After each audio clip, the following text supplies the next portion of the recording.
Yo!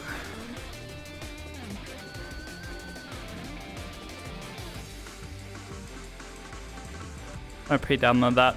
Anyways, hi guys. Welcome. Yo. My cat. I wanted to test something out. I downloaded something last night. Oh no. I had to wait for the map to finish loading because this is a weird fucking processing bug that they've got right now. I don't even know if they're fucking aware of it. If you swap models while it's loading a map, or swap models while it's loading a map, it just doesn't fucking work.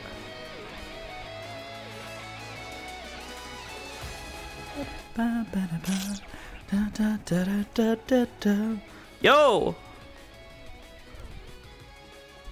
I wanted to try this out before I go into Meat Rack. Oh. Oh, see, it does have two-handed, but it's really fucking wonky.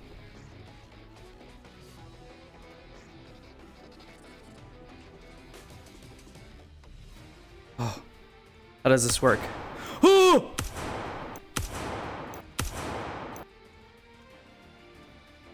I don't know how the model works. Clearly. Also, I think the shaders are broken.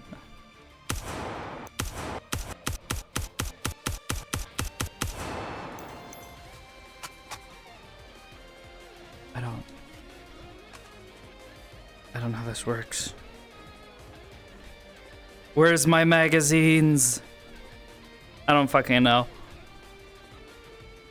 But this was kind of the vibe that I was thinking of for Sakoto. Minus some of the extra guff, like the extra gear. The belt and the plate carrier mostly. Obviously, it has to be fit to her proportions, and I'll probably end up doing a lot of the retexturing or the texturing from scratch and whatnot. But this was the kind of vibe I was talking about the other night. Oh.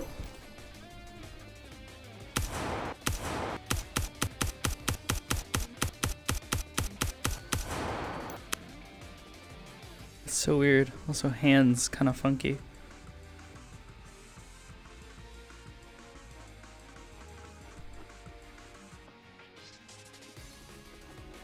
Oh, it's like gravity weighted to the hand.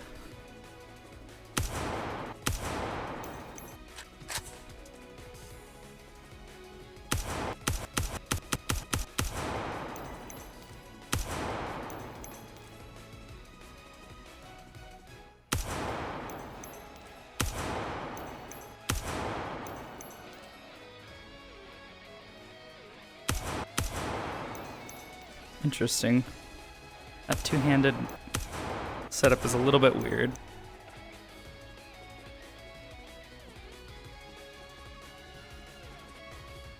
But yeah, I wanted to take a look at this. Oh god, I think the glasses are actually visible while I'm in VR. Or in like the VR space.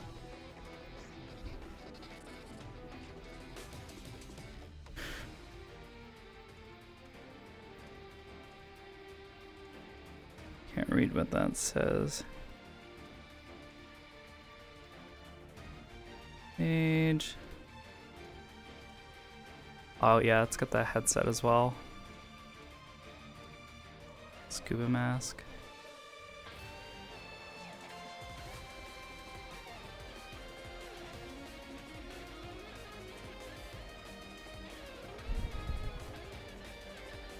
Wow. I feel like that isn't working quite correctly.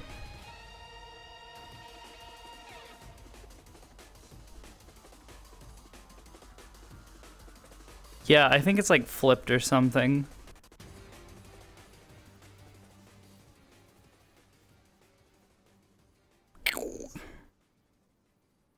Oh yeah. Wait, is that coming from my camera? Because that looks to my left eye like it is. If I turn that direction. Oh my god, yeah, that's weird. It's like the camera. That's my leg. Yeah, I don't think that's working correctly. Interesting.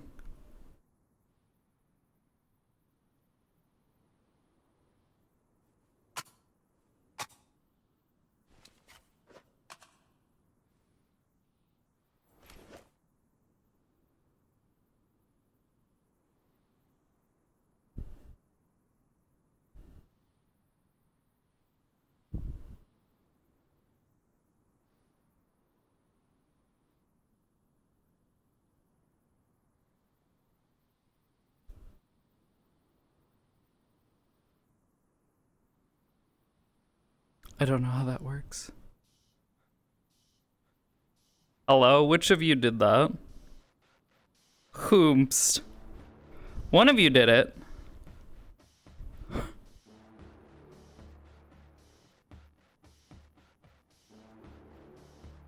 Not spooky vibes, guys. Pyro!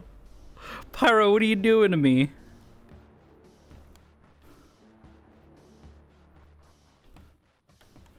Miss my cigarette wife, Tails. Yeah. Combat, clearly.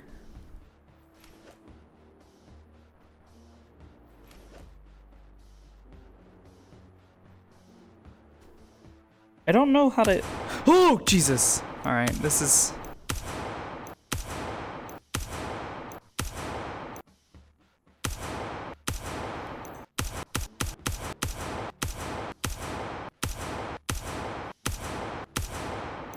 It's a neat model, all things considered. I'm just still getting used to it. Anyways. Tomfoolery aside,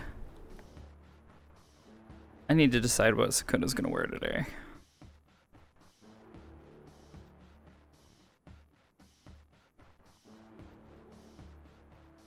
I'm kind of thinking this.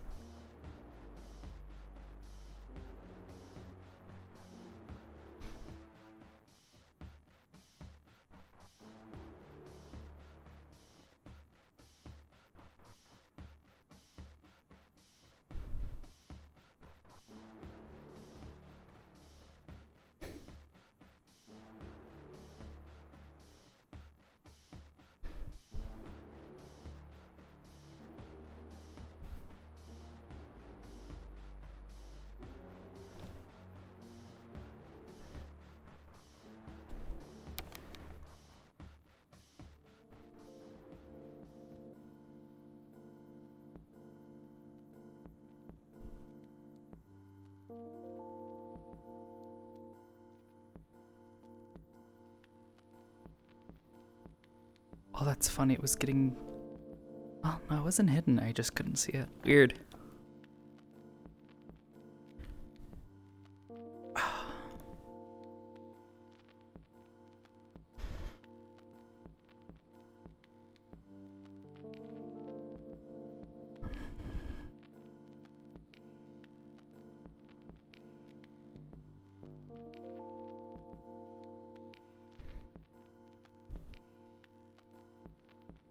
Does this feel off? What's going on here?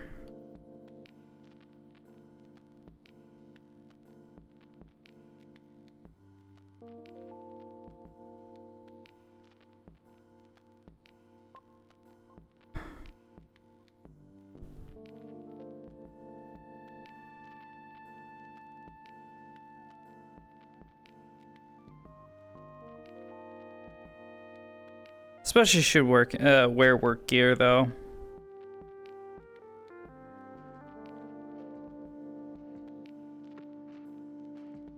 Wait, what? Oh, I selected the wrong fucking one. I'm so good at this.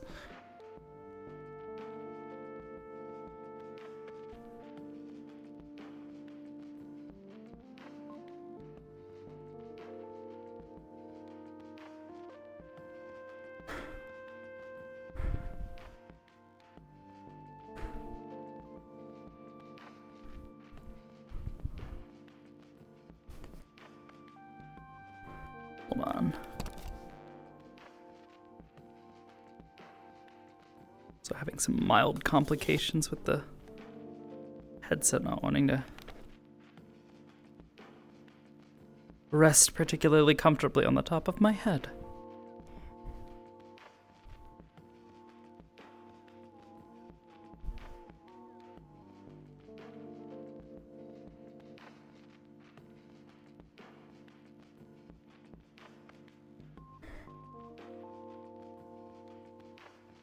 All right. Let's head to work.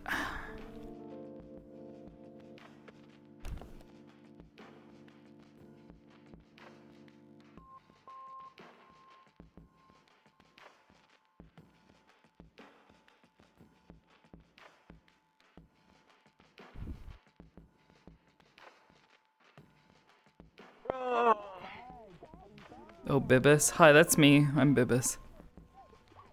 Wow.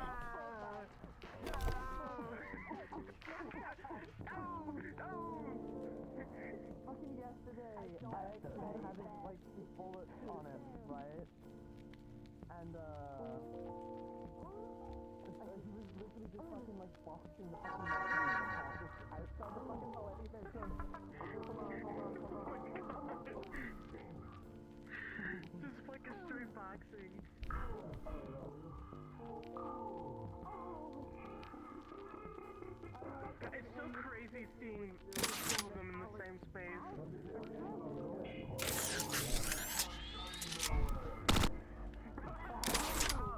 That's crazy. Like, I'll be my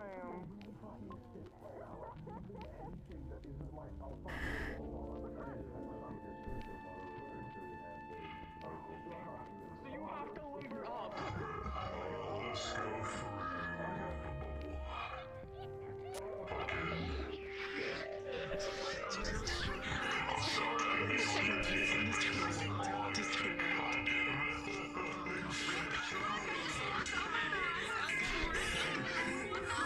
Something going on with my knees? Fuck? Something feels off.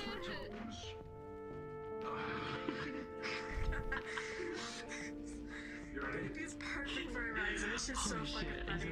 I'm gonna lose it. With the rest of the rest buckets, Keep my cool as much as possible around this fucking idiot. Oh, he's funny as fuck. Is that where we're See a matching? common denominator between you two. Let's go. Alright, which bottle should we go for it? So, Now I'm how the stuck fuck with is you. Maury gonna feel that Luffy's clearly interacting with the two of you in a romantic manner? So, This is Horizon's this is aware gonna of go it. so bad. Maury has only found out about it about a week ago and doesn't know how to fucking feel about it. She's kind of conflicted, but she knows that the entire reason why she feels like this is because that she fell for the both of them. So she's like, he's still Wait, the name still part of familiar. me. He's just there, in front of me now, in front of into my head. Seen? Yo, I can kill you. I'm gonna Bart Simpson you. I'm gonna fucking Bart Simpson you. Alright, Alright, so you should probably go in and then come and join us, because these two are gonna walk in. No. I take it we're gonna go through garden and you're gonna go through bubble. Yeah. Yeah?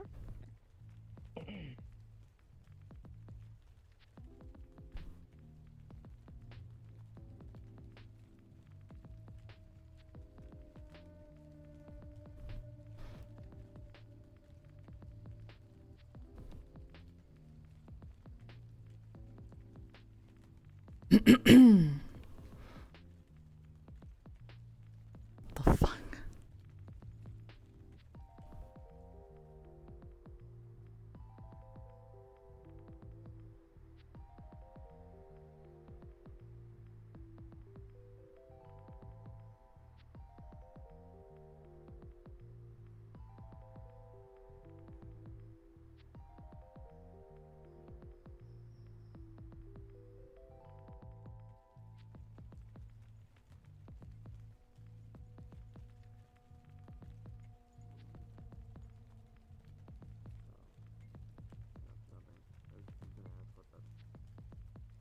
I don't remember what the god was known for.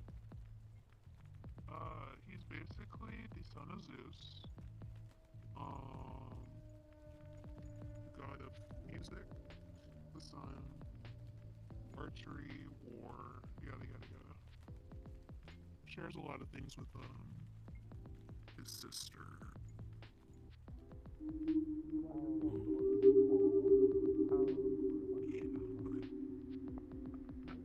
I mainly picked Apollo because I couldn't pick her. Oh. Is that the tamed down version, or is that what's on your back? No, that's what's on my It's not even looking. 아, 아스마상. Hi, Sakoto. Oh, Bye, Sakoto. Bye, 아스마상. I think I passed out. Mine's better because I can kiss mine.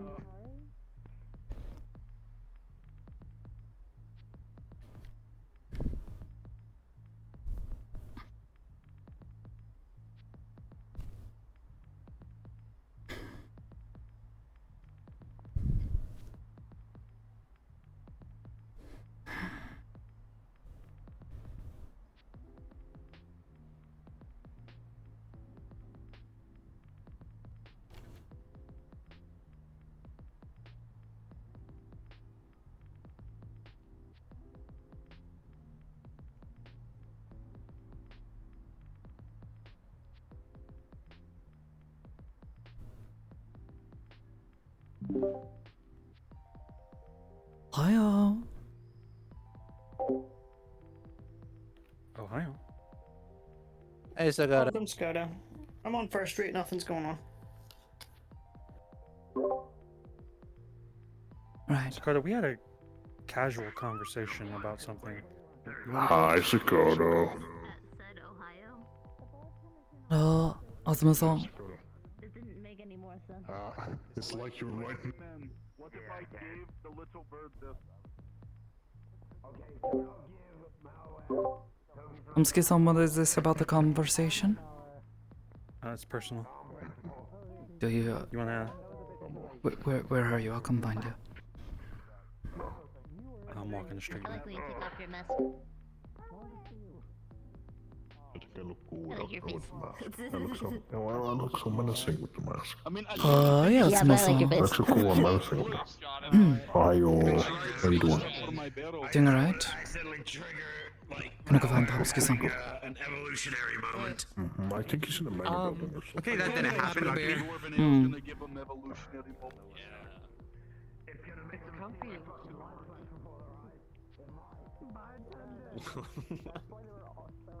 What'd you say? Sorority. Oh. Mm. Not what I heard. But. Yeah. Mm-hmm. Does that say I can't read? No, I just have a helmet on. Flintstones. Listlin? I have no idea what that means. What do you do? What do you do? You're asking questions. What do you do? You handle distribution for the hyenas. It's a band, I think. Their It's entirety. flatline, but the 4 is in place of the A, and the 1 is in place of the I. Type of deal. Oh, I see. Fortune. I think. More or less. Okay. A lot of They're a the band. packs I've never don't heard of them. just need to rely on me though. It'd be stupid for them to. It's need to. Riot's band. But if they need something, Riot. usually can. I don't know anything about any riots here. Oh, you do like the Handle- background shit. Do they look? Do these people look corporate? Want to talk to Sakoto about that thing on the street one? No. All That's right. security on the Okay. TV. Where? Okay. Fuck. I Do you need handle me for this, or is this Her something name else? is Riot, not just like personal. an actual riot. Understood. What is a strange name? I suppose there are artists with stranger names, so... There's no Or still railroads involved, but yeah. Sure. No, that's a phrase because like the Underground Railroad shit like that. She kind of adopted me, so I wanted to rep her band. Aren't you an adult? Hope you don't mind, John. Last I saw, Congratulations, I thought she was younger but- than you. Careful, there's a small bird. That's strange. Talking. Yes.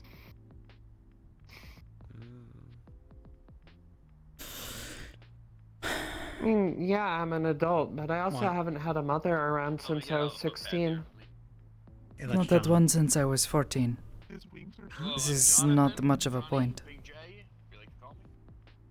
Hey, if we're gonna talk, I would find it very strange if someone wanted to adopt me at this point. No. He's been here before. Oh gosh. Couches. Listen up, crap. You cause any problems. I don't expect a talking raven and a talking whatever that is. Racist to a bird. Holy shit, there's a raven. I'm very confused. There's so many talking birds. Slave? No, I don't. Alright, Sakoto, I wanted to talk to you about something. There's a chair behind you. Let me move this. Alright. Well, either way. The streets are on fire. I don't know why. Seeing Oh. a smaller bird Oh no. makes me hungry. Someone should put them out. Please don't. This was sarcasm. What? I got the joke, I think. You were joking, right? Yeah, I'm joking. Okay. One time I told Aiden that the streets are always burning and we should have time to sit down instead. And he was like, I'll at least put them out. And he walked away. And I was like, wow, my hero. Figure out where I am. You're good, don't worry. Oh, that. That was freaking. Never mind. Different thing entirely.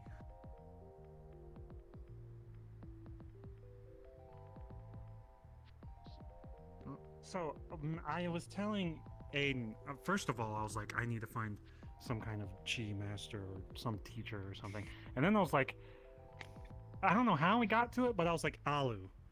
Alu's interesting. And I wanted to talk to him about it, but I don't know every detail about Alu. You do. Not as in a teacher, but as in it's kind of cool. Yeah, I don't know. You just brought the name up. I have no idea who that is. Oh. Apparently they're dragon god. He said. No. Not a god. Deity, but not a god. What's the difference? I don't know. In common is difficult. Kami are not all gods. Some gods are kami, but not all kami are gods. Oh, he's a kami. I guess. Not really. It's complicated. Many of the deities of my practice, larger ones that most people know about, are not gods. Some of them are, but not all. Alu is very powerful, but not a god. They are a mortal being, sort of. Very old dragon, as far as we are aware.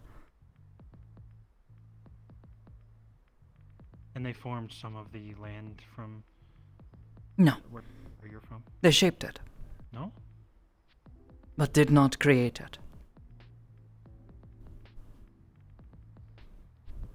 So they made canyons and rivers.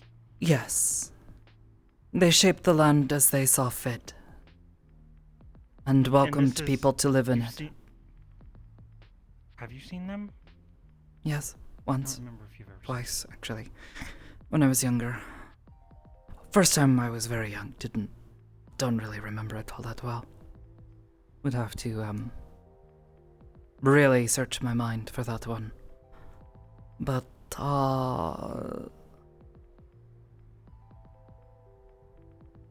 yes. Very big dragon. He and his mate. Mate, there's two of them? Yes. I didn't know that part.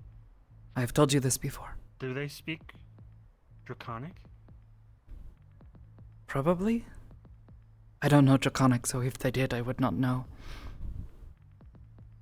Not that I would ever meet them, but Aiden was saying that if we were to meet them, that I should know Draconic so that I'm respecting them. Not like really.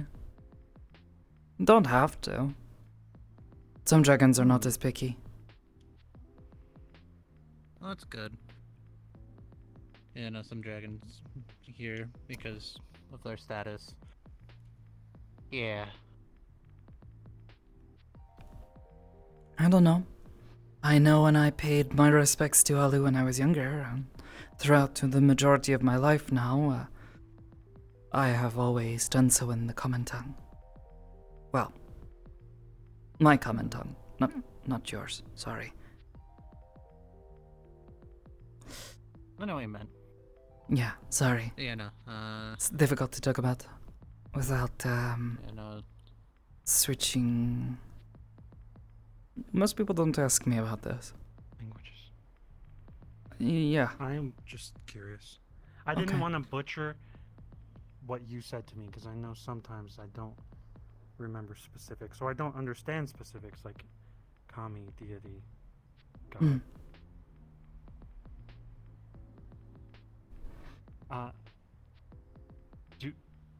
I'm just curious. Did your people see him, and was he ever like aggressive, or is it more of like What? a very No. kind entity?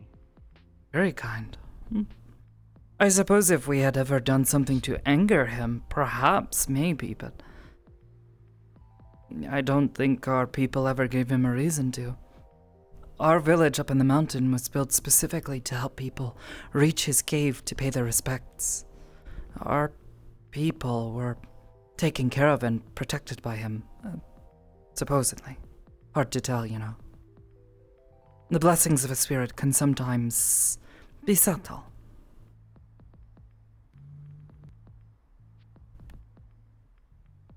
No, I think that was everything. I was just curious, and I told him, and I was like, "Oh God, I'm butchering it." But, so what does this have to do with your practicing? It just led to it because I was like, I don't even know where I would find a Buddhist monk, and I was like, and mountains. I said a mountain, but I was like, that's just fucking cliche. And I'm pretty sure there were more there's a dragon up a mountain. monks in the village at the bottom of the mountain than there were up at the top. Though there were definitely some of them. There's probably a monastery. There was no monastery at the top of the mountain. That's how it led to It'd be it. I kind was of like, hard to get they wouldn't be up a food mountain. and water. It was a lot of work. Living up on the mountain. That's why we often preferred to rely on adventurers who would pass through. Often when those traveling up to visit the cave, visit Alu, pay their respects, they would often be asked to take supplies up to us. For a cost, of course.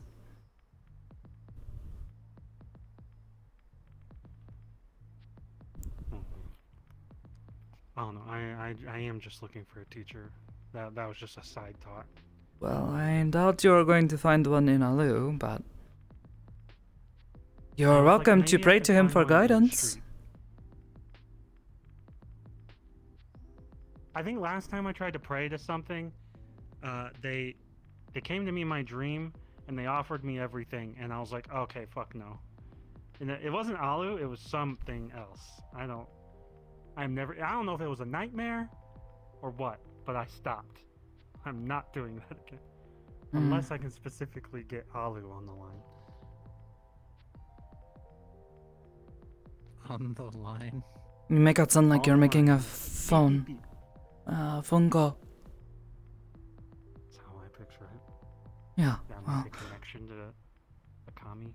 No, you visit a shrine or create one and make your offerings, say your prayers, then you move on with your day. I did that every day for like a year. Oh. Wait, where did you find a shrine? Remember?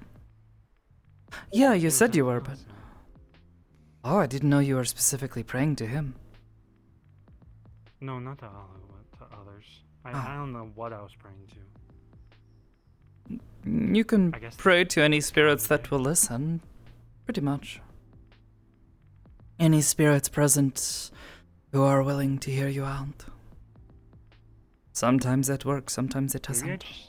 You are asking for the blessings and goodwill of other people, basically. Maybe I just didn't understand it at the time and I'd be better off now. Maybe. The streets have been relatively calm. Good. I They haven't were a had bit, any security, chaotic last week. Mm-hmm. People causing trouble. Getting into fights in the We streets. put up a fence in the mega building so that people would stop jumping off of balconies because I figured someone would just, you know.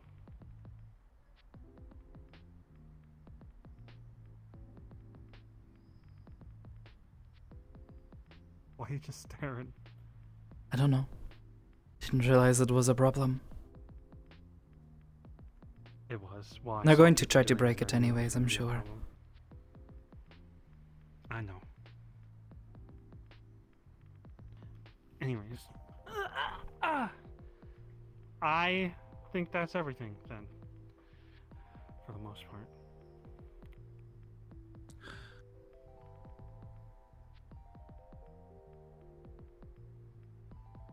Well, Aiden's back. Welcome back. Yeah, Hope I'm you're doing back. alright. Thank you.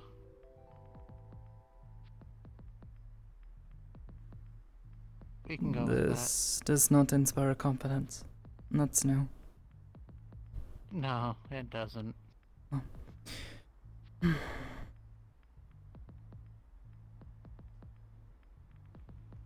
Are you okay? Yeah? Why? I don't know. Kind of quiet, and then you just stared for a second, like down and then to the right. Am I imagining things? Is he okay? Your eyebrows were turned up, like you were worried? No. Yeah, I know. We're fine. Okay. Am I not supposed to ask? You can. I don't know why you would be worried. I am completely calm right now. Okay. I don't know. Just making sure. It's so calm today that I don't know what to do. Are you saying it's a chill day? We have an hour. Don't do that.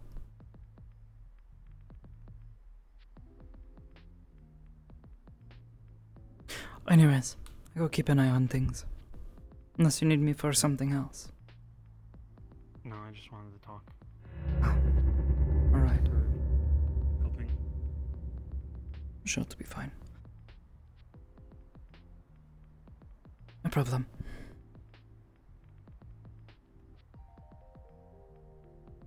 Oh. I'm going to check on the mega building.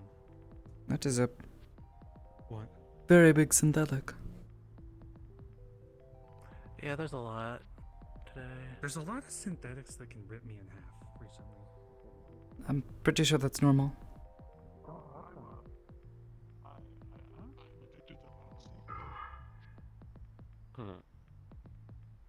Oh, I'm flexing.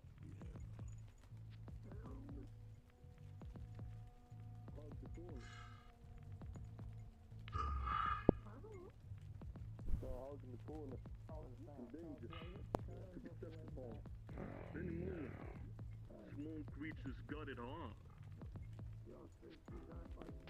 Hey guys.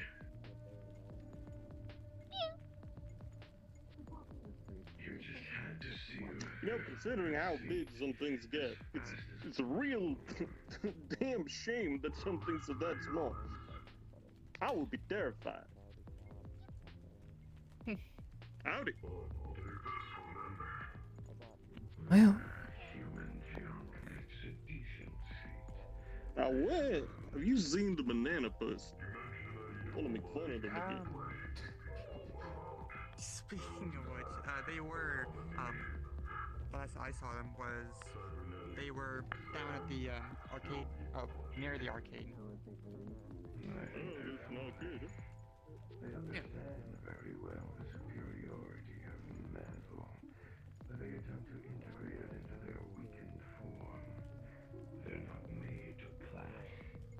I do not know. Hello. Hi, Sakoto. Again. We're doing alright. Umsku was asking a bunch of weird questions earlier. Being, crazy. You know how he gets. Asking many strange questions. Oh? Oh. Yeah. Like normal strange questions or like weird strange questions? We're. Well, I guess I think many of his questions are very strange. Aiden-san, are you alright? Yeah, I'm fine. I'm just looking for a friend. Do you want us to keep an eye out for them?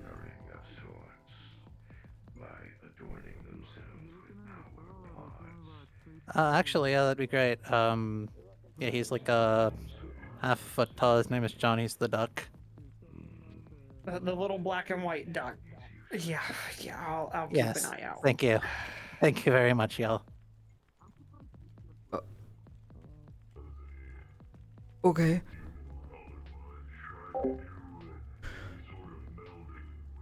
Alright, well, that was weird. He is. He's looking for a friend. Some little black and white duck thing that's like. Let's just half a say foot we tall. went through a very. Are you looking for Yugus? Or No, not you, Malware? Goose. John. No, he's a little bit smaller than you, Goose, than Malware. Let's just say we're battle buddies now. Oh. What the. Buddy? Oh. I don't get it. You guys become combat friends. I guess.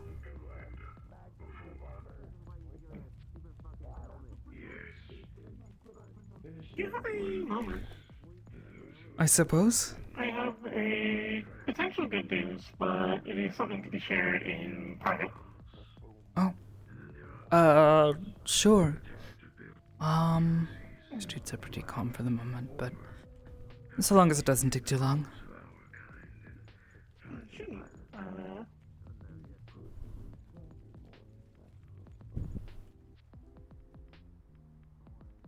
What's up? So it has been decided that today we are going to make an attempt at reacquiring Skipper. Oh, wait. You mean like trying to break into somewhere and Pretty much. are you going with them? Yes. Okay. I will not lie, I am a little bit worried. Since Me too. when they got taken, they did something to Skipper's brain, hacked them somehow. I'm worried about this happening to me, but I've been reassured that this shouldn't happen.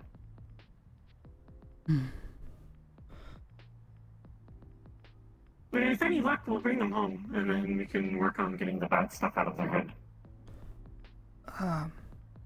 Yeah, hopefully that works out and everything's okay. Can't imagine they'll be very, well after all this, but hopefully can get them home where they belong.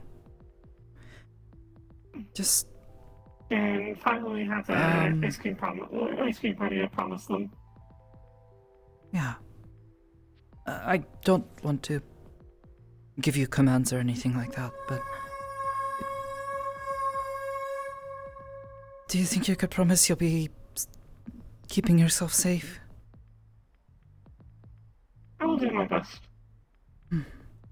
That's all I can ask. Just don't want to lose another friend.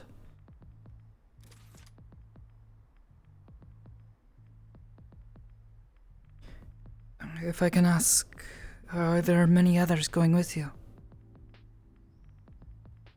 I think You don't have to tell me who, just knowing that you'll have Yeah. backup. There's some coming with. Okay. Well, as long as you think you can keep safe. Can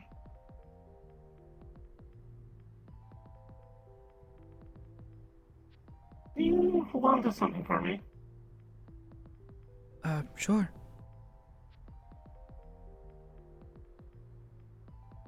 Is any leather?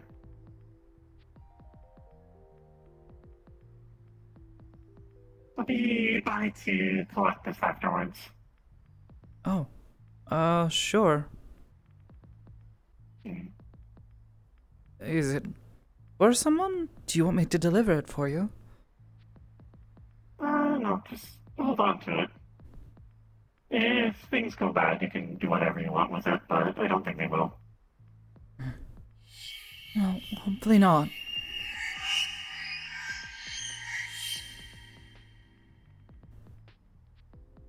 I'll hold on to it. I'll put this with my jacket. Apologies if I'm worrying you. I don't mean to. Well, Just you're wanted to let going you know what into was a happening. very scary situation. Of course I'm going to be a bit worried for your safety. But I know you can It handle is. yourself when you need to. You know, a lot of the people here are tough people. So I just don't want to see you get horribly damaged leave without again. saying anything to you. I appreciate that. Thank you. Of course.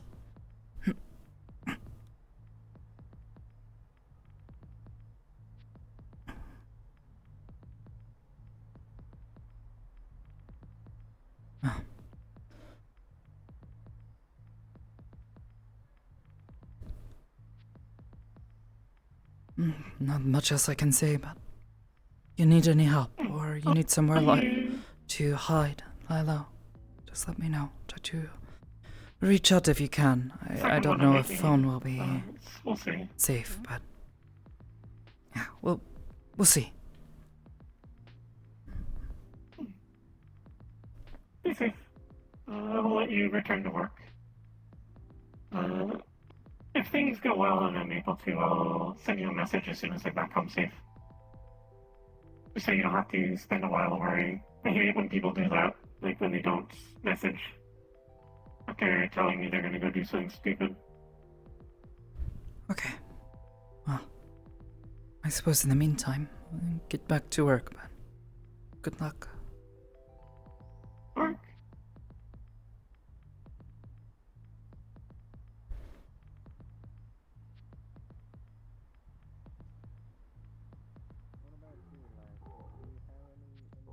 Apology for any undue panic. No, of course. You're sure you don't want me to go and deliver this for you? It just seems a bit odd for you to pass it off to me unless you needed me to give it to someone, you know. Just in case. It's for you if things go bad. Oh. I'll hold on to it, and if anything... That isn't worrying. Yeah, no, of course not. But I get it. You know, after everything, you know, those things happening. There have been times where I've wanted to leave something. I get it.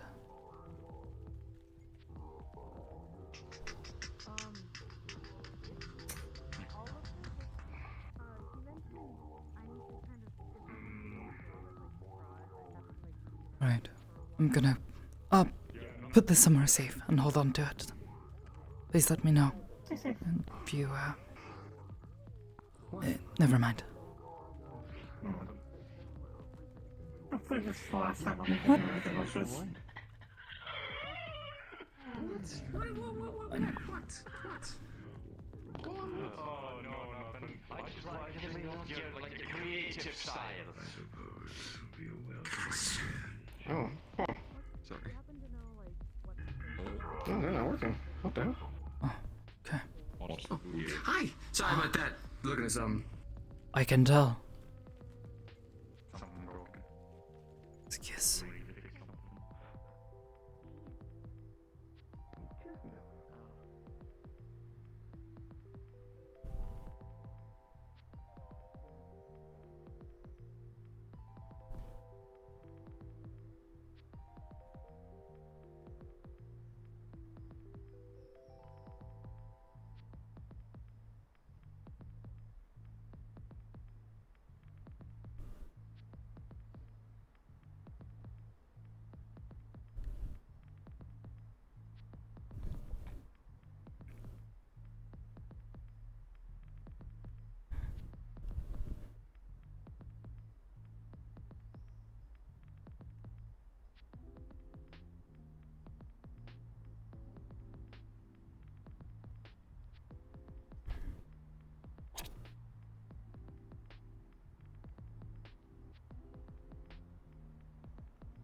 Absolutely adorable.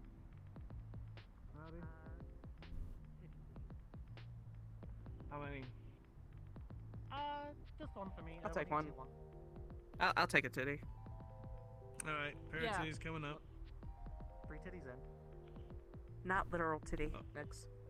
Oh, 3 titties? Yes, 3 titty. Yeah, no, it's next one. I already had a titty. I want another Oh my gosh.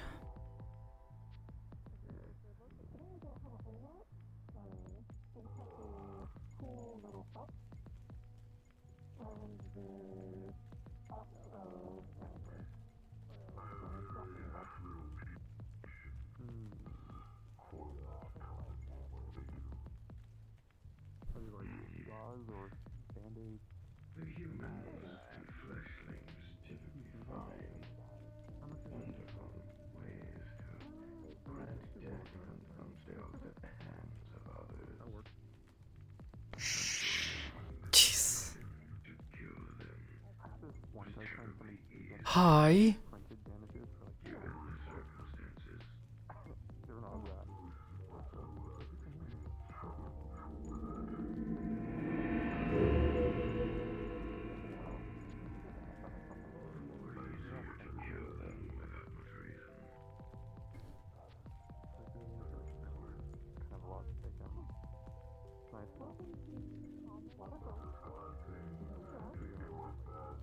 What do I do about this? I had a drink called that kitty, so I'm already having a good time. It was really good. Oh, I see one.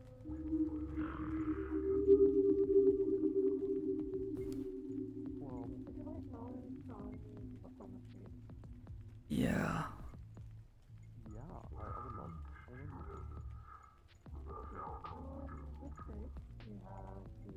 I guess he's not really hurting anyone.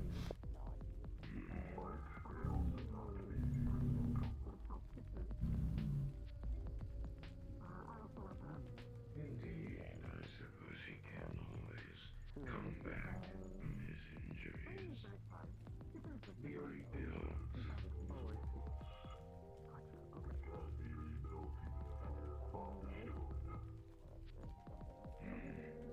I suppose capture will be far more problematic.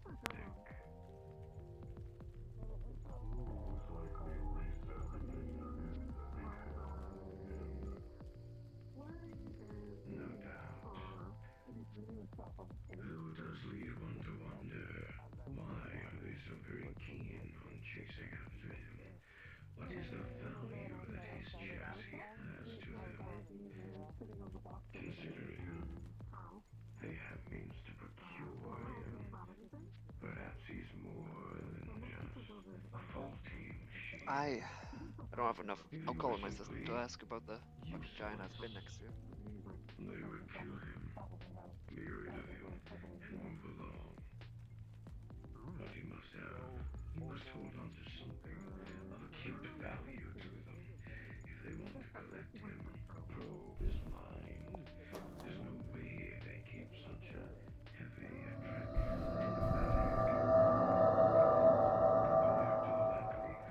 Yeah, I know. This is a little weird, but they're not really hurting anyone. Don't know why they brought a giant trash can to hide in, but I've seen weirder things around here.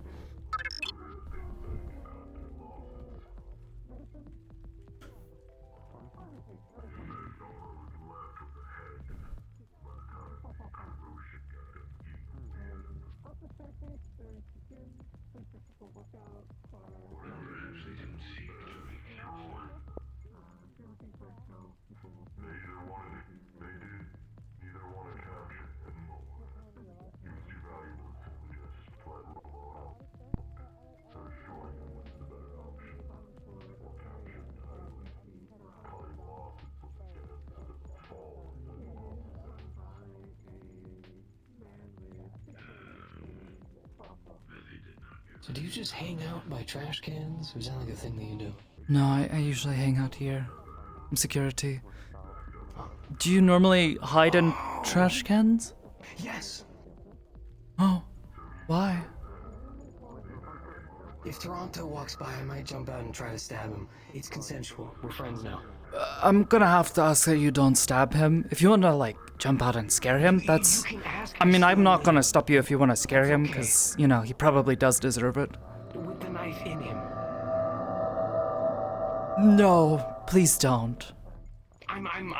We're friends now, so it's a consensual thing. We're not friends. I don't even know your name. You see? No. We're not, we could be. Oh, you and Taranto-san. Yeah, but see, my job is to try to keep people safe around here, and if people are getting stabbed around here, that looks really bad on me. But it makes them ready. See, you get it. Don't worry. It's okay, just play on. Like, people aren't going to notice the massive fucking trash can that's suddenly blocking the way. You would be surprised. There's a lot of things that the people don't notice.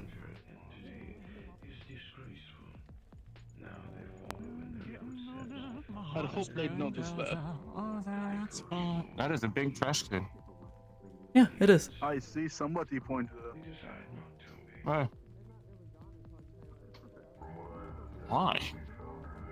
It's a big trash can.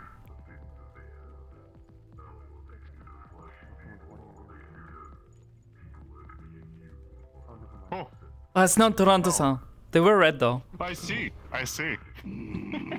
Alright, I'm putting them back in. That's gonna... With a little localization. Yeah. I see. Wait, that was...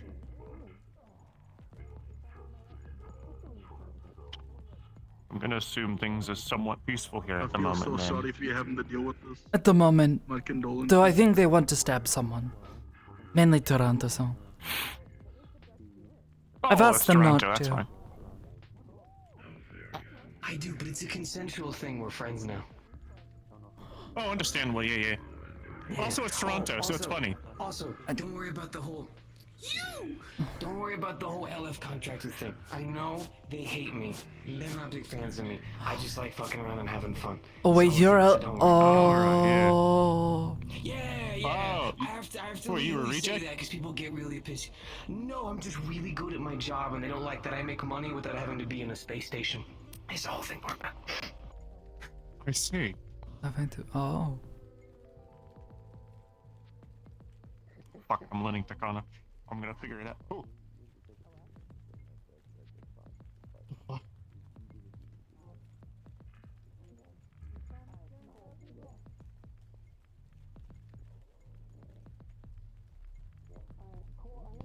Get the good side of the can. Alright, cool. There I you see go. that you guys got this nice new trash can here that's totally empty and doesn't have anything inside it. Do you want me to roll this to the incinerator for you? God, you fucking ruined it. Yeah, get back in there. I'm rolling you into the incinerator. Wait, hold on. I'm This not is a hearing metal. anything. Are they talking? This is a metal. Why would you do that? Because it doesn't hurt them. I'd also like Oh. ask I was just talking. every time I- Then why do it? I have a cage. It still stuns me. Then why do? Hey, I'll hey. stab you. I don't want to do that. I was gonna. Don't get so close. I'm not gonna get close. You know, Calm actually, I support down. this. Yeah, do that. I'm not looking to get electrocuted today. See, he agrees. Well, Fuzzy, you're Fuzzy, at a Fuzzy. good distance. Fuzzy, yells at me. Fuzzy. I've learned Fuzzy's at my spatial fingers. awareness of this. Huh? Oh, hey, what up? That's good for you. That does not mean I have to know who you are and trust you. Oh. You know what? Okay. I'll encourage stupid shenanigans. They like wanted this. it. See, I As told long you. as they're fine with it. Oh, I see. I didn't hear a mask, so. It's okay. But yeah, until I get this under control, I've been learning spatial awareness. That's probably good. Yeah. I don't know you, so I'm still not going to necessarily trust you when you approach. Oh, it's fine. I will keep You my are a distance. stranger on the street here. And I have seen stranger things. I Hi. actually wanted to introduce you. This is Zuki. Hi. Hiyo. Do you want to explain to me what you explained to, or sorry, explain to her what you explained to me earlier about the whole The long shrine and short situation? Oh yeah, I bound myself to a shrine. Got the chit chat with a kitsune spirit, was kind of dope. But now, well, I became more zappy than I'm used to, and my mana is much higher than it was You're before. my go-to like shrine expert. Do you know anyone that can help with that kind of thing? Just don't do that in the first place. Undoing that is a lot harder than it is to do it in the first place. Binding yourself to a shrine, that's like creating a contract with the spirits. They're not always a smart idea if you don't know those spirits. And where did you find this shrine, mother anyways? was a guardian. That does not tell me anything. That is a word. So the shrine is. Have you ever been to the Wicarium? No. Speaking of thunder. Okay, well, there's a lightning spirit there named Felly. They've been helping me with this for about a half a year now. Helping you with what? This? Understanding my heritage and all that other fun stuff. Oh, and filling what me is in your on a bunch of other heritage? things. Kitsune. You mind if I ask you a question? Why is it that every single time I see you, you're fucking sparks? Are you good? Is this meant to happen? Talk to them. Okay. Yes, but no. That is the simple answer. Yes. Anyways, Yes, I'm good. you are. What are you carrying? No, I am. Oh my god. Yes or no question. I'm good. I'm good. That's March. Here you go. You can have that one back. I don't need electricity. Is that what you said? They're asking if you need it. I think they're asking if. Well, that's because I can't control it right now. I can't stop existing. I'm sorry. Take my hand then. It won't change anything. I've already tried grounding it out. I tried grounding Hey, myself heads up, numerous y'all. times. Councilman Aki's here, but we didn't see any He's security actually- with him, that is so my just a mana, heads up. So, Keep an I eye would out. highly recommend not really. I'm not going to take all of it. Simply put it at a normal level since it's clear you can't control it. Simply take just how to control it. I think they're saying no, sir. I'm aware of that, but you're not the only one that can discharge electricity. Oh, I am Standing aware. around with it uncontrolled, you're going to get something electrocuted. I will figure it out. It's only been like Excuse 2 me. weeks. Coming through. 3 weeks and you get to get Two. it under control. 2. Hey, it was worse. You're planning something. Stop it. I can tell with that look. Not quite as impressive as I thought it would be then. Am I? Oh. Wow. Oh.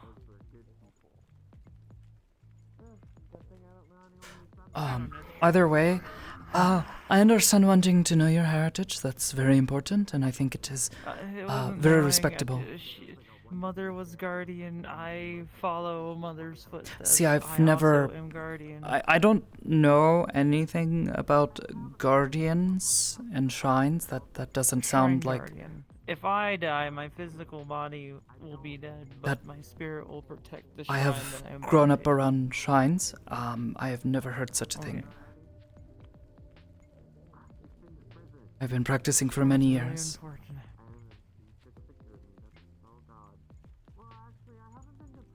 I am wondering if perhaps you have been fooled Maybe. Who knows? to accepting conditions that perhaps you did not understand. As for controlling it, this is magical in nature. I am not capable of such feats. A magic. I do not have such a Oh, gift. okay. No. No, I was not born with such a gift. I will be able to control it someday.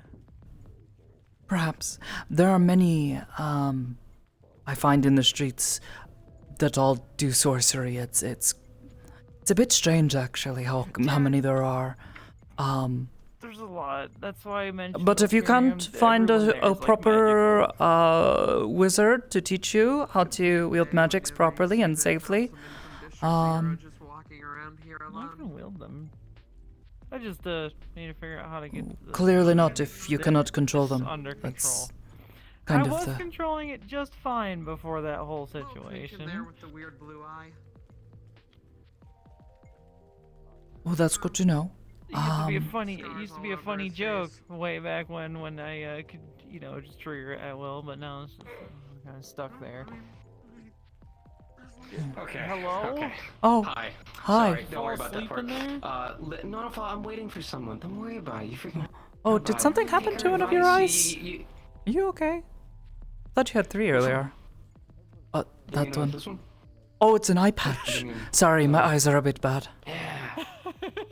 It's okay. It's okay. It's okay. No, I don't have my You got a glasses, wild you know. thing you going. You gotta tone that down. Get a magic person to tell you about all the fancy fancies and all that shit. Figure that out.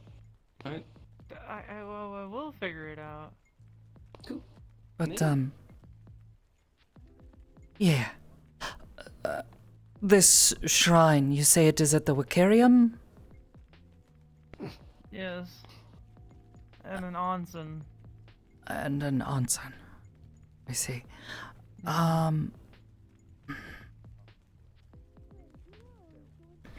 Have you tried consulting other spirits about this? About this build-up Quite of literally mana was and... literally talking to spirits. But it seems that they did not That's what I actually was teach you trying to anything. mention with the- They seem more like they have cursed you with something, which... You know, curses are never any fun to deal with. I mean, one of the curses was kind of fun. Yes. Oh. Oh, hello.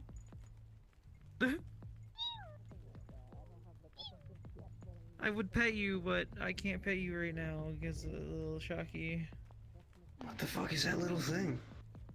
It's Yes, you can my goose friend. It's a little Yeah, I think they call it friend. like a goose thing. A tiny little goose creature. Oh. If anybody Apparently hurts they you, know I'll kill them. Yeah, they I think it's their owner that runs the tattoo parlor at Bay 9. Oh. For some reason, Well, I know their owner. I didn't know she owned a tattoo There you go. parlor though. It's nice to have a dispensary too. Oh. If that's your thing. Dispense. What do they dispense? At a dispensary? Do they just sell stuff? Is it like a It's a weed. store? Oh, it's Weeds. It's weed. Yeah. Pre-rolls. Oh, the cookies, Oh. extracts. Okay, I see.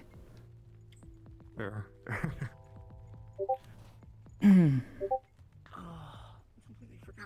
get off my feet. But yes, I would try consulting other spirits. It seems like this one might have actually just cursed you.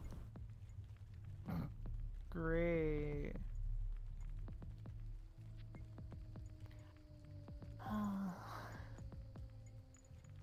I talked to them recently. If they're the one that helped.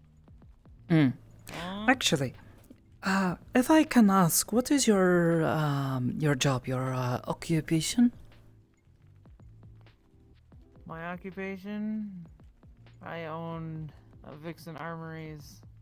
I do clothing, weaponry, armor, etc. That is a lot of stuff.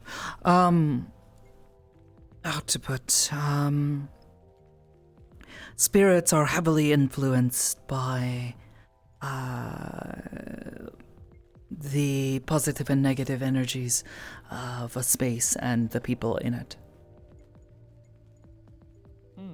If you are exploring your heritage and you have a close lineage to someone who is freshly traveling from the other side, then I would say it may be worth looking into practicing meditation and making certain that your living spaces That's what a lot are... of people told me. The meditation thing. It's a good practice. It doesn't always Unfortunately, work. I've been really busy, so I haven't been able to really practice Oh. that. That's probably why it's taking so long for me to control this.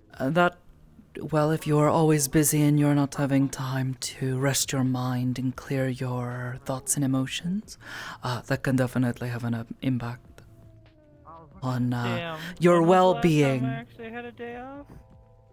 I don't know. You know, Perhaps it would be good to try to find time to do so.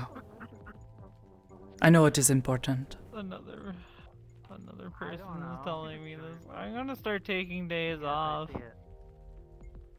Finding time away from work to focus on other things is a good way to refresh the mind.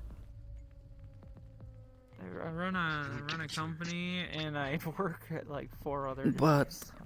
Need to, like... the other thing is your home or wherever you are staying at the moment, try to make sure it is clean, well kept, positive. Oh, I always do. What the fuck?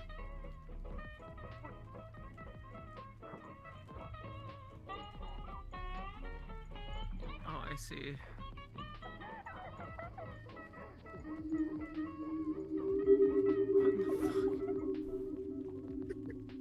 They just chasing him around with a guitar. Yeah. Un small song. Why are they chasing you?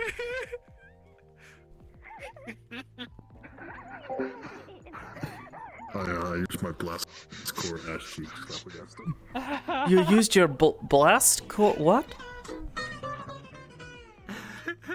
All I picked up was he slapped Cupcake's ass and Cupcake is now chasing him.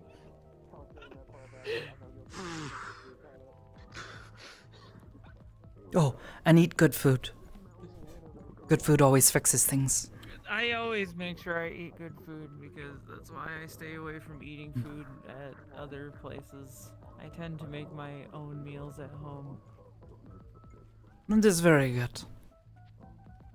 I'm much the same. I find it very fulfilling. It's very nice having fresh food. Also, sourcing organic stuff is very difficult, so I started growing my own stuff. That smell in there is atomic, bro. You don't even want to. As for the Wikarium, I don't know. I personally do not trust the owner very much. The owner? The owner is not the one. Okay, I'm gonna explain to all of you what I did.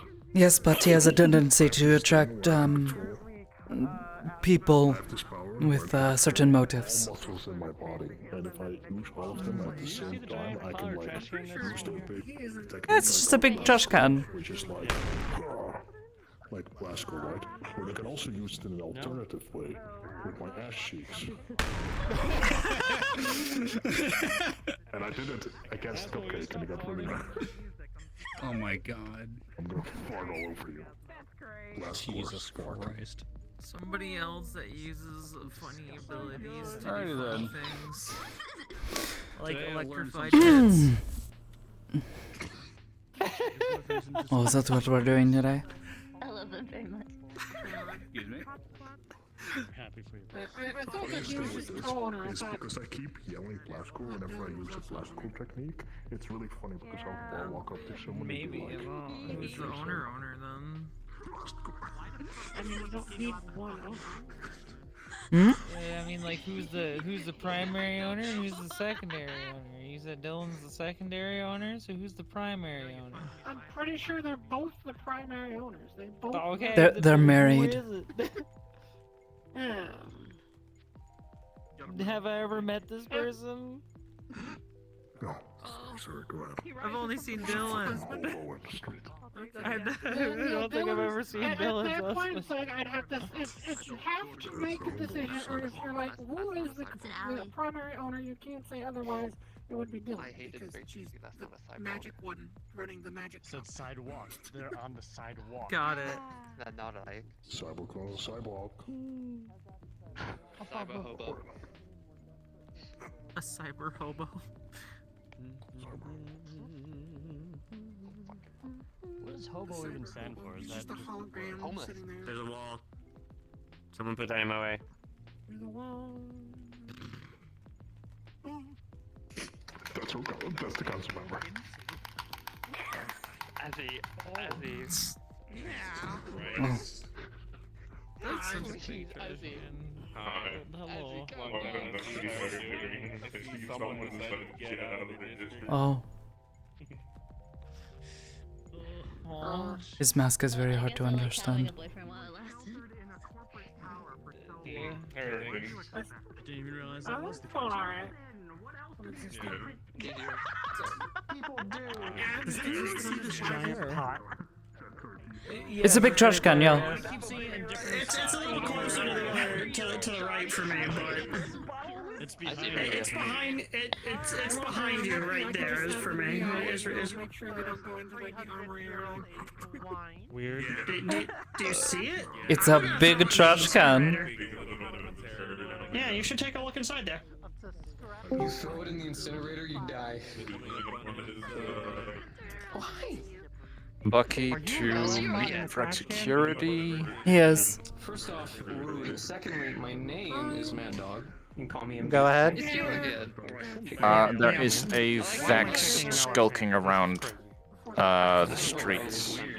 Just a heads up. These ones do not have good intentions. Who? Oh, wait, hold on. Be Can one. we back this up? Oh, what is wandering? Is this an animal? Vex, alien race, cybernetic, kind of synthetic creature. That's weird, but it has hostile intentions, just so you know. You can recognize What is them it at doing? one yellow eye. What is it doing? We don't know. All we know is that it's Then how staring do you at know that it's... because we fought them before, and these ones are probably following somebody that they've been in combat with before. We can confirm this. I'm not telling You are sure it is the same person? It is not a fucking. You know what? Never mind. That's right. It's just a heads up. I'm not doing anything reckless. I'm not breaking any rules. Blah blah blah. That's all. All right. Hey, can you just tell me where you saw it? It disappeared in the mega building, so that's not our jurisdiction. It is just I wanted you guys to let you guys know. That is all. Okay. Thank you. So, get back to like these alien race. It's like one of the many alien races that's like hanging around in the Bale 9. Apparently they're quite hostile, like war-driven. Then how did they get in the city in the first place? I have no clue. But we have so many shit in the sewers, I'm not even questioning. Oh well, in the sewer city. I meant city. Oh. Yeah, some days it really feels like... I just know that. I don't know. Gonna go check on it to verify and trying to make sure people aren't just randomly killing I don't care if they're an alien or not. That's kind of messed up to just go, oh yeah, we're gonna take care of it. Like, that's. No, I do want to believe that every person has like a good side to them. And I don't want to be profiling. But I don't really know too much about it. Most of the things I was told about them was like bad.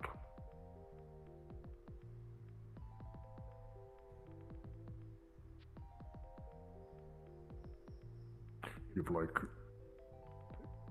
these creatures got like taken and they're hive and they're all like fighting with each other or something like that. Well, I have not heard of any hives or anyone. Wait. That's a weird name. Okay. Yeah.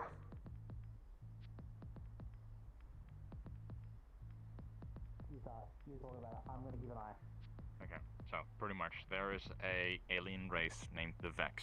There's a bunch of backstory that doesn't really like do to it right now. And sorry for lashing out. Shouldn't act on personal emotions in that kind of situation, and that was my bad. It is just a heads up that these things, most of the time, if not all the time, we have not seen a situation yet where it was not the case, where they didn't have hostile intention, either kidnapping somebody in a weird space that they own, or straight up just killing people. They have not been able to be reasoned with, talked with, or done anything with in any kind of regard. And behavior like this that they are doing right now has always been a case of they are hunting someone. We don't know who. We don't know if. I hope they're not going to try anything here. We don't know if it's to intimidate. I would certainly hope not. They inspect this area because of a couple of reasons, which one I can think of right off the top of my head, which is one of their previous targets that did escape them does come here. Who?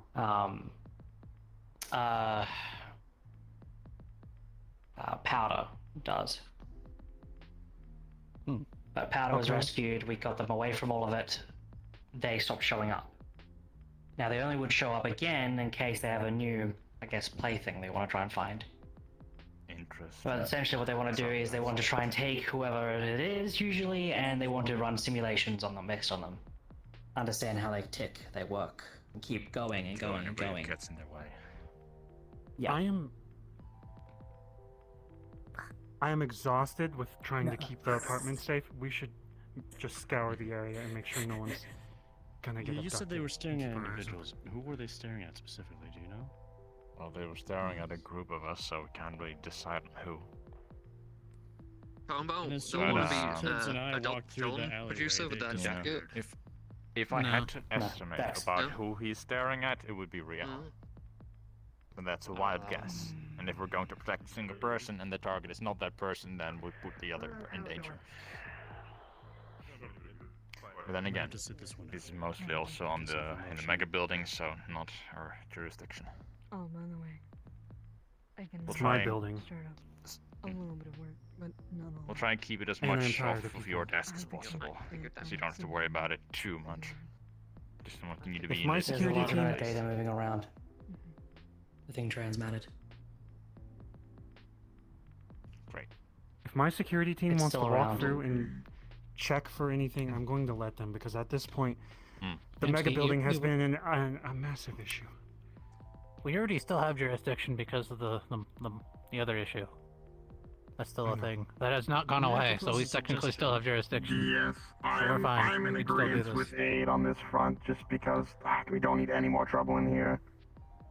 I don't smell Fuck any it enough. other mega building residents and that he's been taken up as the local leader of a recent due to Millie's current mental condition, so if he allows it, then it should be allowed. Trying my best. If I may make a suggestion. And I'll look if around you at Bucky's least. Sorry. theory is true, should we escort Riel out of the mega building and more into the streets? I recommend at the bar. If you want. We should at least. Okay. Should probably talk keep an eye on it. to Riel first. They're like supposing. Yeah, things, exactly. like moving around like an object. Riel.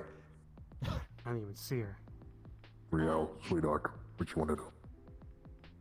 I think just to make things easier, I could just paper home. You don't have to what you paper wanna home do? with this. Whatever you're comfortable with. Just to make sure that no one's there. I'd be okay with that. We have more than enough people. How mechanical is this Vex? That way it Oh, you mean the About Vex? 90%. whether it's me or not. Okay. Yeah, they've got like apparently. Actually, Yeah, they got apparently like this weird white glowing thing in their chest, which is their body, which is like Paper door. this I much. can explain it a bit more. Okay. It's like Okay, weird gooey good to stuff. know. I researched the fuck out of them after they jumped me. Yeah, The Vex are a purely mechanical life form. Their lifeblood is a small liquid, commonly referred to Vex milk, which is a white, hazardous material. It's the common name for it because Don't it's think got too the much color about of it. milk. Don't think about too much. It's white Don't as think too much about it. Yeah, okay. That is all. Don't, if you have to engage them in combat, do not go for headshots. There is a glowing white glass cylinder in their chest most of the time. That is their lifeblood. That is the headshot. Sent a mass. Hitting them with a metal stick probably wouldn't hurt them, right? I see it, yes. I saw there's someone wandering around up there. We got a visual. Yeah, on the very end over there. Yeah. There was a bug up here for a second. Do they teleport? Please tell me. Yes, they go invisible. They do teleport. They go. Sum it up, they're literally like.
Try and take her, you don't know what hell is coming.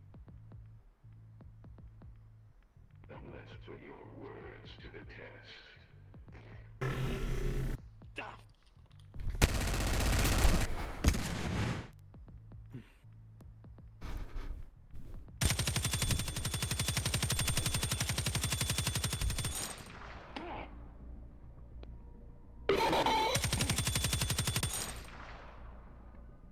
Are you okay? Deal with him. He just had an augment put in. Mama's here. She got tree. There's where you hit. It's just an SMG. Left side. Well, I just got this nice fancy med kit from the Rip and Chip. Can you look up? You're kind of blocking. Thank you. Just some burns from a beam. I have armor underneath his clothes. One's been taken down. Yeah. Sure. There you go. Right. Well. I'll give you some cordy later. Don't overstress it. I know your arm is already fucked up. So here, give me your hand. Get up. Come on. Ari, it's fine. You need to take things So they're not happy? The unit in question has been dispatched. Dodge-san was talking with them. They fired first. He's being seen to by a medic. Be hidden underneath my. Yeah, I know you like that kind of stuff. Just it's Thank not you, gonna Sakoto. stop you from wrecking your freshly I know. done. I Come was- on, Inbound! Duck! Now! Duck! Cover now! I need to make sure there's no civilians. Well, I just don't want to have to, explain to Riel why you're hurt again. We've got visual on a second one on the other side. Alright, who wants to get out of this spot? A second what and where? Preferably.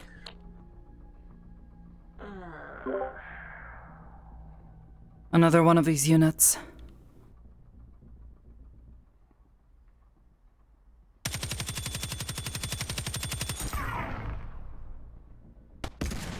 Try not to shoot me. Oh, fuck. Okay, I'm trying not to. Thank you It's for down. communicating. Holding fire. Oh, that's good. All right.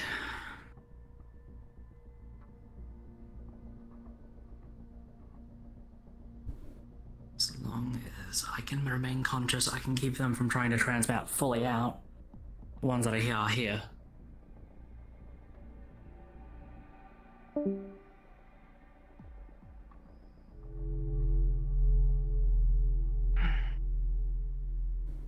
They're after multiple individuals.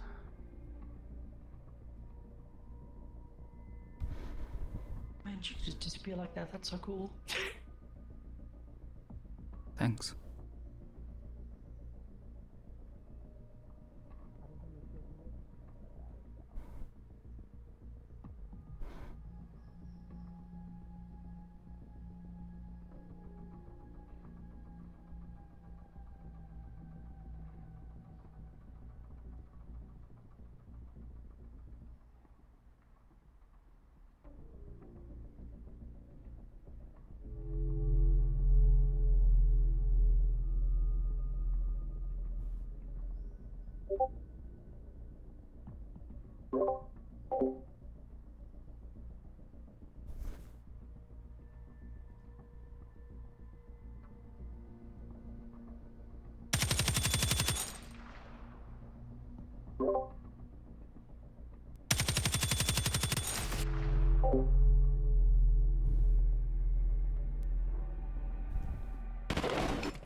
Holding. Use me as cover. Got it. Sakoto, there's another one just around that corner. Did it disappear? It sort of shook a bunch and fell over. Yeah, that's usually when they go down. Pretty sure it's done. Gotta collect it.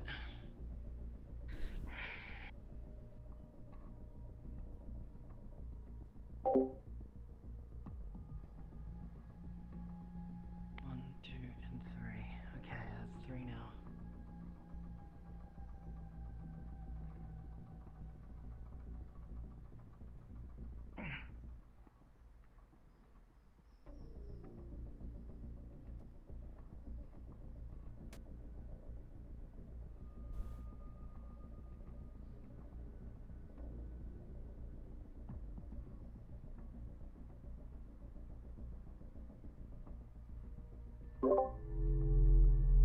I would advise we lock things down if they're going to continue teleporting in.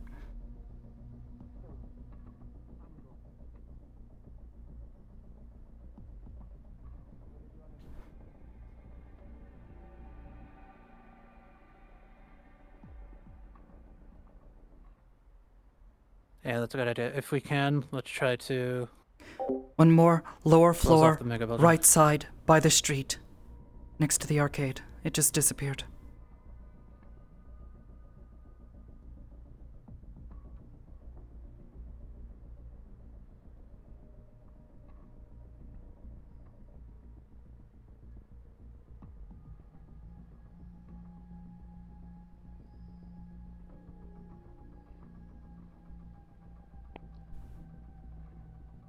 Oh my god, I didn't see you. Then he ran into you.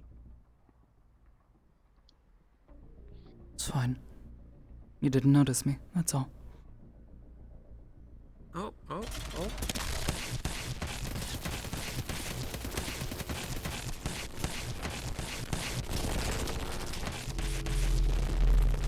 a lot of people in this issue right now. Try not to shoot. Yeah, I don't wanna shoot because they're dealing with it down there. I'll just keep an eye on Aiden's is it down? Yeah, it's down. It would be wise for everyone to group up. Yeah, let's all try to group up towards the main entrance. Yeah, find places of cover. Keep an eye on each other's backs.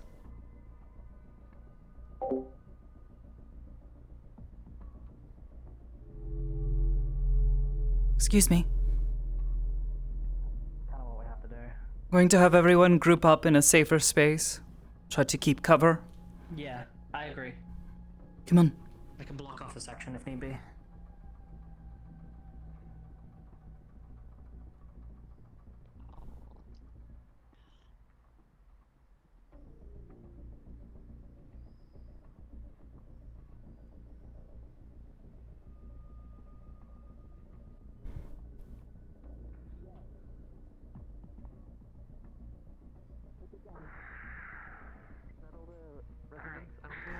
There's still people upstairs.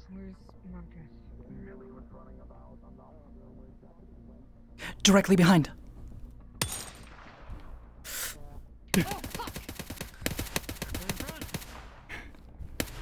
Use me as cover if you need to.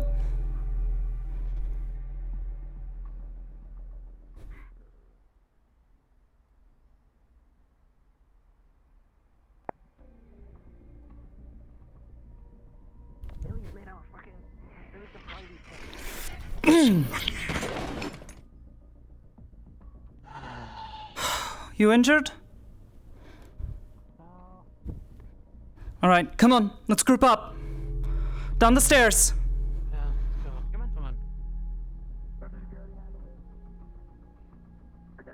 Come on. Let's go. Yep. I was watching.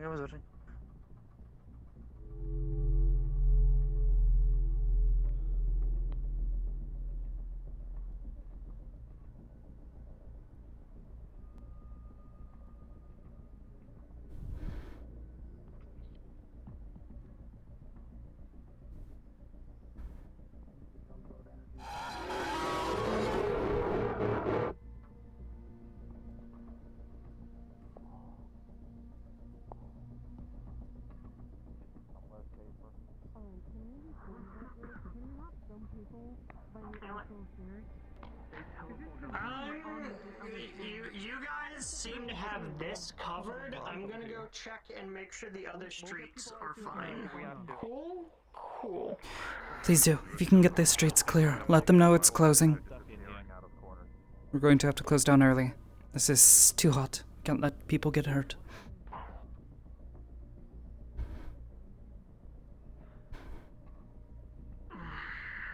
Ma'am? Excuse me. You're a medic, yes? Yes, I am. CLS trauma team.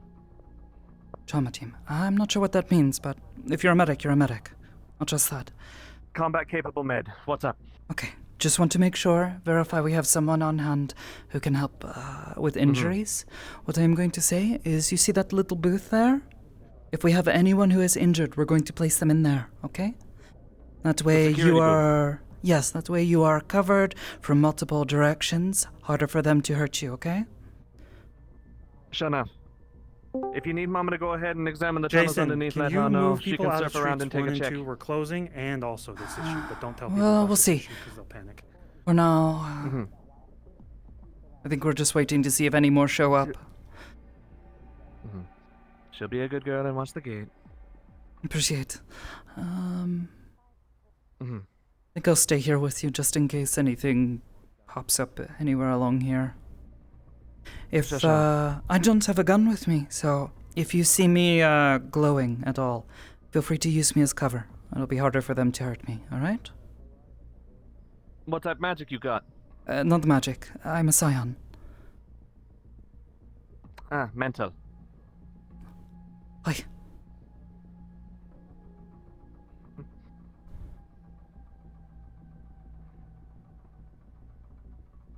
If we evacuate in the streets, Mama would suggest that we move everybody away from a straight line in front of the stairs and probably fan out to look.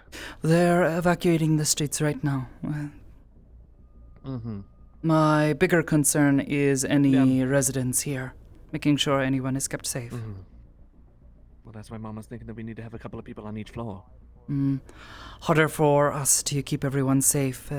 too wide on either side. They kept popping up behind people or to the side where people weren't looking. People were getting shot. Easier to keep people in a tight space with cover together. Though that one person who was creating some sort of barrier seems to have dropped it for the time being. Not as useful. At the very least. We got residents upstairs. That's the whole point of why we're here right now. So.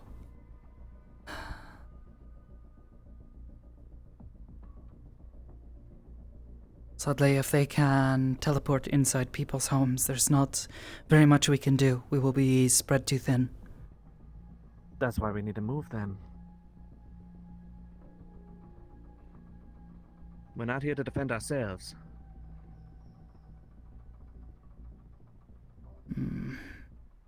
There was one on 2nd Street, it just disappeared. Where?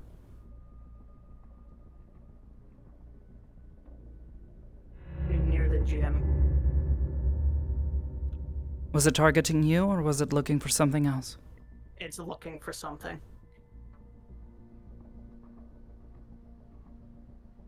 I'll let the others know. We may have to spread out a bit. They're appearing in other locations as well.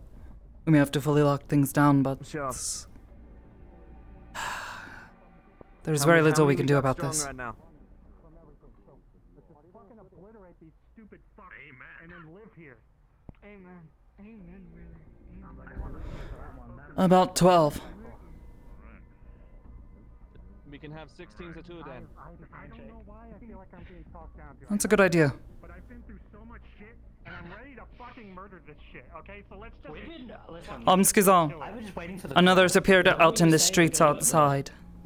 The moment you tell us, we can just obliterate They're on the streets now. They're in our streets? Let's go. Yes. Alright. Hold on. If they're in the streets, go handle them in the streets. Hamsky tells what he wants.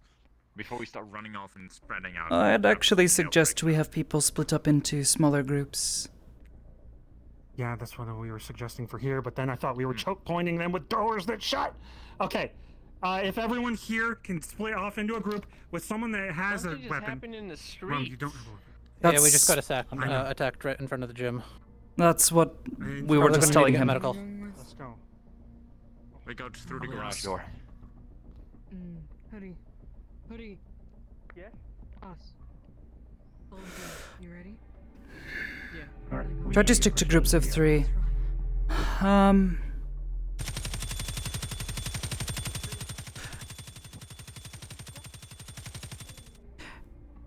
So hopefully you went somewhere to hide. I would feel better. I know you've got something. Do you have a weapon or a means to defend yourself, sir? Unfortunately, I do not. I see. I would suggest taking shelter where then, you are. if you can. Ma'am, do you have a means of defending yourself? Tailgun. Yes, mouse I have. Right. If you can take shelter then, that would probably be best for now. Until we can make sure that they're all cleared out, we'll give everyone the, all I clear. will sit tight somewhere, though this is... If this is anything, it's motivation to either get myself a weapon or finish a project I was working on previously that would be a means of defending myself. So... Yeah. Even a cheap gun would help. Right now I'm feeling a bit... Well, anyways. I'd suggest we patrol around. We can check different areas here in the mega building if we want to make sure that your neighbors are safe, while the others are checking the streets, okay?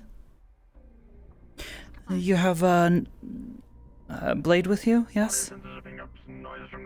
Yeah, a blade and a gun. You have a gun? Oh my, this tiny gun. That'll do. I know she also has the means.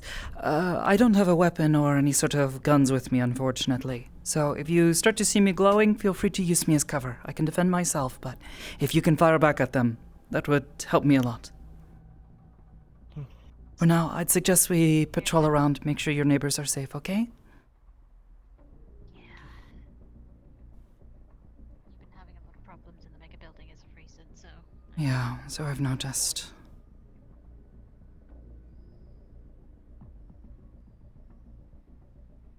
Thank you.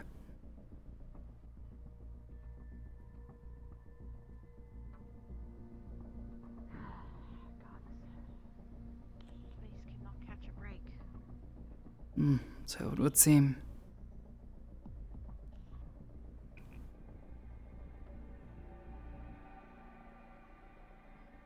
We've also been having some mold problems, so if I start freaking out, I gotta leave. Alright. Your home, is it nearby? Yeah, my home is currently in the very far corner over there. That's where my house is. That one down there? Mm-hmm. Alright. Yeah, the one that's in the very corner. Alright. Well, if you need to, say the word, let us know. We'll escort you there, make sure you get there safely, okay? Yeah. Here. It's been kind of a hot spot as of recent. Come on. I'd stay close, just in case. Put your light fucking thing down. Listen, I got distracted. Put it in the corner. Put it in the corner. Put it in the corner. You know what? Give it to Vex. It will distract them in time. Yes, absolutely. I would suggest we keep moving. This is an exposed spot. They can fire from above or any other direction. Yeah. I do have night vision, so.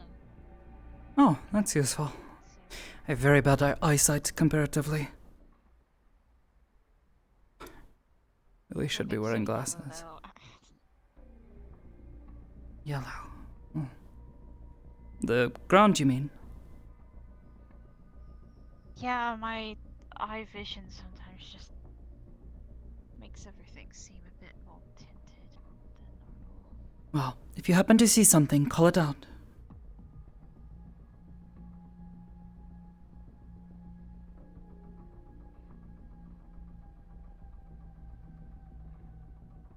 Oh, wait, where did... Oh. Here. Should catch up. Thank you. She's moved on ahead of us. Oh. Yeah, you speeding? I don't see anything.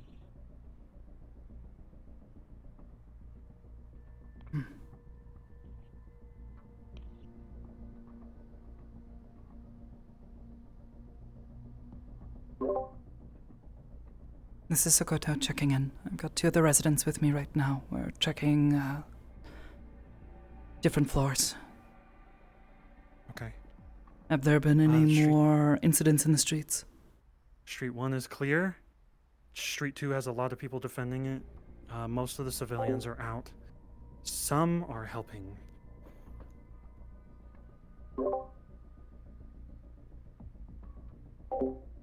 Yeah, we should probably try to get everyone out of here. What was your name again? Rook. Rook and Millie. Right. I have Rook and Millie with me. If we want to try to evacuate the mega building, I can try to direct them somewhere if you would prefer, Hamski-san.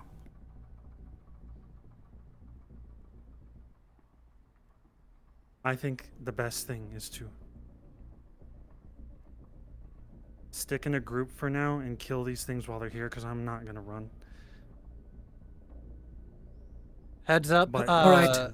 Hey, heads up, comms. Apparently they have left. So if anything, we should... You can verify this, yes? Yes, I can verify it. Alright. Is it safe to have people return to their homes then? Yes, and we should probably... Alright. Yes, we should be able to. Sorry. Thank you. Alright. Aidenson is telling us that it should be safe to have everyone go home. And they should be gone for the time being. But if you see or hear anything else, please feel free to let one of us know or get in contact with Hamsuki-san. We'll come right away. Okay. I might probably move to another location. My house is already a hotspot for my mold stuff, so another hotspot is a bit too much for me, so I'm gonna Hmm. teleport with Hoodie, go to that location. Alright. Well, so long as it is safe, wherever you feel you need to be. Yeah. Do you have somewhere safe to go? Downstairs, yeah. Alright. When so I walk with you for the time being. Sounds like a plan.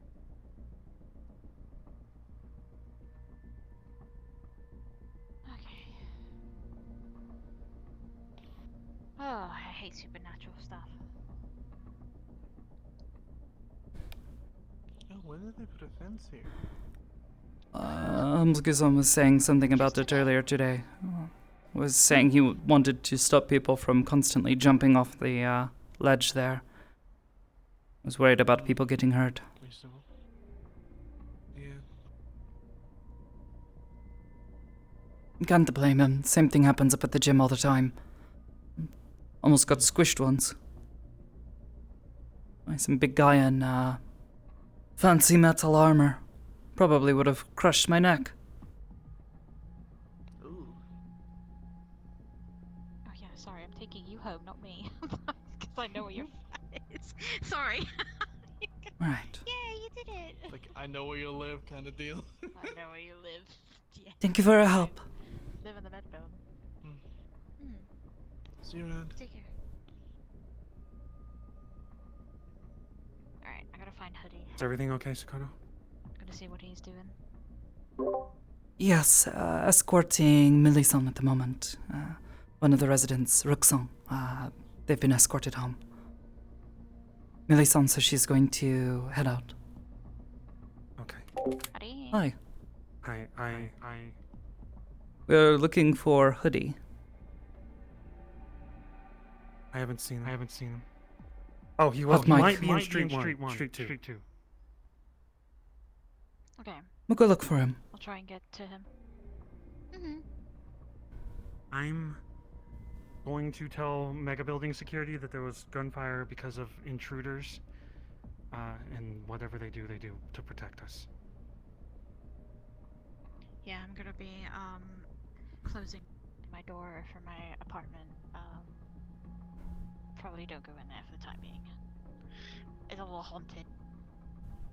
It's haunted? Level 5. Level 5 reading is because of all the mold. I've been dealing with a bigger threat as of recent. Okay. It's kind of calmed down, but I've been going to a whole different location just to kind of ease it. Okay. Right. It's so hard to make this building safe. Yeah. I know, right? I feel that. I'm Let's trying. I want you to know, please. try to help you find your friend. I know you are. We'll get to the bottom of this. I've got this. Let's look for Hoodie. He's probably on Street 2. I think I saw him, but my brain's all over the place. Oh Let's go to the garage, gosh. It's easier. Fair enough. Well, from the looks of it, what I gotta do is just grab my screwdriver. My back hurts. Seems like things have gone quiet. Yes, we've been able to verify that they shouldn't be coming back for a little while at least. Hamsuki-san has notified the Mega Building security. They're going to keep an eye on things. If anything else happens, feel free to get in touch with us. Security if need be. I have been for the past few occasions. Wonderful. Good. I'm going to tell them that it's an actual intruder, and they will probably come down here and make sure everyone's safe. And then in the meantime, yes. let's prevent Hostile intrusion is a perfect reason. What's going on Oh, here? hello, Taranto-san. Oh, Taranto-san, did you get stabbed today? Few times, yeah. What? By the fucking guy in the trash can? Yeah, I'm apparently. heading I out, think I Hamsky. Is signed there myself anything up for security that we need to go over for tomorrow? Or Look, he's mine. We'll have working hours tomorrow. I don't know. Right. We'll be on I the don't way. know what is out here. The thing seems to have been trying to follow me around. Yeah, I'm gonna type up a report and so we know what we're doing. Good luck with that, I suppose. I mean, For the time being, it should be safe for everyone in their homes if they want to take shelter here or if they want to take shelter elsewhere. That is up to them. But Horrible for the time being, things seem safe. Mate, I don't want to see your wound. I will make sure to explain this to the other mega building residents so they can sit tight.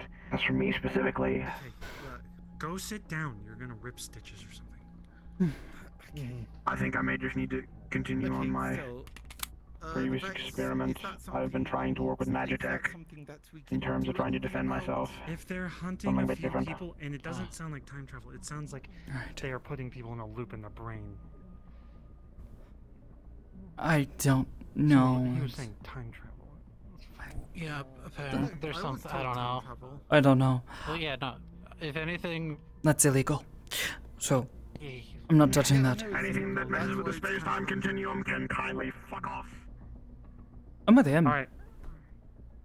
I agree. Can I- Let's get out of here. Let's, yeah. Yes. Right. Yes, just open the door. Oh, Toronto just went through. Didn't Thank even you. go Yeah, open. okay, look, sorry. Mix of super glue and like melted resin, so. Okay. For now, I'll have to get. I'm gonna go check when I get home. Gonna be late if I don't run. Of all the days where some crazy thing starts teleporting around all over the place. It's always we need to just like go to fuck. Oh. The one Go to day our that I have gracious somewhere to be. warlords. We clear? Seems like it. Yes. I'm gonna go to our gracious overlords and tell them, please, can we have anti-teleportation laws? Please. That might not be a bad idea. Let's see if we can ban aliens from teleporting around the planet. I don't think it'll matter, but at least we'll be like, hey, that's against the law! Hell, maybe he could set us up with like I don't know, like a shock thing that like just shocks things if they try. We need the shock therapy at this point. Like I'm fucking traumatized. Shock me. You know what you need? You need fry my brain. Don't actually do that.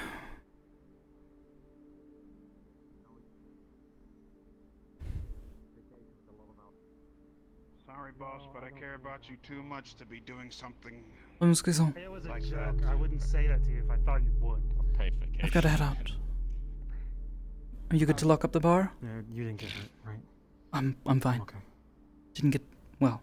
They tip. shot at me, but it's fine. A tip for the next 12 hours or so for everyone that's around the rack. Can you suggest them, if they know how to decrease their download and upload rate? Just server-wise, just anything that will be connected wirelessly, turn it down. Because they transmit via data. And if it's uncapped, they transfer via the data that's there. Or connect your Or routers. unplug the router. Yeah. Simple as that. Ah. What's worse? They probably will be like, no, I'm playing my video games and I'll kill the thing that comes. They're gonna be upset. Probably, but that's the easier solution. Hold on. What if actually? Sounds more like a job for the consummate if beings from elsewhere are showing up and causing these sorts of trouble. Oh, you haven't left yet. There's a chance things might be postponed, as it turns out. Oh. People are having issues with their equipment. Oh, well, that's I have to catch our meeting. not ideal. Yeah, I get it. Do you want me to give you that letter back for now, or do you want me to just hold on to it? It's probably easier if you hold on to it. Okay. I heard there were spooky robots attacking people. Yeah, they just started shooting. Yeah, just try to stay safe if you can, and if you need anything, just call me. I've got to get going, but Understood.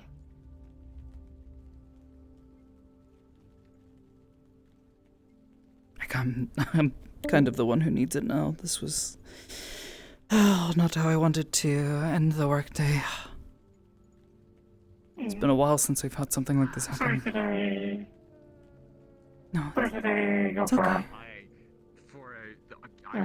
If things end up getting properly postponed, I'll send you a text as well. Just so you don't have to sit worrying.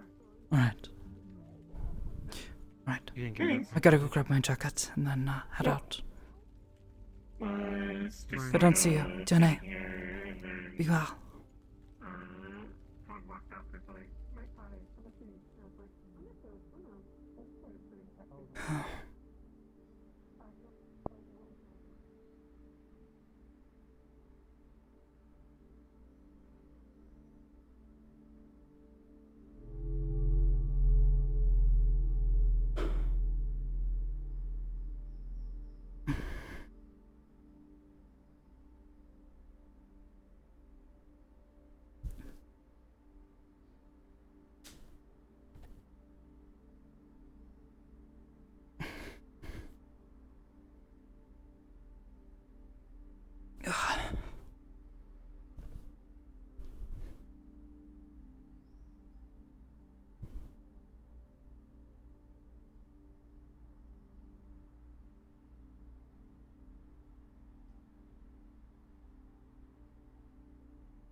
Jenny, don't forget to. Stay with you, actually.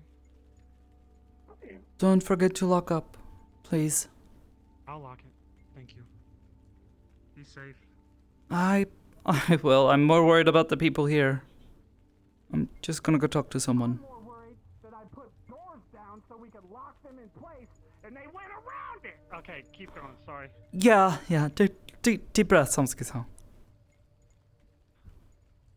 I was like, brilliant idea. We walked down the building himself. Got to hurry. Don't want to keep her waiting. Yes.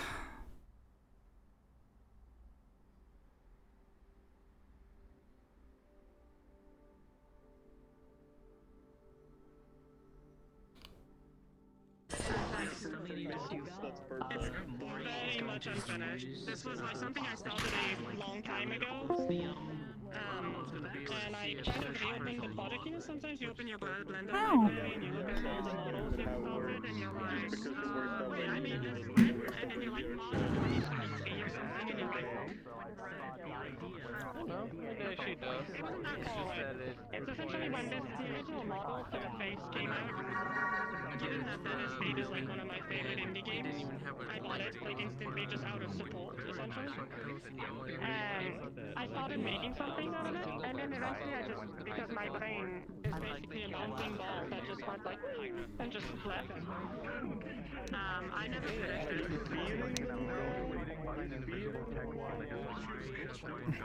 So I took out yesterday to just, you know, modernize the whole thing. I know that was a disruptor. I think we just changed it from recon to murdering like really quick. Oh yeah. Honestly, Hamsky's so tired of putting defenses in place and then being like, run. Yeah.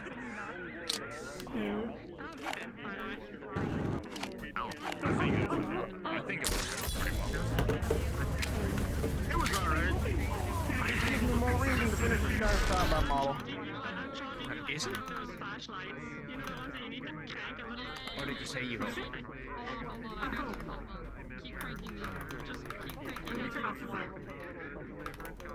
I am now intelligible.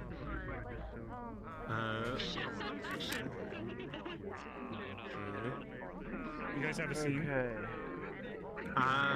We were gonna have a mission, but to get one of our players having issues.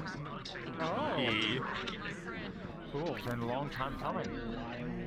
We'll finally get it. If I had time to do that sort of shit, most people do everything right. No, negative. What time do you guys usually do? We get this done, and we might not have to wait another year. Always depends on what people are available. If you ever want to get involved, let me know. Also, I'm making a new kit. I put so much gusto when I said anyone who messes with the space-time continuum can fuck off. Yeah. Time magic is forbidden. So into that because it's so true. We don't fuck with time travel for a reason. Well, yeah, that's why you don't just drop Vex lore out of fucking nowhere. Yeah, well. Well, it's not a I don't think people. You didn't hear it? There we go. Yeah, so although that does sound like it hurts, it doesn't sound like it. Also, let me know if Sakoto decides to snoop and read the letter early. Okay. I think she's gonna try to wait. I think she's got enough self-control. Yeah. I really am craving a fucking fight. Shenanigans aside, today was a good day, but now I go because I'm a speaking friend. Y'all take care. Take care. Best of luck. Be well. How many people are still here? 33. I'm gonna load into Chonky model. Let's go. Gonna be an awful person. Chonker model. Chunk of the lobby. I know, that's what I'm thinking. Yeah. What? We're gonna wait like another half hour, or like till the top of the hour. See if one player has issues can get fixed. And I'm thinking if I Otherwise, we're not doing the mission. down, it'll slide down. So I can like have a long grip on it. Sure. I thought the new I'm forgetting their name. The new game model. Yeah. Fuck yeah. You have a parameter gesture right weight, and the weight is a float that goes from 0. I don't think the material for the trail is set up right. Oh no, it's not. It absolutely is not. I just imported the package as is, but I think it's been updated. I think I would enjoy it, but like, I just don't want to like try to figure out where my hand is supposed to be. But I think the easiest option is just have it center grip, tight fist, go down to the bottom so I can. Having quick like that, quick changes is very handy. I don't think this thing has full auto. Ooh! No full on the building. It's not full auto. It's not? No, this is. I don't know. I'm still fucking with the model. It's really funky. And by funky, I mean... Yeah, I've heard that this model's a little weird to work with. Yeah.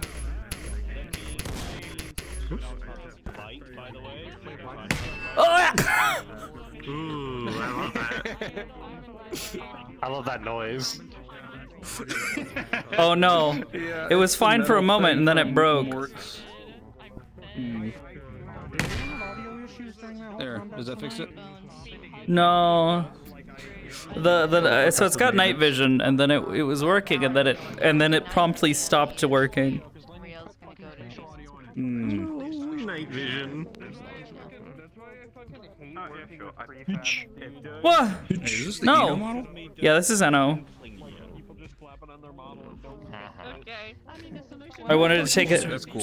I wanted to take a look at it because at the end of the day, this outfit as is, maybe without the belt, is kind of what I'm wanting to put together for Sakoto, and I wanted to get kind of like reference for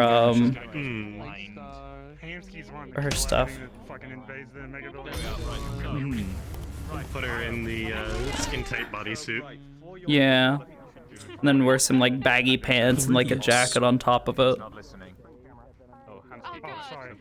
She's ready. Bib, I have a question for you. I have an answer for you, probably. Has Sakoto gotten to the point where she can just detect psionics around her, or no? No. She's never been able to do that, and likely never will. Got it. That's all I need to know. I just needed to know that in case I needed to message Boxador and send him your way. Oh god. Oh god. Please. Yeah, no, she cannot do that. She can detect people's minds to a very, very limited degree. If they're like in the same room as her, she might be able to tell, oh yeah, there's someone else in the room here. And she can go from there, but possibly detect Adeptus, possibly, because of him being psionically inclined. No? Okay, got it. no, she can't do that. Understood. Easy as. He pretty to explain that he writes on the same wavelength as the host. So I just keep looking at the same person. I don't know what that means. So yeah, pretty much their psychic wavelength or their psychic personality is fused with the one he's hosted with, which means that if you would look for like a second person, it would just be Mori. Yeah, no, that's fine. Mori has a second passenger, that's why. I mean, imagine having a second passenger. Couldn't be me.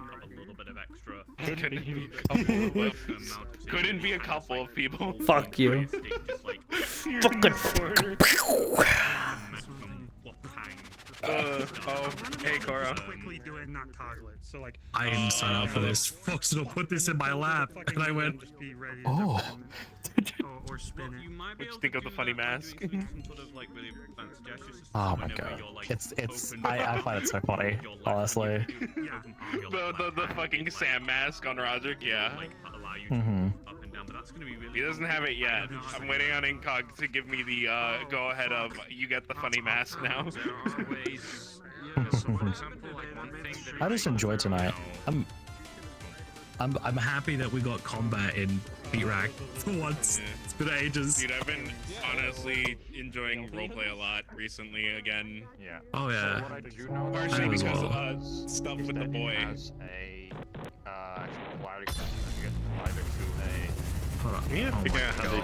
The funny coral sword latex effect on that and make it look so nice. Oh, well, I mean, a lot of it is, there's like a mix of stuff. Like part of it's smack caps, but part of it's also just like actually doing speculars as specular highlights, and it looks like they might have done like some tune specular stuff as well. It's not like a super crazy setup. Yeah, because like that looks so nice compared to like what Magpie's wearing right now. It's how I oh, like a similar texture. What are these fucking facial expressions? When you have a really good ice cream cone. Yeah.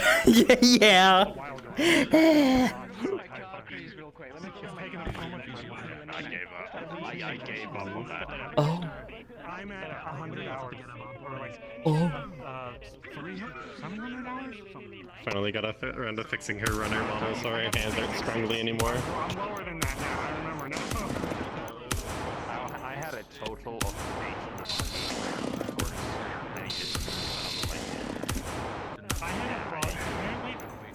Apparently Twitch made it so that it goes on the main page, you can have 20 videos loaded or 40, and they changed it to 40. And now you can't delete. What do you think that's gonna do to me, huh? It's gonna do nothing to me. Woo! And then I found that out today. I was like, shit to me. Do you already grab the pistol?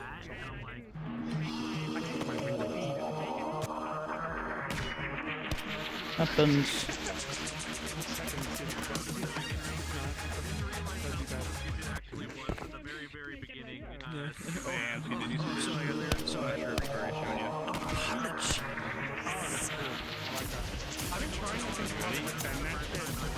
Like if someone high kicks and then they spin into a low kick. I don't know where the fucking.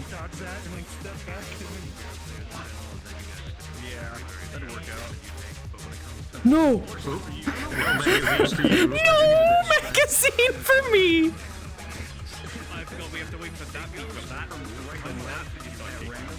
Oh! Oh, it went in there. Hey! This is why I don't do contacts for guns very much.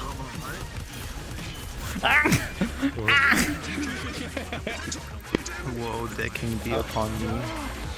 I love the effects he did for this. It looks so cool. Imagine having decking effects.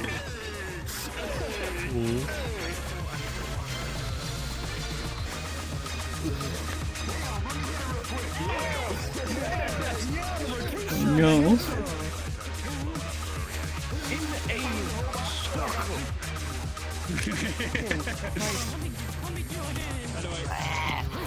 Her being like this is her just hiding the fact that this is her to people who know who she is like this. My shoulders fucking like mind glass. Anyone come to the gym looking for bringing big booty bitches? Because I was walking through the street like. The effects do look really nice though. The effects do look really good though.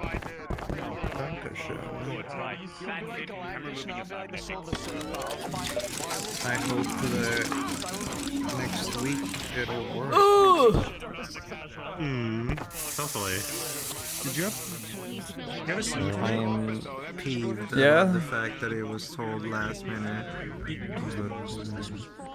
Yes. What can you do? I could have been in session since the Yeah, beginning. well, they had a massive fucking storm, you fucking goon. Nothing happening, and then when she You was asleep, absolute she buffoon. was just like, our powers expanded. It expanded immediately? So what happened was when it was coming Why are you through, act so it was fucking coming through surprised? It's a the little bit. weather. We were literally watching together. Like, So, something I have to say, cyclones are very rare for Australia. They're actually a lot rarer than normal cyclones usually happen. The normal cyclones never get too big. The ones that we are recording currently are the first ever time we've had multiple strike at once and have been at an absurdly large size. Like, this is the first ever time. Our houses are not built for it. Our houses are built for heat, and that's it. So, when these ones came around and came to hit red. Oh wait, why is that attaching at your like knees? Hold on. That's what scared me. Is red was dead center. I don't know if Red told you, but I was gonna fly them over to me. Give me one sec.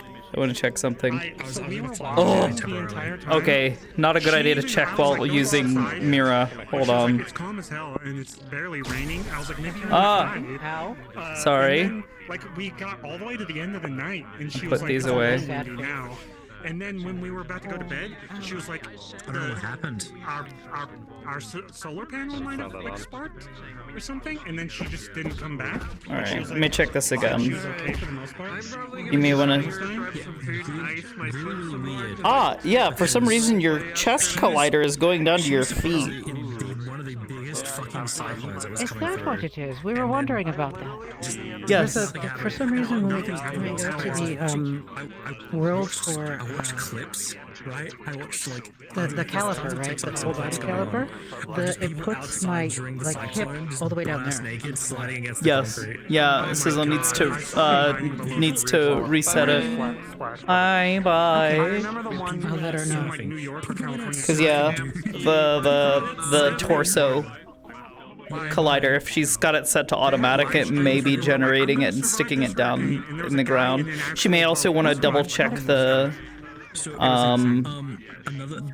character rig, make sure that everything's being assigned correctly in Mechanim. There was the at the alpha. What was it? I think Nice this is hands. Pretty much the final design on her. Nice hands. Like backers or whatever. Yeah, good hands, good body. People, it was like a group of Australians. You might I think mine's better. And went out to the fucking beach and just started trying It's to all blow covered, them away guys. I can't see it. for like the next 12 hours. I saw people on the news. Saw people on the beach in a video, and they were like, "Oh no, there are waves coming." He was using a metal detector, like on the beach, and then the wave comes in. He's like, "Oh shit, better run!" Like, too late, motherfucker. You're a little big. What are you doing? Your mortals and your Dude, it was so funny. It was The so fuck? funny. What the hell does that mean? I'm keeping updated on it. If because when it was first coming around, when So what you're telling me is that you could not work out and gain a bit of if I could muscle. fly them out, just get them over me, and I'm fine with that. Yeah, sure, it would cost a bit, but I would have been able to hold her in a place that she would have been safe. There would have been no cyclones, nothing, and then she could go back the next 2 days later. Then what are you made of? But the only other person that would have been able to take her from myself would be Flurry, but Flurry has a household full of people, so she can't do it. Yeah. So it's We really are the only me. myths of your people. I'm Alexa. made of what? Huh? Myth. Yeah. Myth. See, those are all We are the concepts. myths. Yes, we are concepts given form. Hamsky, do you have a moment? I have a question, or actually a presentation for you at some point. Not whenever you have time. I'm good. I'm free. Okay. Still streaming. So yeah, Come that's in. Poked your belly button. I'm well I aware. like her too. She and I think we share tummies. We do. I think we're the same body, right, Leo?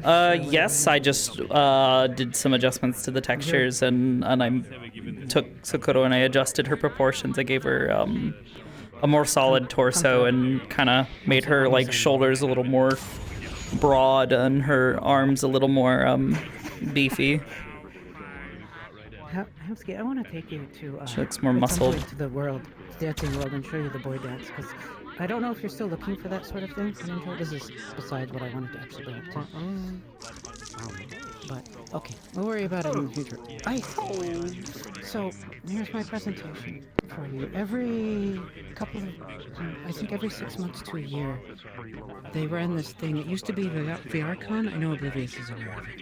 Yeah. And basically, what it is you can pay, or no, actually it's free. You get the opportunity for larger groups to set up booths. You just give them the booth, they put it in there and stuff, and you have things about your RP or information about your community and stuff. It's mostly like community organization, right? Wardens and PL. Back when I was part of PL, we used to do this every year. We'd set up a booth, right? And occasionally some of the staff members, like myself and others, would go there and greet people in public worlds. Just be like, hey, are you curious about roleplay? Do you want to go? And as a way to talk about our community and stuff. Meat Rack has been reached out to by that project. They have a new name now. They're not VRCon anymore. They're PKJT, I think is the name. And I was curious if I get you so many wanted DMs, I might have actually seen that. Yeah. I'll have to scan through my stuff. If you wanted to do it, there are people who would be happy to set up your booth for you, because Meat Rack is like the biggest, or one of the largest of the Metaverse, right? So they're kind of like, community-wise, you guys have a large impact. You guys being there would be really cool. And there are people who would, go and talk about what the Meat Rack is about, what roleplay in VR chat is like. Hey, are you interested in coming? Here's how you can join. This is what it's like. It's really fun. It's a great time. It runs on Saturdays and Sundays. It's a good way to get into RP if you're not familiar with it. That kind of stuff. And so I wanted to see if you would be interested in that idea. There are people, if you don't want to build your booth yourself, there are people who would volunteer to help make one for you. If you, but it would I can be look cool into to that. have a meet rep. Okay. I did that for VCAT, like before all of this, and so I could probably make something. It's around the Yeah. same vein, right? Yeah, it's the exact same thing. It's just a little booth. They have parameters and stuff, and some of the other RP groups, like wardens and stuff, set up there. They will actually have a specific like day or two set aside, and for a couple of hours they'll actually go into the public worlds and jump between them, and like as a staff go, hey, we're blah blah blah blah blah. It's not required. Most of the groups don't do that, but a lot of them do. And so, I just thought I'd be down. I'm just. I think I would have to have someone else do it though, because I'm like swamped personally. But I could probably find someone to make one, or easily rip something from the map and just do that. No, well, that's actually what a lot of people do. Is they'll tend to take like a general idea. Like you guys have a very specific aesthetic and look, right? the textures and materials you're using. And so just slapping those on and maybe a couple of pictures and stuff and, you know, a little sign and thing, that's all you need, really. Is there a limit to what kind of... I'm wondering if there's a limit to what kind of shaders they accept, because the big thing that the meat rack has is it's like really dark spaces with, you know, the bright lights and everything, and I'm wondering, you could probably like bake that stuff into a texture maybe, but I don't know. I'd have to think about that. I'd have to. It would be kind of fun to go to one of those worlds. Or use vertex painting. You know what I liked in one of the VCAT booths? He's not listening. You would look into it and you'd see a whole world. No, I am, but it's the thought on my mind. You would look into one of the like a flat plane, cube map. yeah, and you would see the whole world, but you'd go in and it's just a cube map. Maybe I could do that. Get like a shot of the street and then just a very simple. It's not hard. If you were gonna do that, what I would say, my suggestion, very easy. Forgive me for interrupting you, is maybe make it like a full-size window at the back of the booth or something, so that someone can go in and in the booth you can have, you know, pictures of people there and maybe like a little counter from one of your stores at the bar or something, you know, a couple of places to sit. And then the window back there, and people can, you know, see what the street looks like, you know, and how cool it is. Or the mega building or something. Whatever you wanted to build into the cube map, you can just put that anywhere and project it. I'm immediately picturing like a bar, and then out the windows, like, I don't know, the mega building. You can see the mega building from like a... Yeah. It'd be a really cool cyberpunk vibe, because there's not a lot of like futuristic type of things there. It's a lot of, you know, especially from the RP community, right? It's a lot of fantasy stuff and things. Hi. There's not a lot. But yeah, it would be cool. Hi. Hey, you're adorable. It smells like burning in my house. Yeah. Or I'm having a stroke. Don't burn down. Oh, you know, we need to do something. Why are my... Oh, I guess that's the chest thing, isn't it? That's why I'm kind of... My legs don't bend. Funky like that. No, Yeah, I I'd don't say know that's what's going probably on. something to do with your full body. Question mark. What sort of tracking setup are you... Oh, well, yeah, that's gonna be happening because, yeah, no full body. Oh, wait, I know what it is. For some reason, it always thinks my controller is part of the full body. I have to, like, disconnect it, and then there it goes. Yeah, you'd have to step away. Okay. Yeah, I don't know why it thinks that. Well, no, you may still need to hit calibrate if it's... I don't have a calibrate option. I have sit or stand. Oh, weird. Yeah, I don't know. Who knows? Yeah, no, that's probably happening because of the way the rig is set up and the way it's measuring your height right now.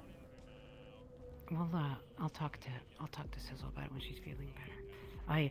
You know the thing we were talking about yesterday? I don't know how private it was, but I was like, today I was thinking about it, and I was like, in the middle of the scenario was going on, someone was like, I can prevent them from teleporting, and I was like, God, I wish everyone was in the Discord so I could like DM go in and be like, hey, you can't teleport, no. That would if I had any idea of what to do, it'd be put everyone in the Discord channel so that you can like send them DM messages or something, because it's hard to communicate with everyone in the lobby. One of the other things is like having a whitelisted broadcast ability where you can like. Man, I wonder where that's possible. I wonder if anyone's ever shared any assets like that with Mr. Hamsky before. I need to fix it. It's already in here, but it's broken because I did something. It's not in it. You deleted it. I have error messages about it all the time. Yes, and I because don't you know broke why. the script. Because you deleted stuff from your assets bin. I need to upload that motherfucker. Like, get it out of my entire system and then put it back in. Yeah. Or I have scripts in it still somewhere in an object that I'm not aware of. That is entirely possible. And it loads back in after I delete it, and then. That comes with a lot of benefits too, because you can do sound things and stuff, also, which are really fun once you get them set up. When I redid the entire map after it broke, and I was like, oh, I can use that. I was like, fuck yeah! And then And then he set it up and then tried to change stuff without knowing what he was doing. Oh, I think someone crashed us all. Lovely. Oh, goodness. Oh, yep, and there's the error. Yep. It comes with a lot of benefits too.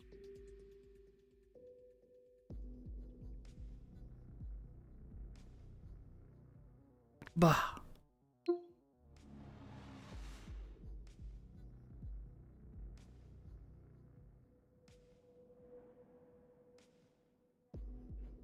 Lovely.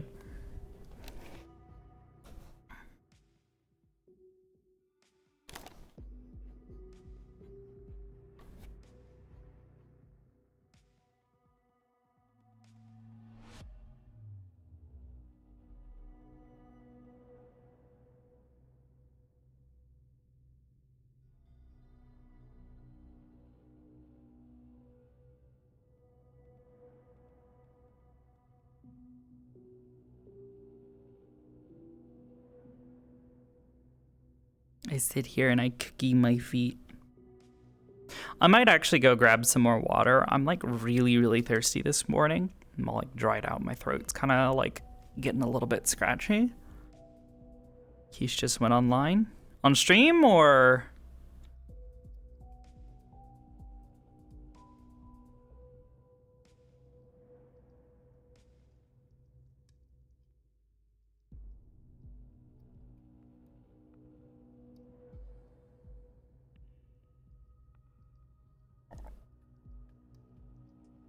Probably crashed. Yeah, somebody. I want to think. I think it was one of the people with the giant fucking models.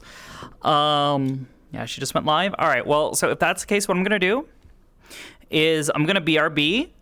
I'm gonna go grab some water and be right back. Also,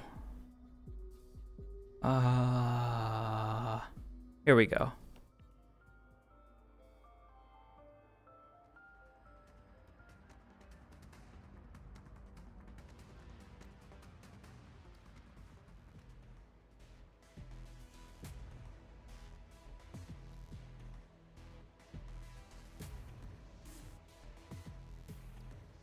Being goobers with avatars? Yeah. It'd be that way. So, all right. Yeah, I'm going to take a couple minutes. I'm going to go grab some water, and then I'll be ready to go. So, y'all hold tight. I will be right back.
Whoa.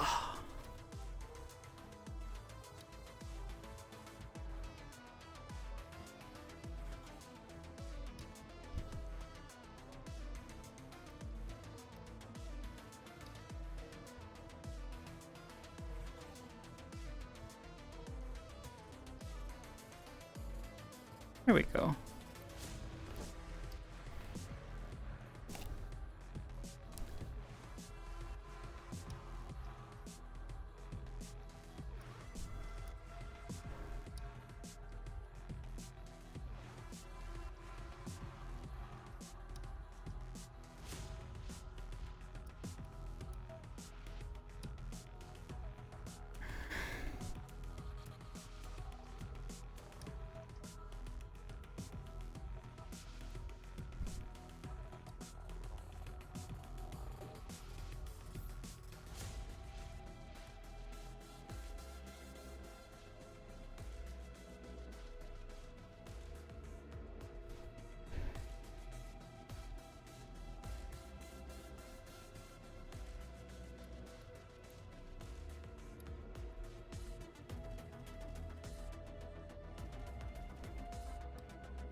Where's Kish?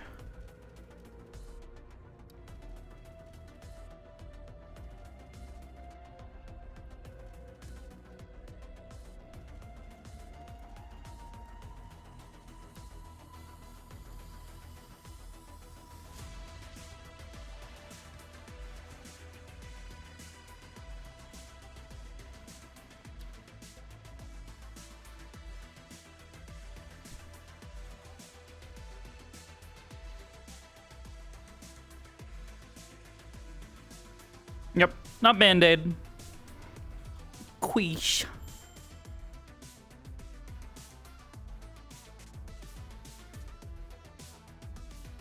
was just about to join you. You. Me. What about me? Yes. You. Me. You.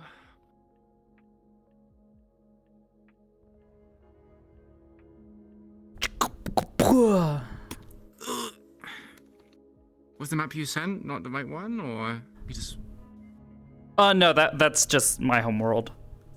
I had someone crashed the meat rack lobby by being a goober and loading into a model that crashed everyone. Oh.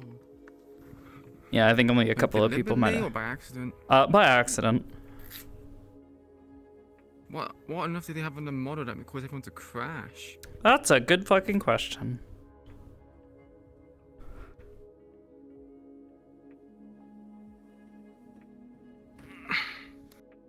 Yeah. Debating on whether it's gonna be.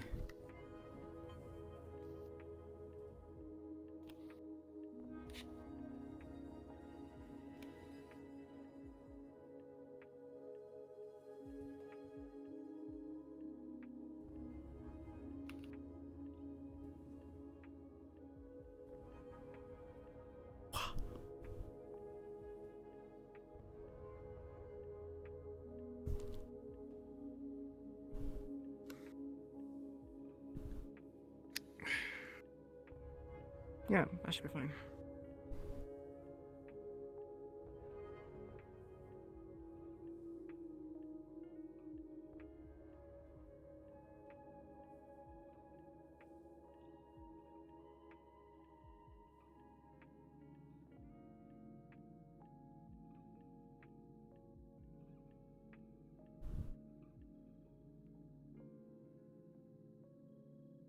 All right.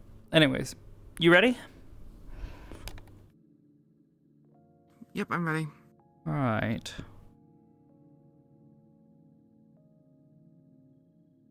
Should actually be in recent.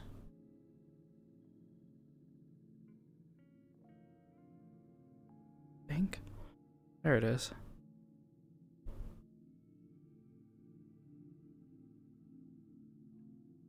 Oh wait, that's spawn. There we go. Oh, yeah. Ta-da.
Okay.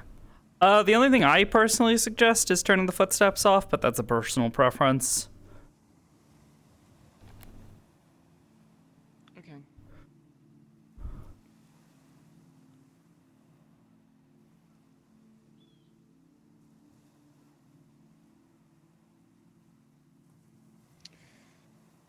Calibration. Don't you just love it? Oh, calibration gods, please bless this woman. Blesseth. Blesseth? Blah, blah, blah, blah. I can words. I have been talking too much as Sakoto today. Clearly. Oh no, the character accent and the lack of fluidity has caused you to lose how to speak English. Or common. English. I never knew if it was common or English. I refer to it as common just because that's like kind of like the fantasy stereotype of like we don't refer to things using like real world nonsense because that's just a little bit funky. Also, I forgot to do something after I reloaded, so bear with me a moment.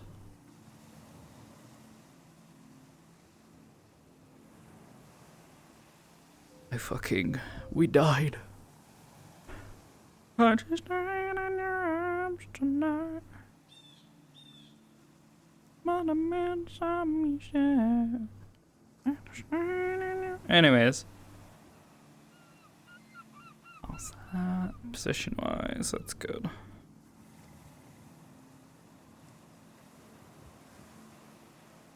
Wait, where is it?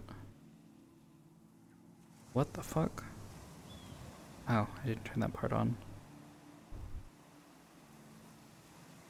Oh. Oh no. Where the fuck did she go?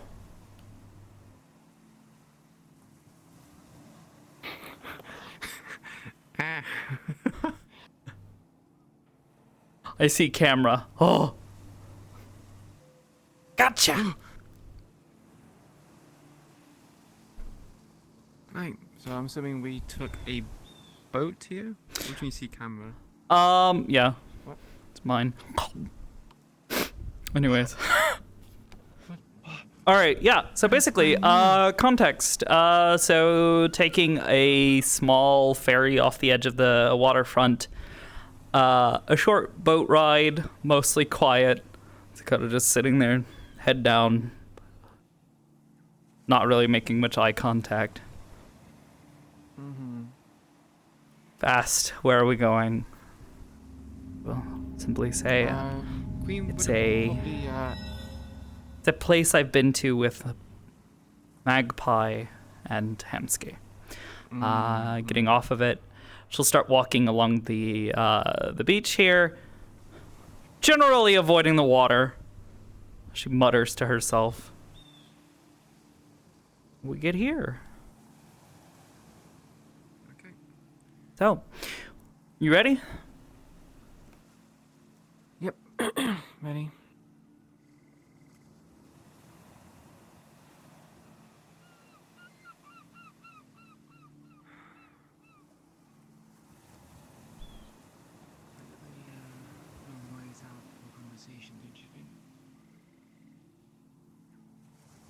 It's quiet spot. The people here keep to themselves. I thought it would be, better than somewhere inside the city. You will want to watch your step, though. Appreciate it. I figured better than the last place I asked you to meet up. Yeah, concrete lab rooms tend to be the place for uninvited guests a lot of the time. Sometimes. Sometimes, I say all the time.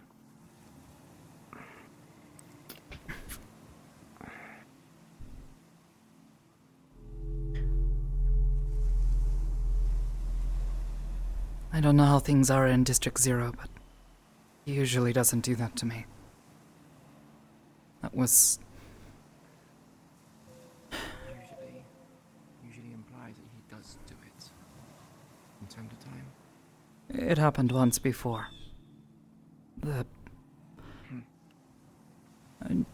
You remember that day that Monk Python and I called you, asking for you to come and, talk?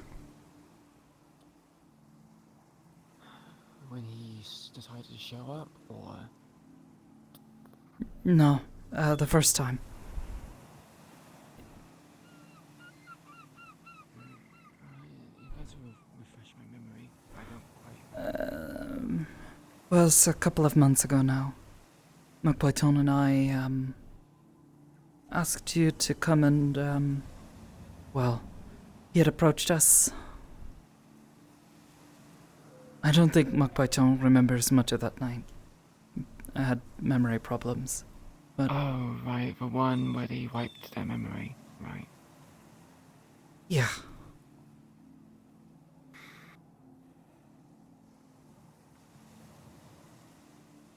Was it being quite a traumatic experience?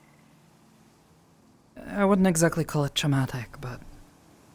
when he approaches you in the street and claims to have simply bumped into you, it's usually not the case.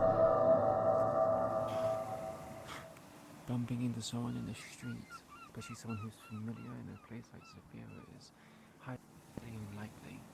I'm sure he has a whereabouts as well. It's a very poor excuse of a lie. Yes. And I was aware of it as well at the time, which is why we wanted to talk to you.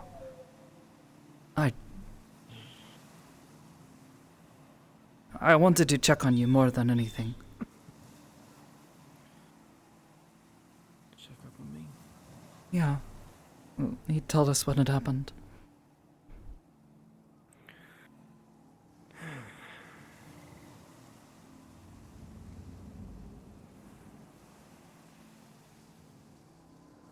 I'm sure he probably recounted the events exactly as how he would envision it. As he envisioned it, I'm sure.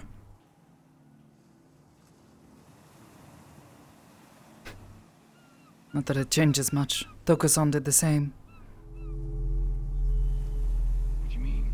Changed his accord of events? He had his own spin on why things were said and done the way they were. Want to watch your step. It's a little bit tight.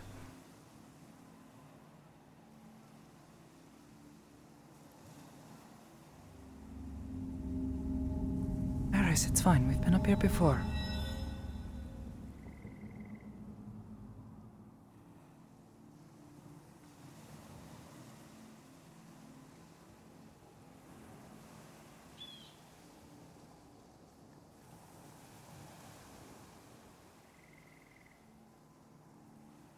There.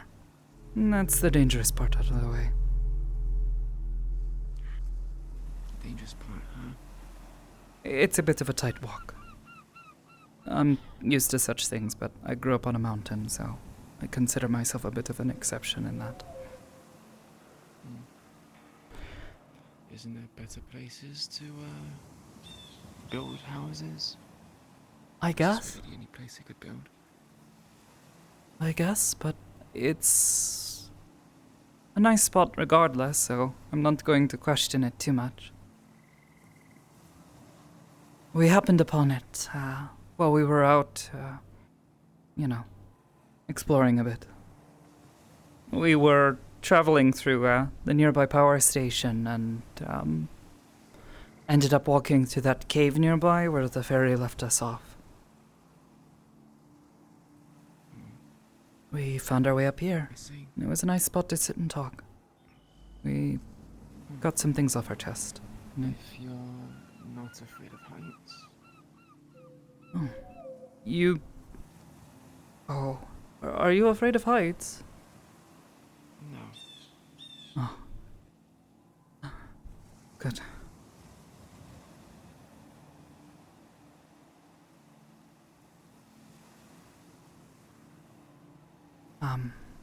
But yes. I was simply worried that night. He had said the two of you fought, so... Yeah, well, you saw plenty of that in the mindscape we went into, so it's not much different. Yeah, but, you know... I hadn't seen you do that before. I didn't know how you handled it. I know we had... You've never seen me fight before. I guess that's true. I don't really show it off. No. You never really are one to show off.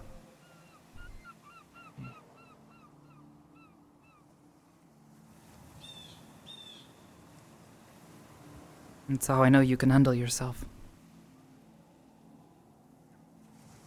But I was still worried.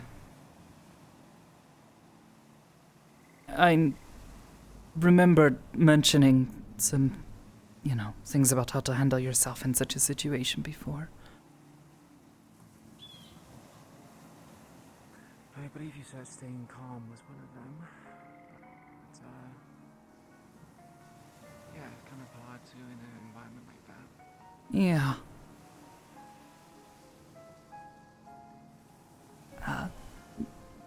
Don't mind the older gentleman. He might peek a little. He's friendly, though. He doesn't like to talk, though.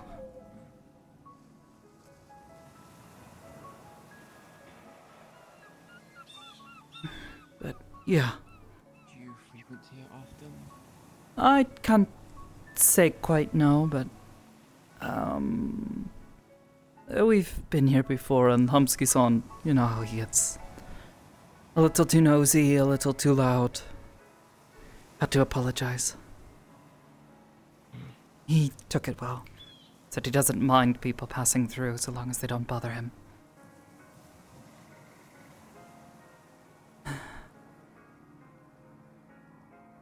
But, yes, I was just a bit concerned. Wanted to make sure you were okay. Was just scared is all.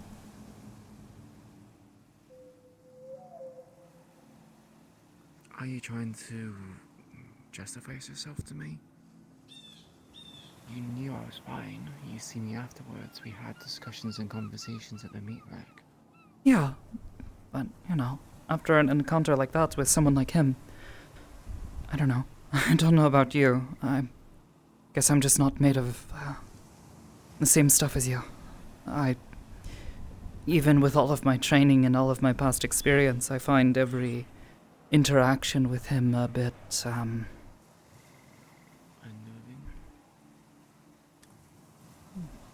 It takes me a bit to recover. Even after this most recent incident, it took me a couple days at least, and my mind was a bit, well, it was difficult to stay calm. You mean recent incident as in the one we went through? Yeah. That's not the first time So I've had he to... hasn't harassed you since? No. No. Here. It's a nice spot.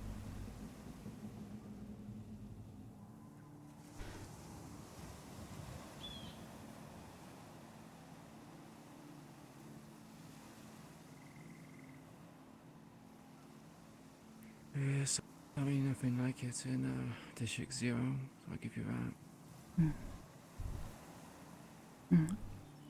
It's a calm spot, away from most people, and... Well, I'd hoped he wouldn't, you know, find some way to track us down here or something. Like you said about Malleus, bumping into people by coincidence is obviously something he's planned for. How he does it, I don't really know yet, but... if he wasn't sharp, he probably would. And nothing I could do against it, so it's just a case of... Well, luck, I'm getting it back out again. Yeah. That, or I could jump from this and go swimming. If I don't hit the cliffside.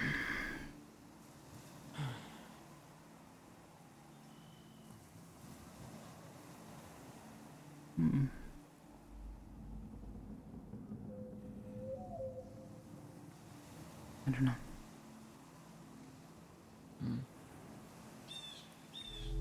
What do you mean? I don't know. The thought of doing something like that terrifies me, though I don't exactly consider myself the best swimmer. I mean, jumping off into the ocean is a large body of water, I guess, not the ocean. To escape an enemy? Normally, the fear of being captured or killed is greater than, well, jumping off something as high as this. You pick the lesser of two evils, normally. I suppose it makes sense.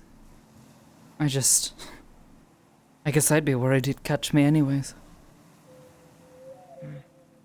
I'm not joking when I say I'm not a good swimmer.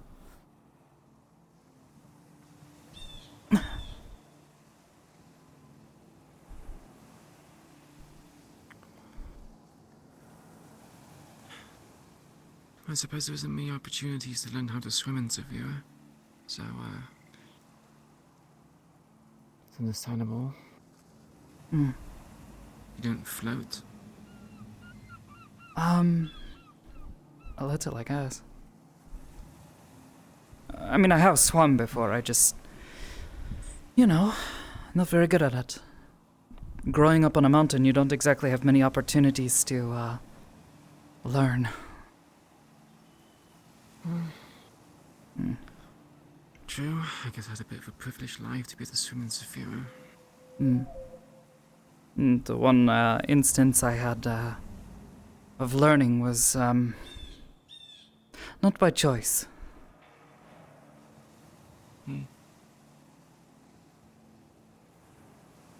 Well, you didn't drown. That's a good thing. That's because I had one of these. Yeah, don't really think I can afford something like that. No idea. Hold my breath for a long time.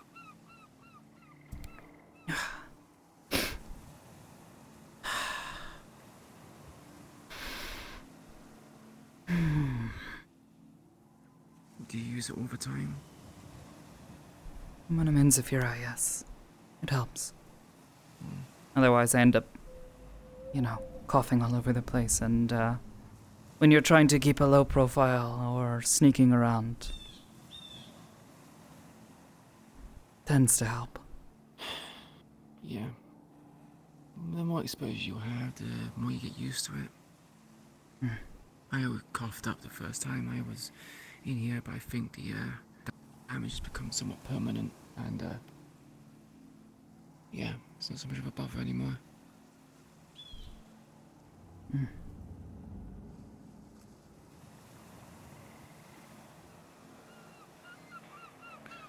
So, did you bring me here to sightsee, or did you bring me here for a different reason?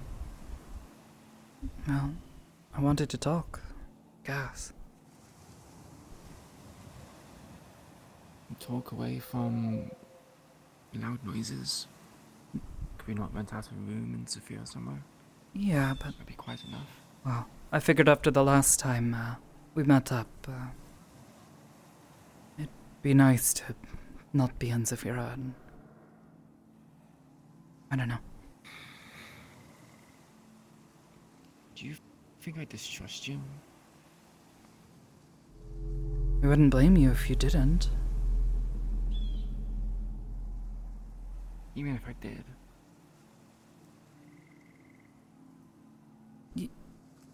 Yeah, sorry, common. I wouldn't blame you if you didn't trust me. I hope you do, mind you, but... I mean, I went along with the plan. I could have just ghosted you and had no interactions. Could have just, well, treated you like a stranger. The fact that you went to the meeting... Like, maybe I should explain myself a bit more. You do realize that all the comments and everything I did in that space was acting, right? It was very convincing, admittedly. I wasn't sure, but honestly, that's good. The less I thought that you were in on something, the better.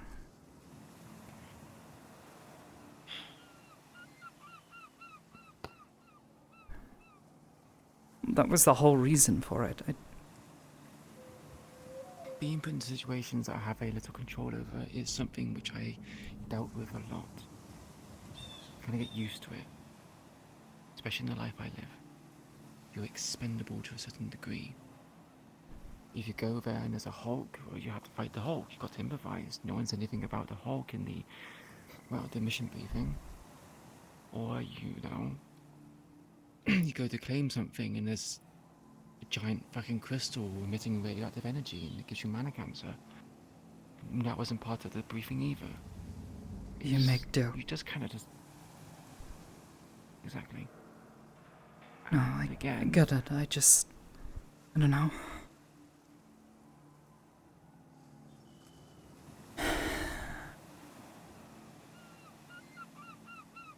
I value your trust in me a lot.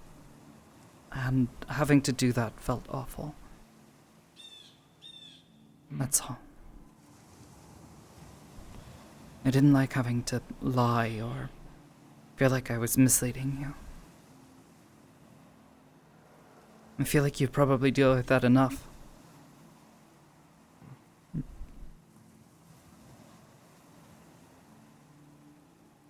When you're gone for a handful of times, you become kind of numb to it.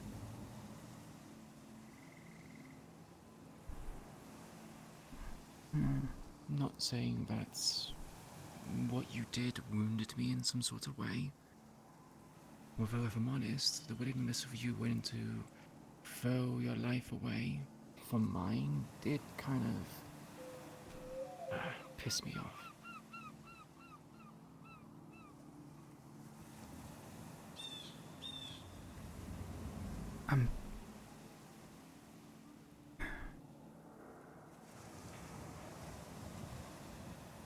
I guess that makes two. What do you mean makes two? You were pissed off because I was willing to do something for you? No. No. Iris has been in the back of my head upset about it for weeks. I was throwing both our lives away, and I get it. I couldn't see a way that I would be able to bring myself to do that. Especially after everything you've been through. It felt wrong. You fought this hard to get here. To get this far.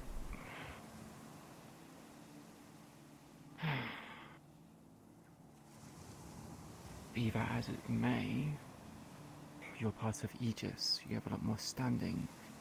You have people which, as much as you would like to think otherwise, do care about you.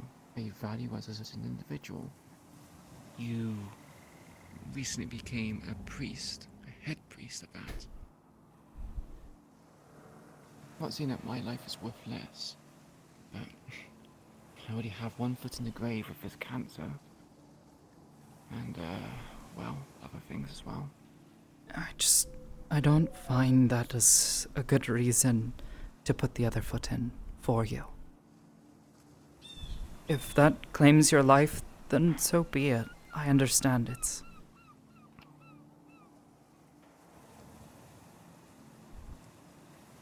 You'll have lost the fight. Guess I'm used to the... But the idea of killing you myself, I mean, it's a mindscape. Yeah? What's gonna happen if you kill what you die in the mindscape? You have brain death? Is that how that works? Possibly. If it does, I would like to know. Permanent coma? That's... well, it's painless, isn't it? I wouldn't exactly call it painless. And having your mind destroyed is... I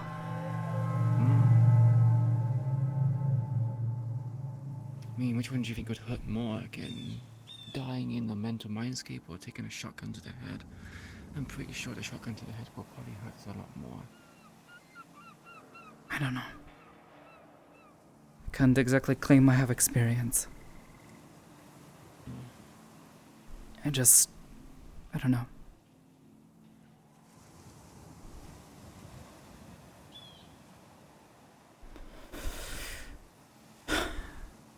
I look at you and I see there are people who depend on you. Sure, there would be people who are sad that I am gone. But there are people who are counting on you for them to continue doing what they're doing. Not necessarily. People can always find a replacement.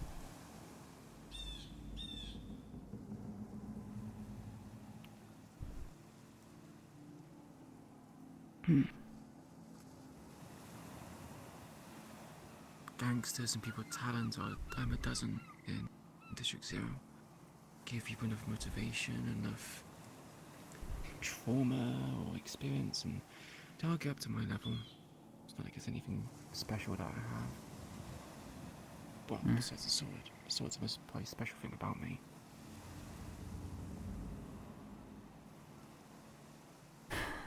I find that hard to believe. I'm only...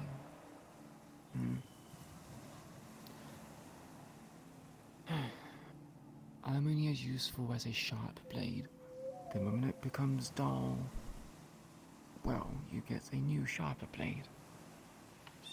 You can certainly try sharpening the current blade, but well, every time you do it, you wear it down. That can't be really how they see you.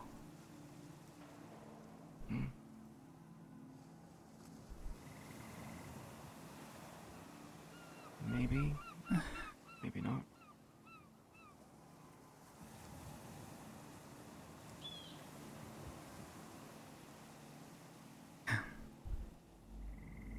I guess I see it differently. That's all.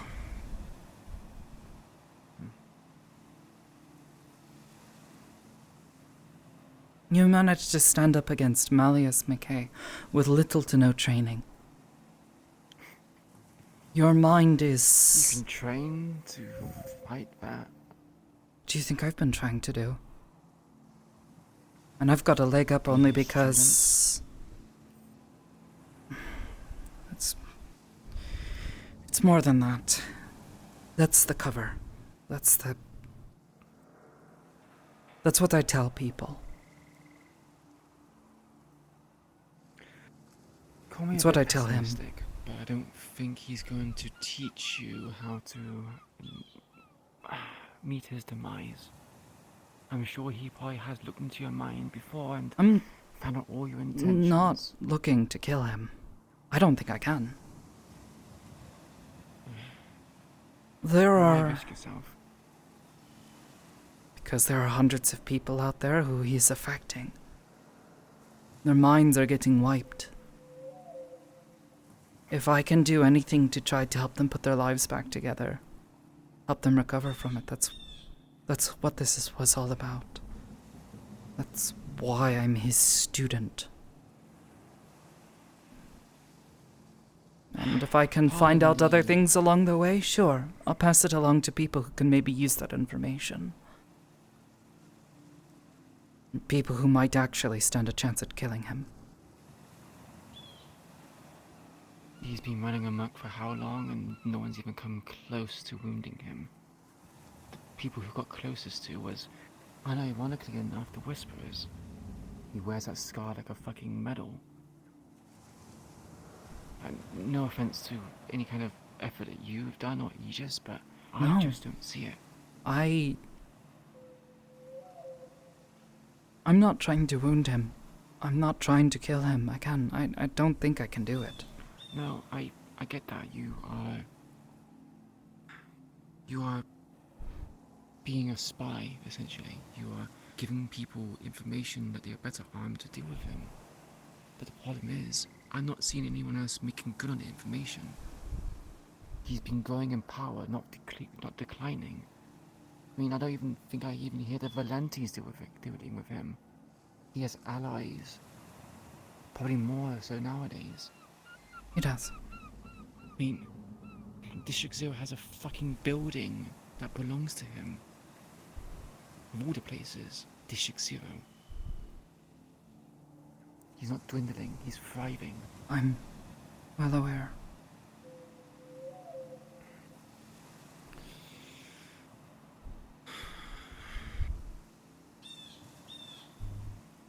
If you're well aware, then why are you not aware of the fact that people are just not doing anything against it? You can gather as much information as you want and risk your life and limb for it, but if no one's going to do anything with the information, you're risking your life for an impossible dream.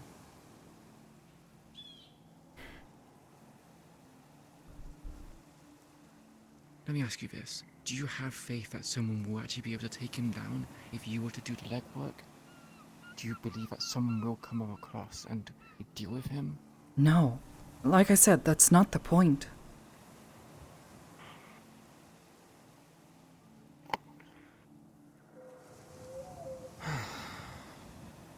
Do you understand the nature of his power?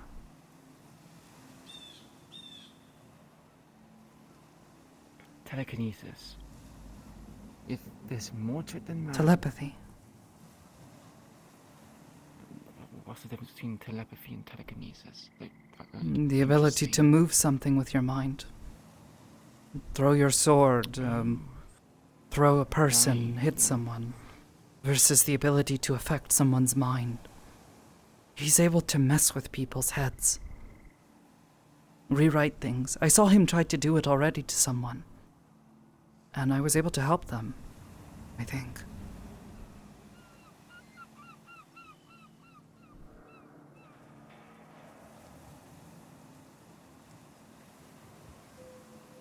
Planted a seed in their mind, and it was slowly consuming them. Turning them into him. Yeah, how did you... You told me. I did, didn't I? I'm sorry.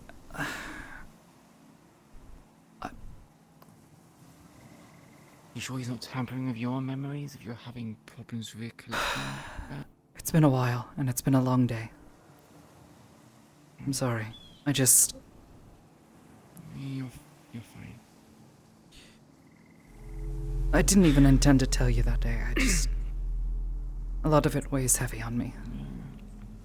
Yeah, things happen. I didn't intend to tell Lucky that I hated him, but that happened. So, things happen when people get emotional, or someone comes across that kind of, aggravates them or inflames the situation. It's normal. We're human. So, yeah. Yeah.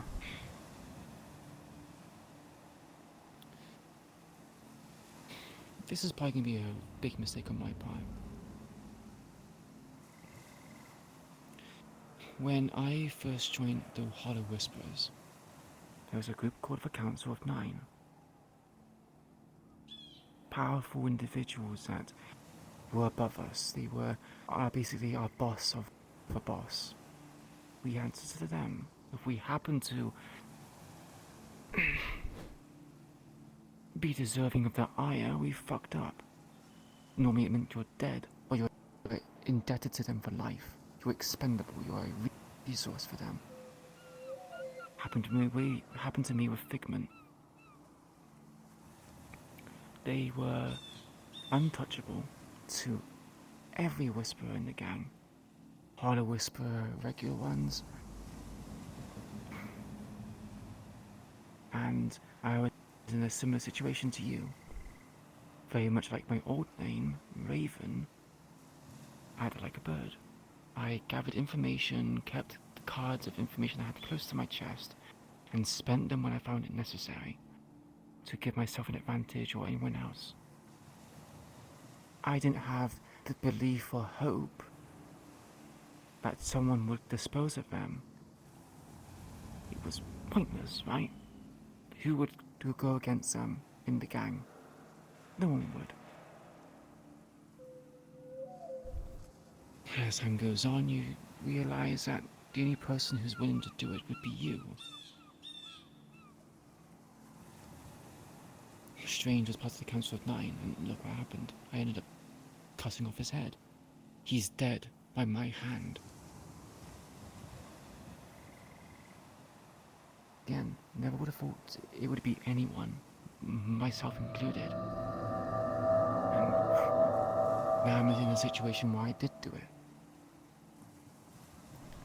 The point I'm trying to make is, if you want something done to him, whether it's his removal of power, his death, or some sort of dwindling of his influence, you can't expect anyone else to do it. You have to do it yourself. And you need to weigh out whether or not it's worth you sacrificing what needs to be done to do it. I didn't do this expecting to kill Strange. If anything, I was thinking I was going to die when I was fighting him. I came out on top every time by sheer dumb luck. It'll probably be very much the same with Malleus.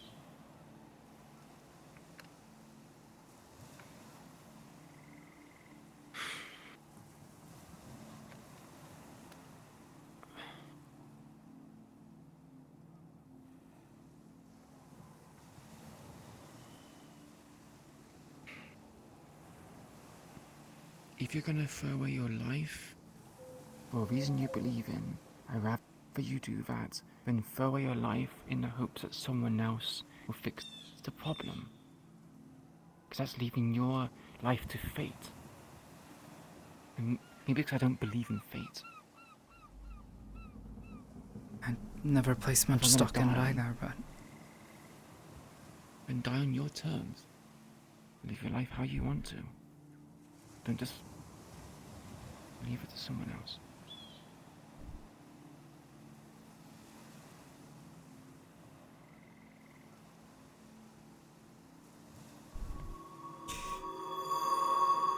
When I first started down this path, there were others.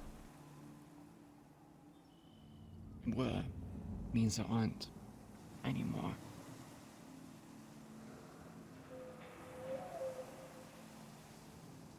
Most of them I don't have contact with anymore. Like you did with me, I've had to play the part. Most of them I don't think trust me anymore, and some of them I don't even trust myself.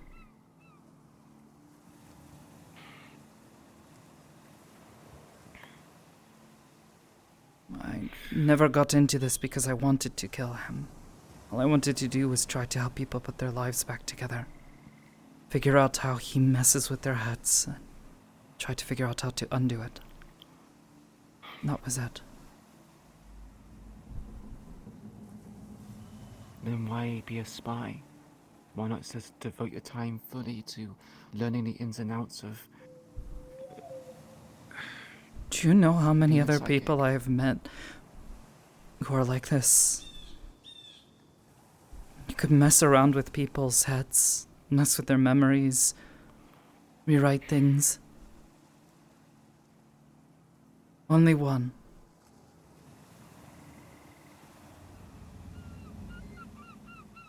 That's him.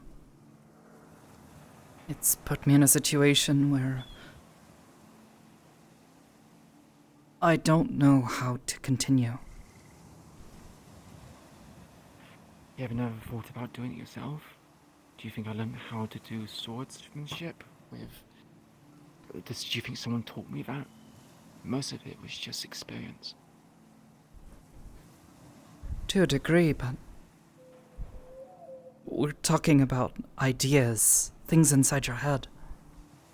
And we're talking about with... Because if you swing a sword at someone and it doesn't work the first time, you might be able to do it again and kill them anyways. If I mess up someone's head, it could kill them. It could completely erase everything. They could end up a different person. That's a very big risk. Okay, I'll put it this way then. If you are such a rare occurrence, Malice being rare, you have no one else who's a psionic. If you die or become his pawn, who's gonna save everyone else? I understand that you probably don't want to fuck people up deliberately, but there's a weight to this. If you want to get better at it without becoming his pawn and saving people in the future, you have to break some eggs and make an omelette.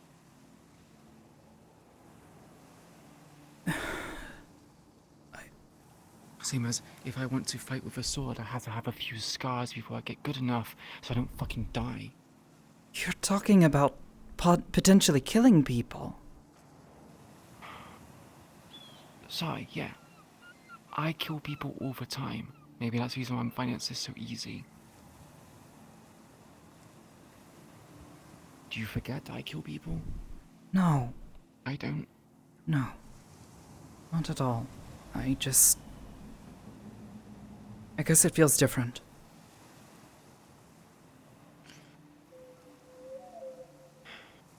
I'm trying to put people back together. I'm doing this because I want to do that.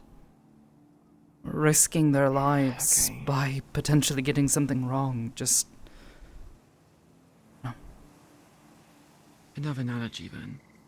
If a watchsmith is going to fix a watch, they have to take it apart to then put it back together. How do you know that you are permanently messing with someone's mental state? How do you not know it's just a state where it's broken but can be fixed? Maybe this mindscape stuff is different from human biology, but the human body is highly adaptable. People can lose limbs or suffer brain damage, and then their brain will rewire it so they go back to functioning the same. Well, maybe not the same, but they find a way.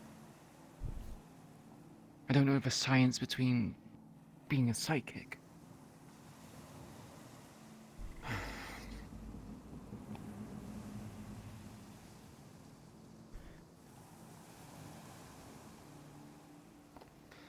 I'm not saying this because I want you to not sacrifice yourself.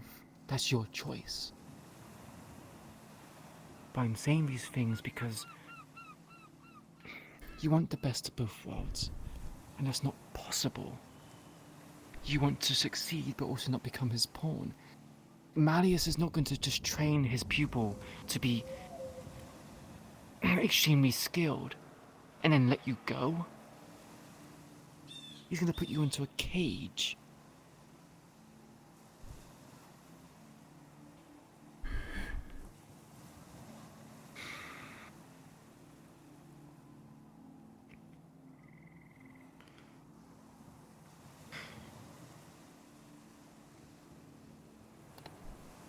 You're right, I don't know what else to do.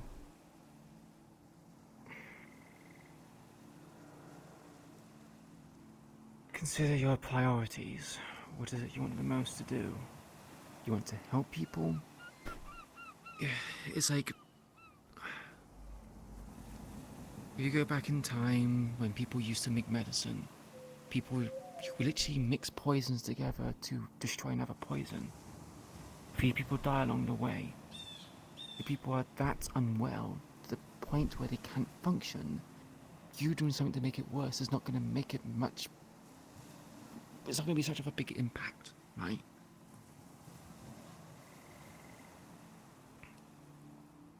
It's like if I was told that cutting off my left arm would solve me the problem of this cancer, I might consider it. Cut my losses, right? It's what my value is. Do I value my left arm more than my life? Or vice versa?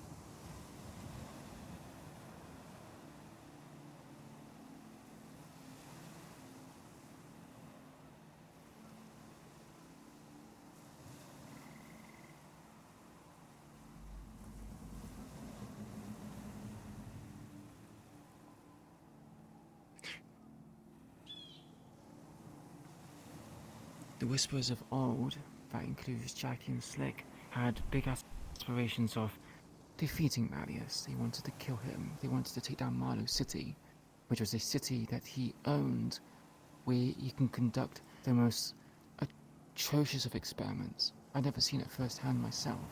Heard of it? You've heard of it, right? Well, they wanted to get their own back at him because of that. I don't think any of them believed they would actually have a shot at killing him, or even getting close to even touching him. But that's what he wanted to do. And he kept pursuing that goal. When Slick ran the Whisperers, after Toku became a member of the Council of 9, he was strict on people. He... maybe not as strict as Toku was, but he understood that you need to give people tough love, otherwise people are going to die. Or people are going to get hurt. You have to make the difficult choices.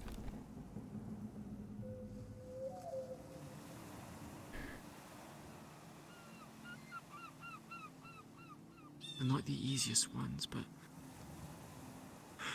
they're the ones who might lead to lasting change, to success. You don't go through comfort, you go through conflict. I know that. I know that quite well at this point.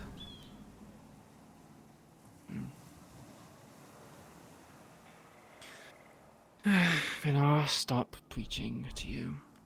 I'm pretty sure you didn't come here to have a conversation about me talking you down or... No, talking you down. it's a good reminder.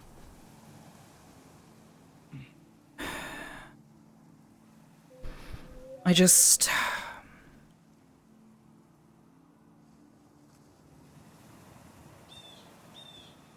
even just imagining it in my head, how does someone like me kill Malleus McKay? I'm...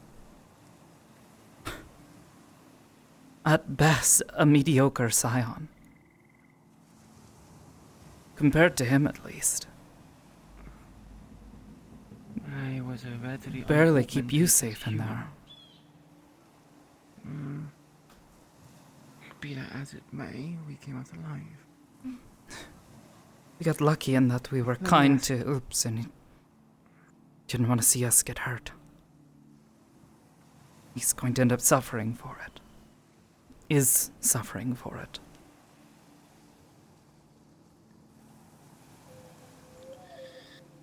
Oh boy, am I really going to get into the psychology of things? Why do you think someone as strong and powerful as influential as Malleus chooses to resort to mind control?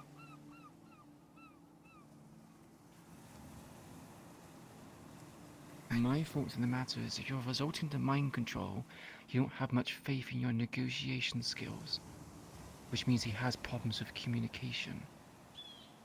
If he has a family made up of mind-controlled people, then he feels like he's going to lose his family. Now, if they're doing so willingly, that's a different matter. They are. But if they're That's being the problem. coerced- Really? He has a That didn't look like family. it was a cooperative. That didn't look like a cooperating family to me. He literally fought against Malleus on our side. Complete strangers. Maybe not you, but me.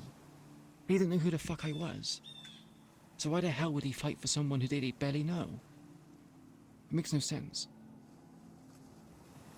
Not to mention you said that Oops was trying to show you something. Maybe show me something as well. Used to be someone who worked for him. Okay, so why did he look like that? If Malleus respected them and valued them as a person, would he not want to keep them pristine? Most collectors in this world, if they are trading whether it be cards or antiques, they want it in its mint condition, not in some sort of weird botched state.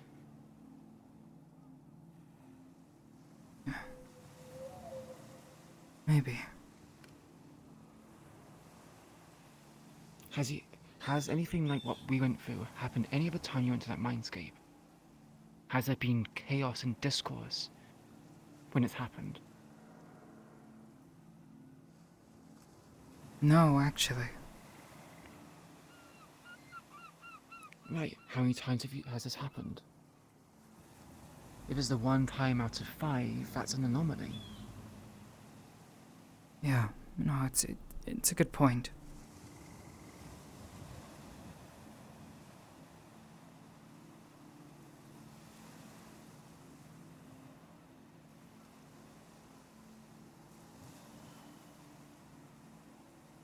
It's hard to say. There were a lot of things that were different that night. Normally, Oops is not there. Normally, I'm the only one there. So why did he take him? I don't know. There could be a number of Do you reasons. think Malleus was afraid?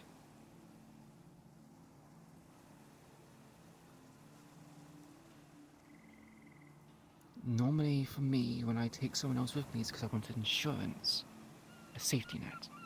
Whether I use the person as a body shield or I use him for negotiations, whether I want to have him on my side. Malleus is vastly strong. He could have dealt with us both easily. But he decided not to. He brought Oops. There had to be a reason why.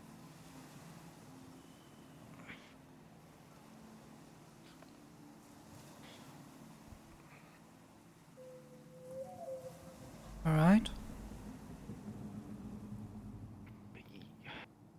It's flaring up.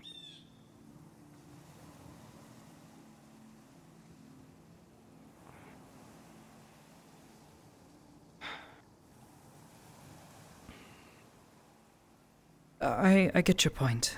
It's definitely something that I've not seen before, but he's also never asked me to do something quite so dramatic. Maybe he's desperate. If I was going to get to someone's head... So we had something called a shotgun cruise in the Whisperers. Literally point a shotgun at someone's head, asking where are the traitors. You put doubt into their mind, and you make examples of other people. You blow their brains out, create fear, in the hopes that they will tell people if there are any insurgencies. We don't like function like that anymore, but we're pushed to a point where we have to comply, or we die. Yeah. He was literally doing the exact same thing. He was making you choose. He was trying to make me choose. But I was unwilling to. The thing is with fear tactics, they only go as so far as people believing in them. If people has no fear of death, then what can you threaten them with? If someone... if someone has loyalty to someone, as unwavering, that's also not going to dissuade them either. It's the powerless at the point. It's manipulation.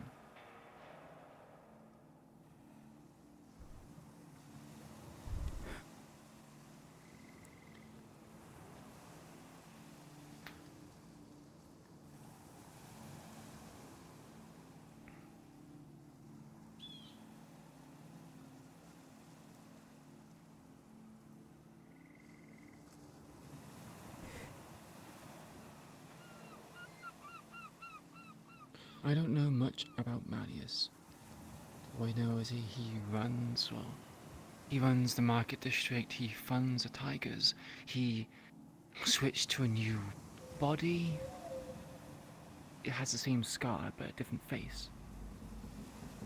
He's eccentric, he eats hands. He had a place called Marlow City.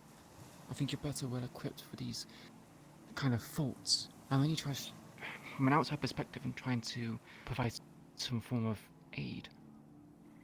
Some food for thought, I guess. Oh, I understand, and I appreciate it. I just...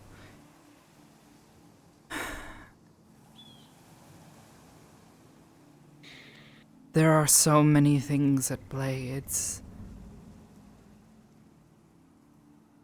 It feels impossible.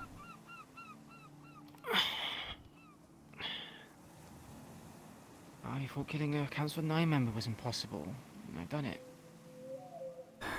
So you're impossible because you put the walls up. We have a lot of potential as humans to do things. Great things. Or horrible things. People made nuclear weapons in the past that fought world wars. Because of a simple idea or faith, whatever to call it. A driving factor.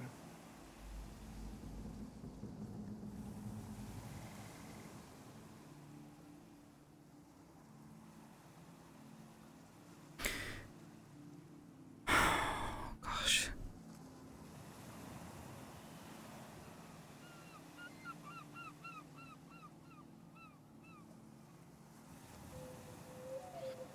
And going back to the conversation about trust. If the people are still aligned with you and what the goal is, and what you want to do, they can behave like they don't trust you, but they will ultimately trust you. Sometimes you have to make it believable. Sometimes you have to play the part to a T in the hopes that it's going to bring results. Yeah.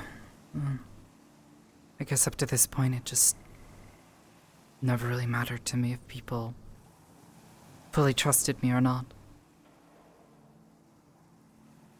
I have had conviction in what I was doing was the right thing to do.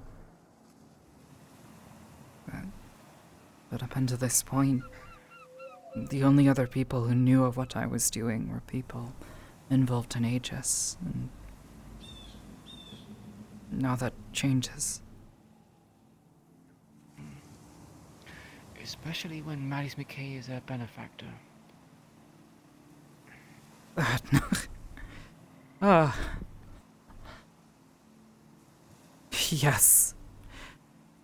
That's...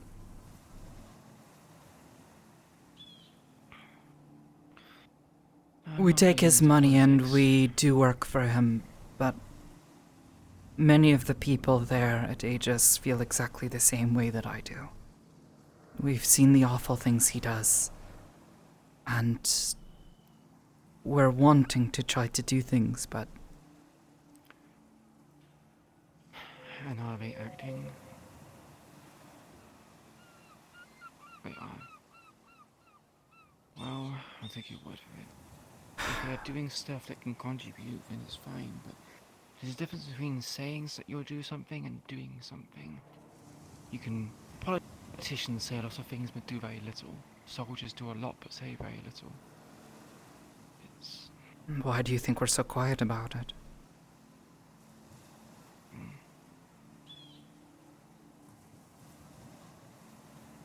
most of us can't even talk about half of the things that that we've seen, that we've done. Because if he finds out, all of us are at risk. Heck, I'm putting a lot of people at risk just by telling you this right now. Then why tell me? Because I trust you, and I know that you think he's just as awful as we do, but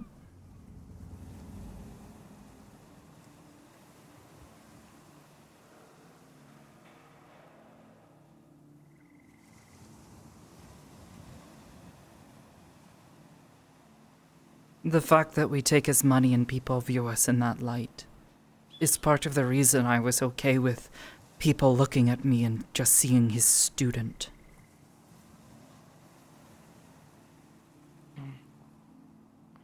It helped, if anything.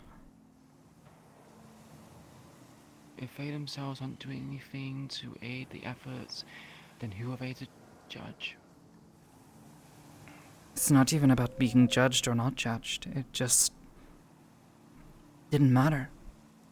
So long as they stay out of the way, aren't trying to stop me.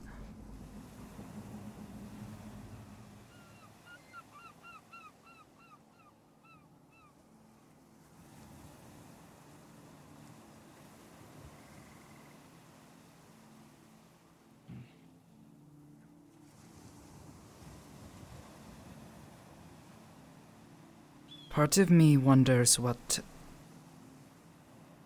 things would be like if I had never met him. But I think back to how we met,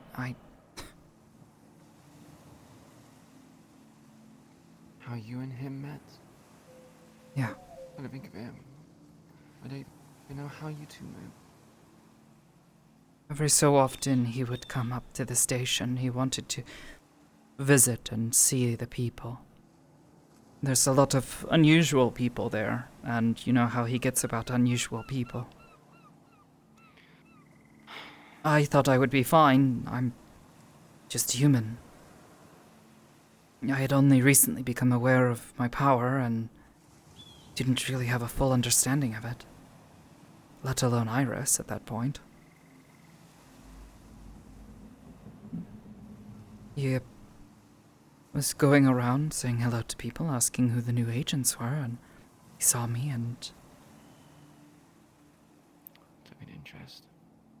Yeah, he could tell. It's like he could sense it. Even back then, knew something was off, something different.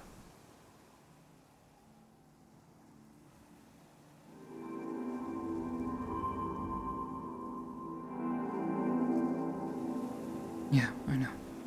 It's creepy. We've been dealing with him for long enough that most of it doesn't bother us anymore. It's a little bit scary, I guess, yes. Being close to him, being around him, it makes my skin crawl, but every time it started to happen, I just reminded myself why I was doing this. Wanted to help people, and I didn't know of many others, if any, that could do what I do.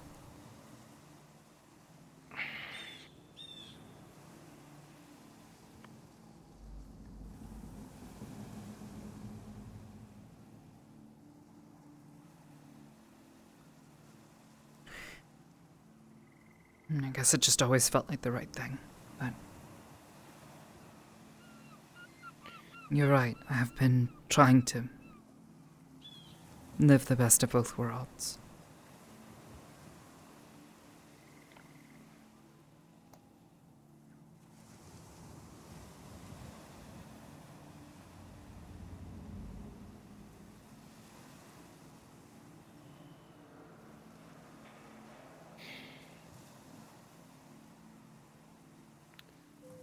So what's your plan?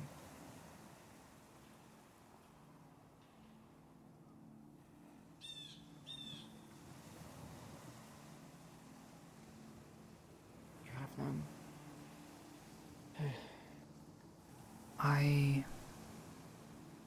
don't think I could ever go back.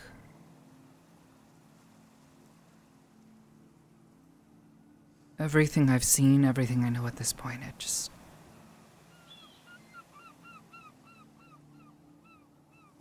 I would be on my deathbed, regretting everything, if I didn't try to do something.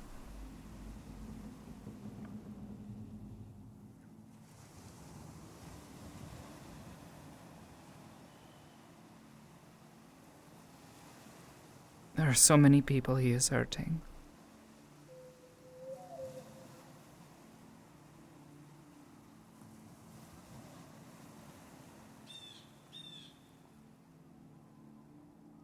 And I hate it.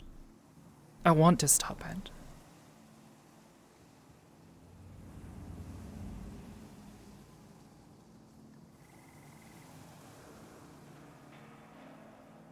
But I don't know how.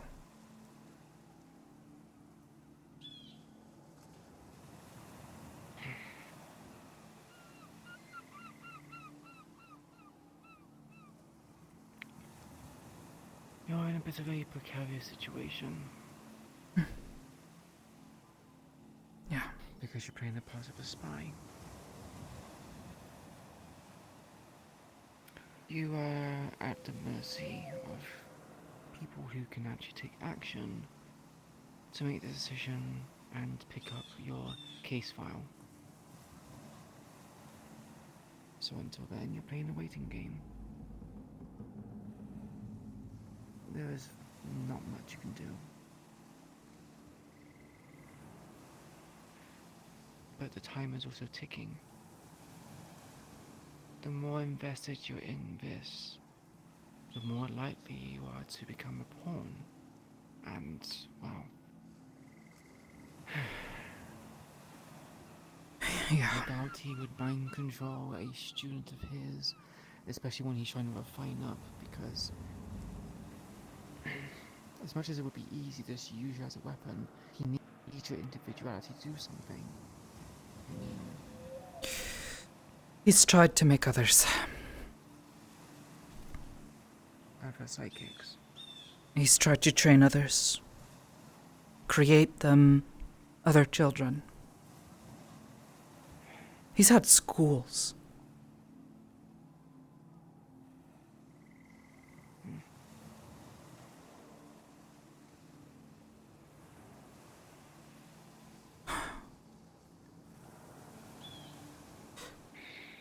Well, that complicates things, doesn't it?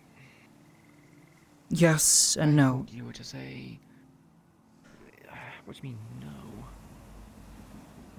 It tells me that thus far, it hasn't worked. I have only ever met one who could control themselves with any amount of skill, who was more powerful than I was.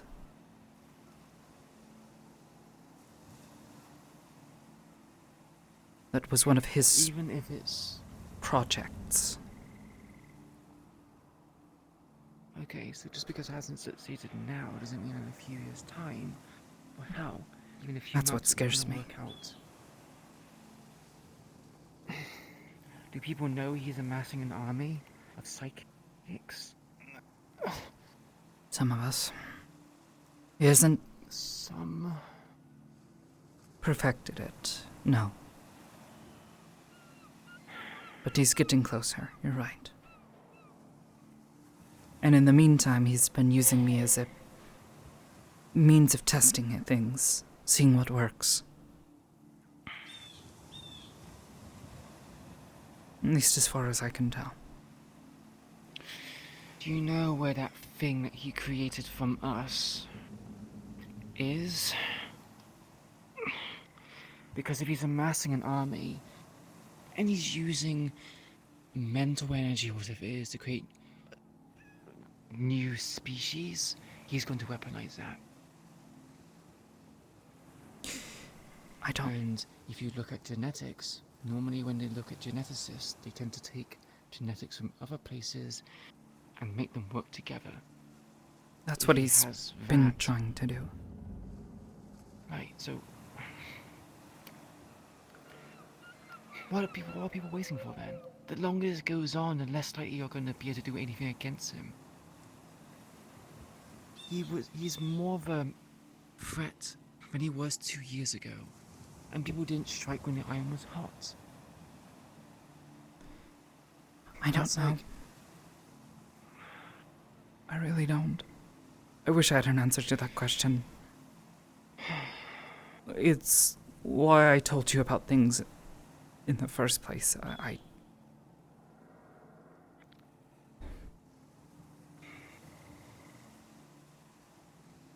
I thought District Zero was a mess. I kind of thought things outside District Zero would be a bit more organized.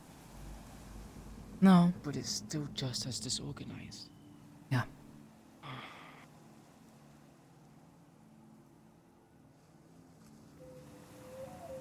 Things were looking better for a time. I was beginning to feel confident, and then I watched as one of my best friends and co-workers marched into his office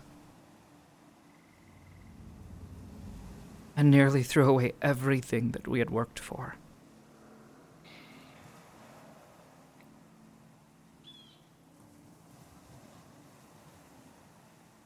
Since then, I don't know who is willing.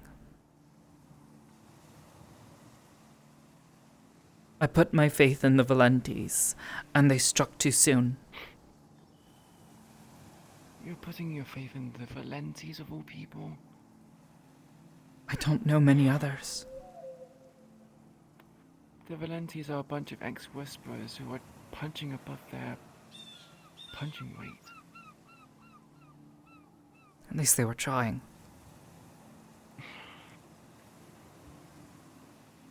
Yeah, I suppose I can give them that.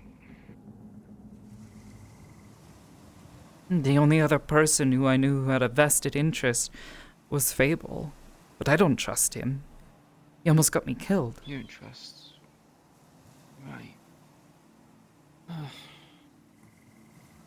And then there's the fact that he is now married, and last I heard he was having a child?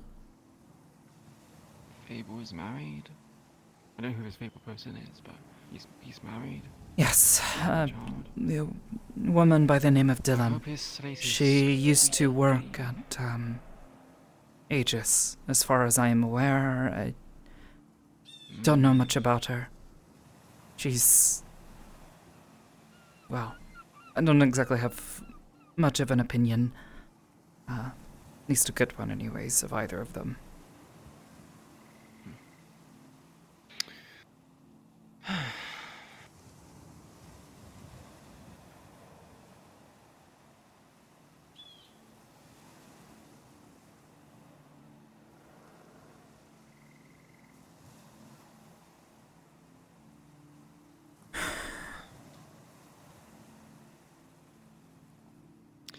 I would help, but I understand.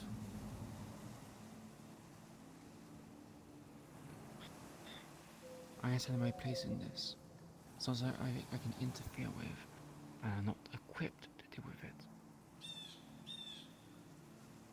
Hell, I think you're barely qualified to deal with it as well. Oh, at least that's something we agree on.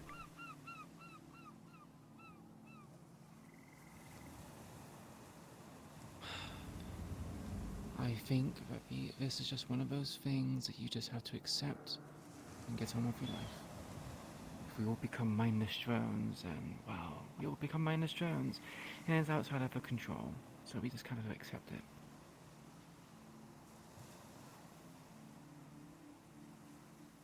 Don't believe in fate, but there's also something called, well, universal constants. Maybe this is meant to happen. Somewhere in a different dimensional time mumbo-jumbo type shit situation. Sounds a lot like fate. Yeah. I guess it does, yeah. I I've never really put much stock in fate. How do you know something is going to happen, or has to happen, or is even supposed to happen until after it's already happened? Unless you're some powerful wizard, which, last I checked, neither of us are. What do you mean I have my magical staff right there? It was a joke.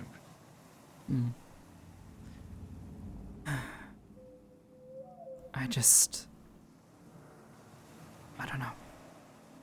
Like I said, after everything I've seen, I don't think I'd be able to live with myself, but in the other hand,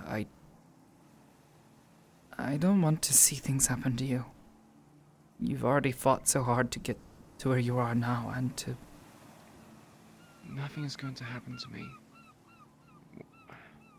I get a few grey hairs, unless Marius decides to pay me a visit again, which I doubt he's going to do. He's a busy man, he owns a district. If he has time to come hunting for me on a half-a-year basis, then I'm going to start questioning what he's doing with our council seat position, right?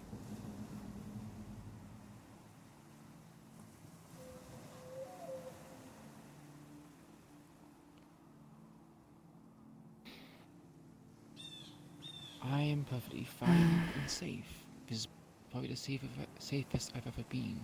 The likelihood of me dying or something bad going wrong is slim to none. I'm not even joking, I'm being serious. Yeah,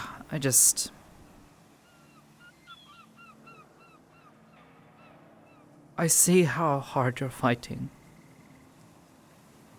And I don't want to get in your way. How hard I'm fighting? I'm not fighting anything at the moment. I'm existing. I mean, if you classify me having this mana cancer as me fighting the cancer, then yeah, I guess. But this is one of those things that you kind of just... It's cancer. You don't really cure it. You just alleviate the problems. I guess I don't mean just that, but everything up to this point. All the hardship you've endured, it shouldn't be for nothing. You deserve to live and to find happiness somewhere.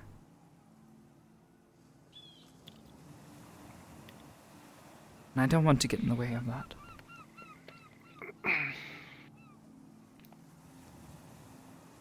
You aren't? What made you think I guess in the way of it? Because of the Mindscape stuff that happened? Look.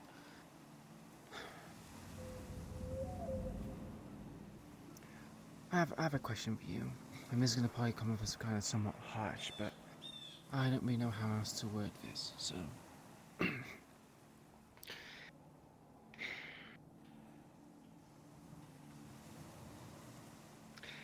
I have experienced the deaths of 3 people who I consider myself to be very close to.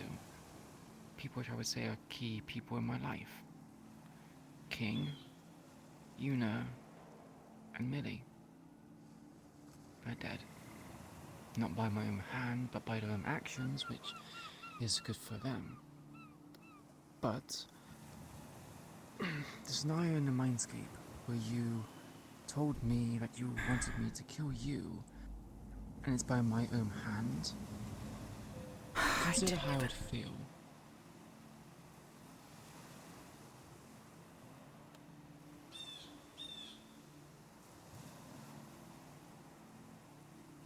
I'm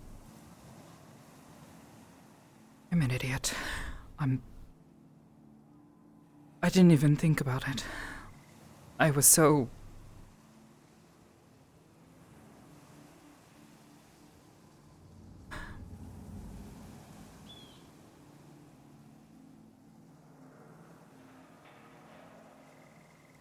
It was selfish.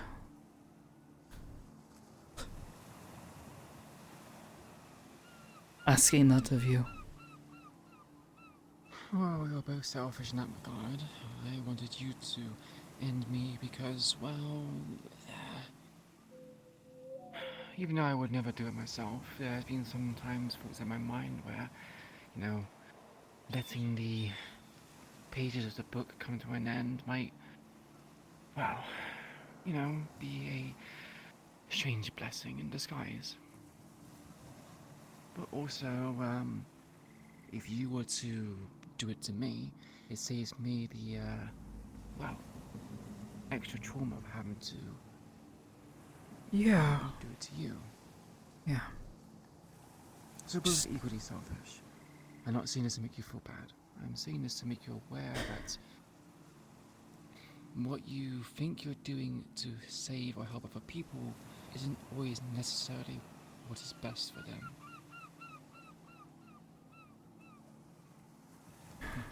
Another philosophical thought, I guess.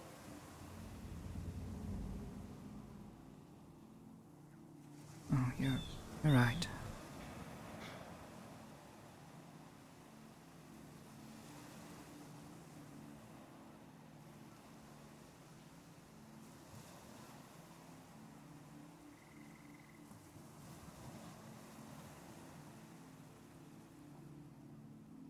Because I just never see what other people see.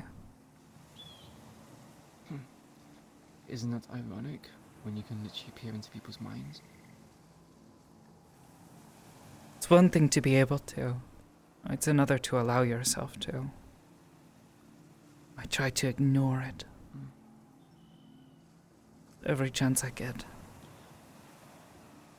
Out of respect for them, or because of the emotional baggage that comes from you peering into someone's mind? I guess a little bit of both. The first few times it happened, as a guy sensei, you know, I guess it always just seemed like it was best just to stay out of people's heads. How would you feel if someone just walking down the street could hear your every thought? Well, for starters, one, I wouldn't know they're doing it, and two, I wouldn't really care. If someone could read my thoughts, and, well... Look, just because you can read someone's thoughts doesn't mean someone can't read you. I have learned how to read people's body language or facial expressions. I know you clearly feel very bad about yourself because of your low posture. You're not particularly proud, you also find of... And now you are aware of me doing that, and you're changing how you sit. Yeah. That's... yeah. So, if someone's aware that you are reading their thoughts, say someone Marius or you were to read my thoughts, do you not think it'd be similar? I would change my thoughts so you wouldn't know what I'm thinking of. Same with how you hide body language. I mean, there's a reason why I wear a hood over my face and a mask over my mouth. People can't read something they can't see. And it's based upon body language. Well, I'm wearing a cloak, armor, I stand up straight. If I'm weak, I appear strong. And if I'm appearing strong, it's one of those things. It's deception. You can just learn that. I get it. Yeah.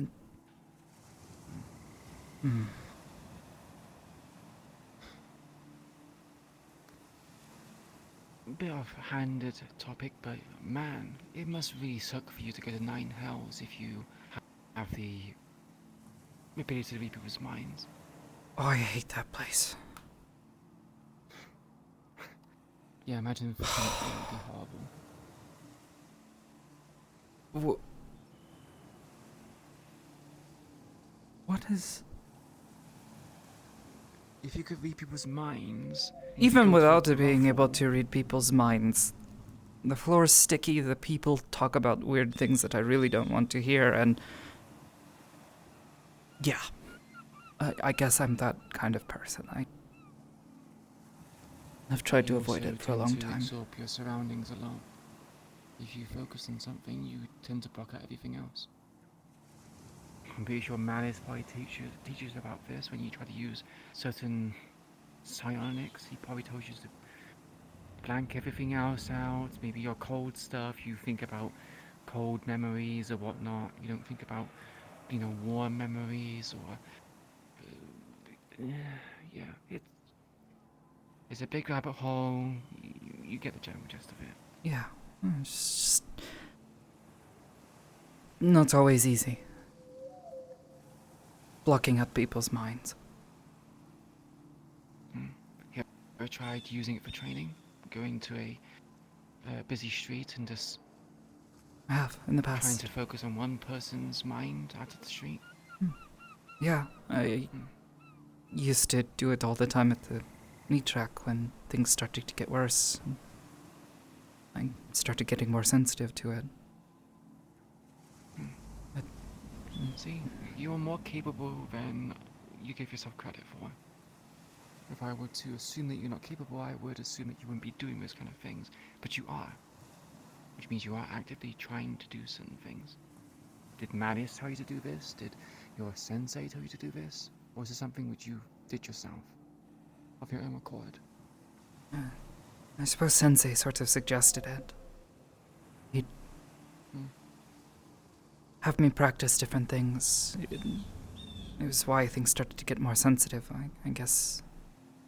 Like a muscle, it was just getting stronger and stronger, but he was also telling me, to be respectful of other people, and the sanctity of their mind. It's the only place where people can be by themselves, truly. Well, most of us. Yeah, it depends based upon personal opinion. Your sensei says it's sanctity of the mind and it's a safe space. I don't like being in my mind most of the time, if I'm honest. It's actually a horrible place. So...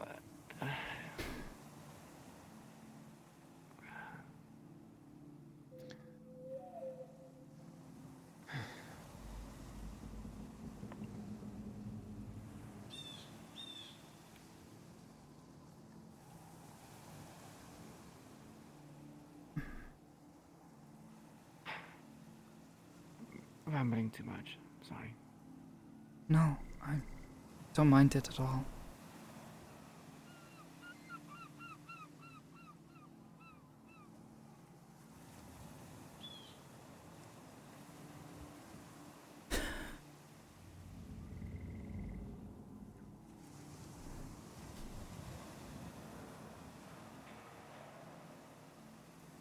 I guess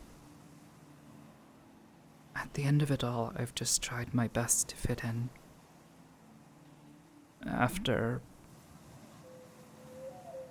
leaving Ristov, I've not had a lot of opportunities.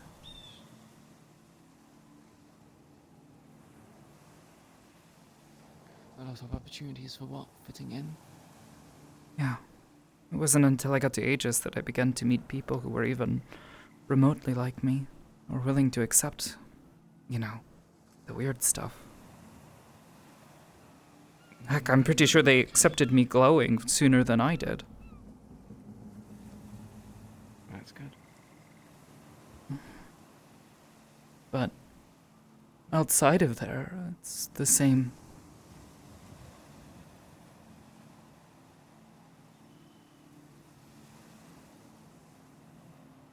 I'm trying to fit in, trying to not overstep my bounds, not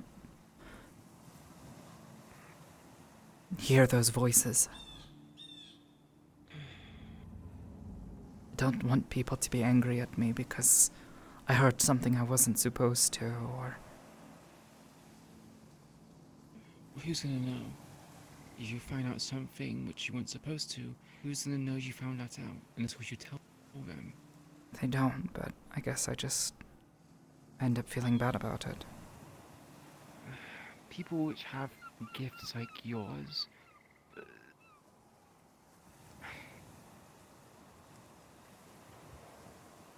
is used in moderation, right? If you were malicious, right, you wanted to exploit people, you'd be using your power consistently and, fucking people over. But do you have a good sense of judgment? Do you have a good sense of morals? You can listen to people's conversations, but because you listen doesn't mean you're necessarily going to use that information. It's like me with a sword. Swords are meant for killing people. Am I hacking people to pieces all the time? No. I do it when I use it when it's necessary. Use it in self-defense. Use it when it has a purpose. Same with you find out information. If someone was having a thought about, oh, what am I going to have for lunch? Right? Are you going to weaponize the fact that they are going to have carrots for lunch? I mean, if someone was going to weaponize it, it'd be like, I'm going to raise the price of carrots so that they spend more money on it. But a lot of the time, the information you might be receiving is just background noise. Doesn't matter.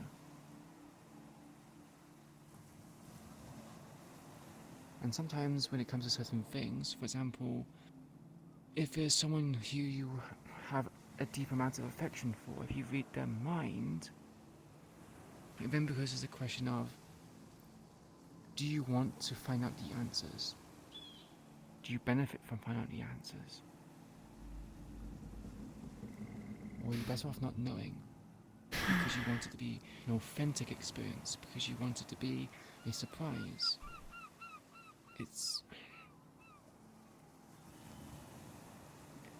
There's no one way to do certain things. It's not black and white. Different shades of grey.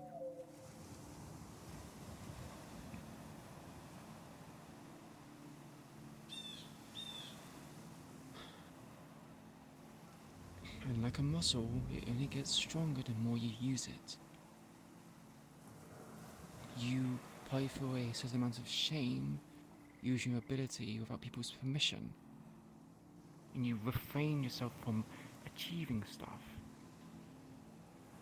You have a ability, like you even seen yourself, how rare it is. You have a powerful gift and ability and you're refusing to use it because of courtesy towards others. Especially when you want to move the mountain that's McKay or cure the people that he is currently ailing. You can't be polite about it.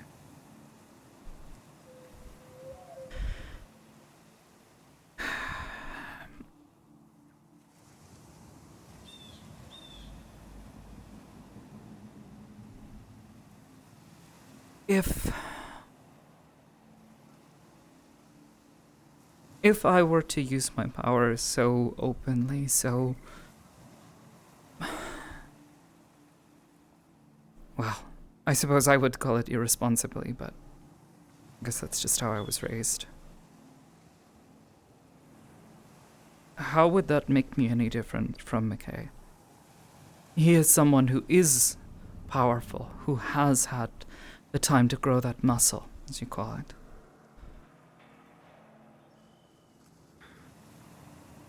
Morals.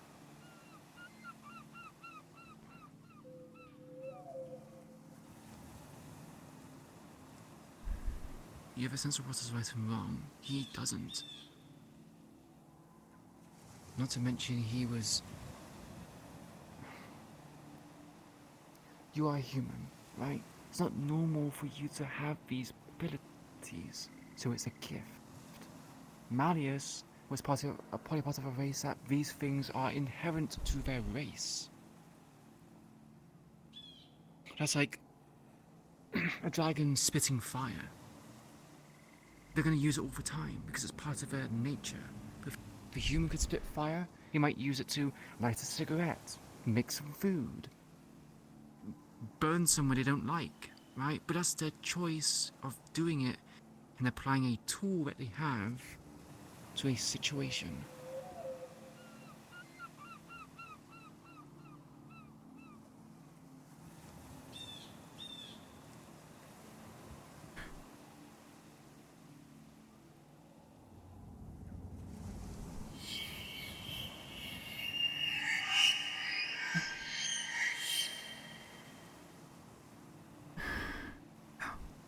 Yeah, I know.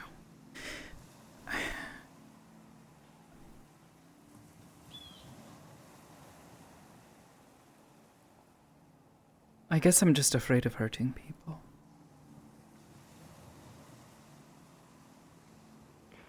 If it was up to me, and I had to choose a choice between someone else hurting someone or myself, I would choose myself. Because I know how much I need to hurt someone for it to be convincing, or hurt someone enough so it's just enough. Someone else, I hate I'm saying this, you have to do it because there's too much of a risk of someone else getting it wrong.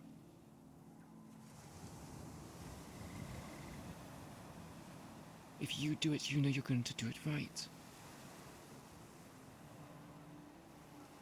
If you are mind controlled by Malleus and he's using your powers against your own will because he has you mind controlled, you're not using the powers because you think it's right. He's using it for you in your stead. And you're ended up in that situation because you're not willing to act or improve the situation you're in. I see so many people in the Hollow, in the Whisperers, who do things because they don't think it's morally correct, and although I do understand there is a certain sense of morals and ethics,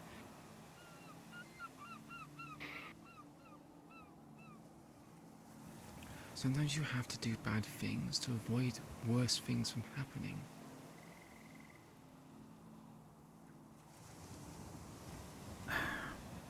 I understand that. Maybe I just worry too much. Maybe I'm too cautious. Maybe it's just a different feeling. I feel awful when I hurt people. Even now, I think back to the people that I have hurt.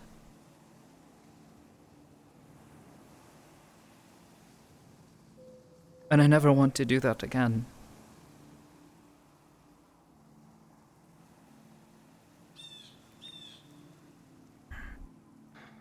And I try not to let it stop me. I get what you're saying. It just...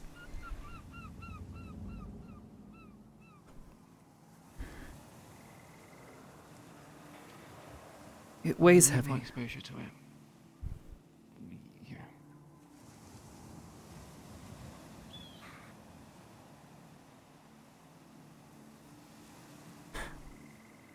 You know, maybe there's worse people out there. People who would use a power like this for much worse things, but that doesn't mean that I should allow myself to act with alter care.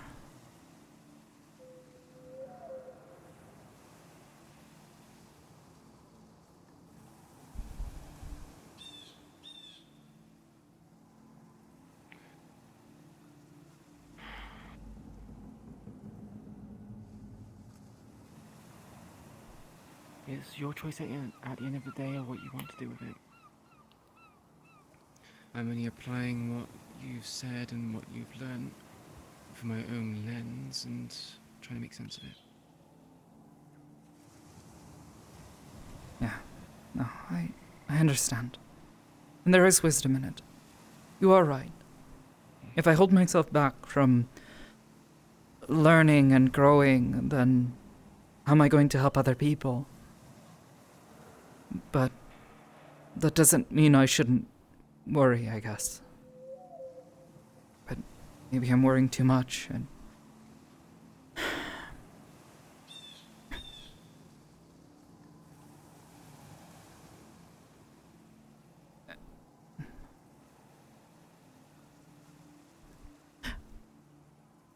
Does the fact that I can do what he does, could read your thoughts, maybe even mess with your head, does that scare you at all?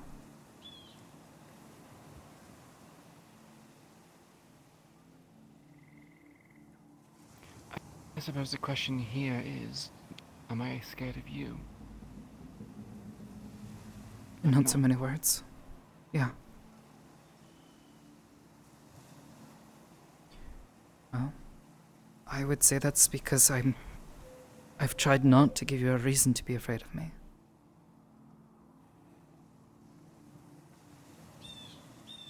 but maybe I guess I'm just a bit afraid of myself. You are.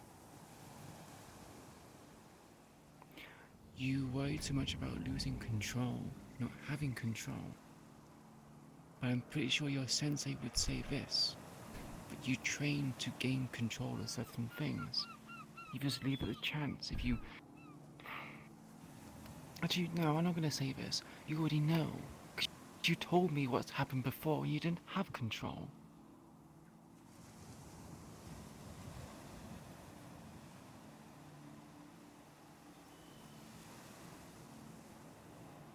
And you gain that control through experience, for doing something repeatedly until you have the mash of it.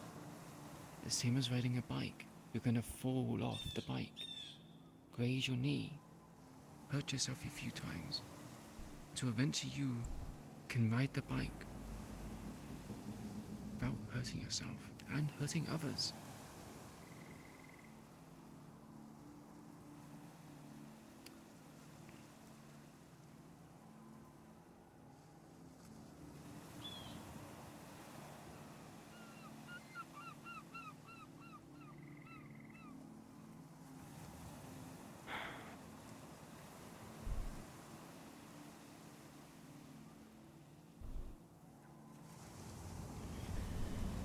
Give me one moment.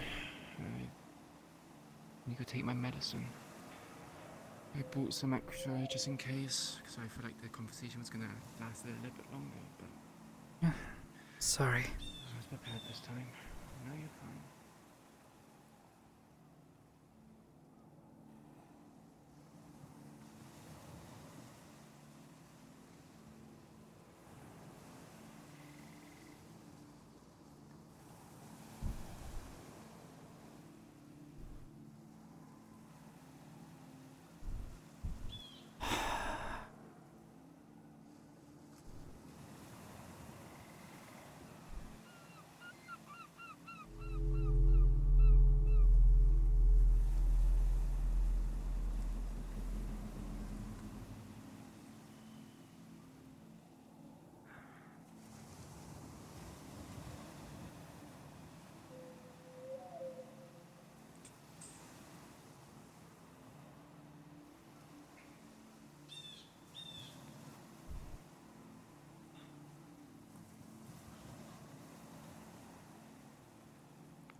Thank you. What for? Talking to me about this, it just... Thinking about it, I just... It must feel like talking to a child. I mean, compared to me, sometimes you are considered a child. Not because of age, but because of experience. Such as the pitfalls of fighting a war, pitfalls of killing someone. Although you have killed people, it's a lot less than yours. Yeah. No, I understand that. It's a thing that is necessary sometimes. I get that. It doesn't bother me. It bothers me a bit.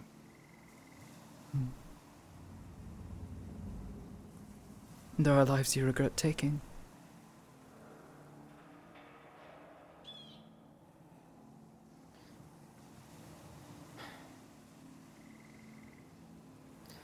Wearing the mask that was Queen, she was created simply for the mission to get things completed to a finality. She was fine with killing things because there was no emotion or humanity behind the mask. It was just me or them completing the mission, eventually leading to an end that would foolishly be satisfactory. But without the mask, it's a bit different.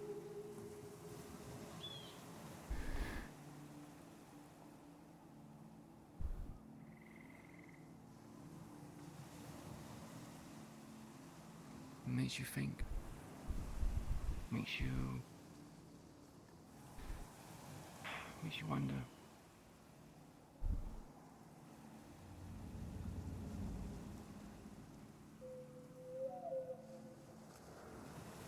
But then you kind of realize there's not really much point wondering, because the actions have already been made, people's lives taken away, and all you can really do to make sure that their lives weren't just forfeits, you make sure that you stay alive.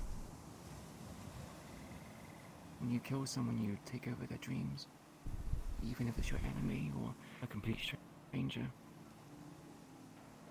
Because if you kill them and then you die, then, well, it makes their death pointless, a waste.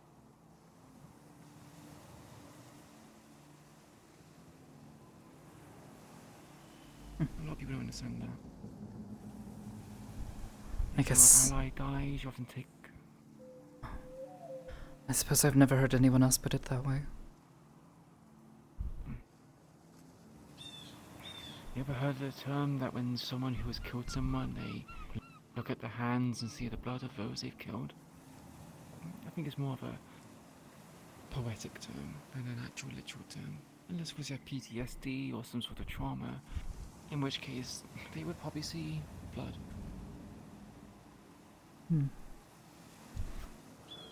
No, I suppose I understand. I didn't feel good about having to take someone else's life, but I guess it didn't bother me in the way that I thought it would, or at least what other people thought it would. Because it's part of the job, your duty, what's expected of you. No. If you're numb to it. I was just doing what I thought I needed to in the moment. Exactly. They were going to kill people who were good people. And while maybe they weren't completely irredeemable people themselves,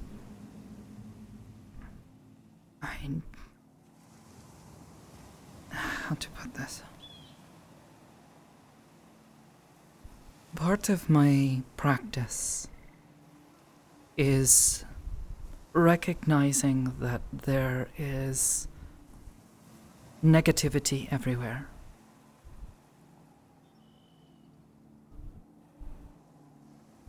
But there is also positivity. And the world will always end up putting itself back in balance. But while you live, you should always try your best to put more positivity into the world with your actions. I remember how much Choro-san was worrying over me, trying to tell me it's okay. You took their lives and that's okay, it happens. And I was really only just worried if I had felt some sort of enjoyment from taking their lives. I didn't expect to feel so numb. That was the only thing. It's how most people tend to deal with trauma or something else. You go numb to it. I found that out later, but I guess in the moment it just felt odd.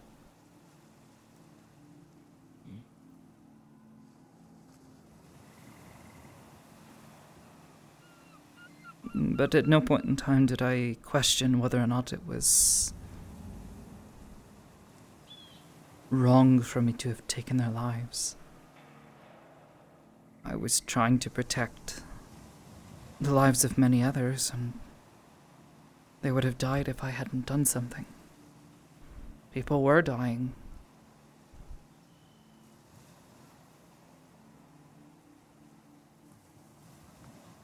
It's human nature and anyone else's nature for that matter. I think any race would try to justify their actions. Make it seem, oh, I did this because I had to. They were going to kill other people. They're going to kill me. They're going to rob a place, right? But it's like most wars, like most conflicts. It's a matter of perspective, judgment, justice. What one side is doing might seem just in their side. The other side sees it as a wrongdoing, and vice versa. There's no... In certain categories or certain cases, there is no right nor wrong. There's only us and them. I mean, Tigers and the Whisper is a good example. No, I understand that. We're...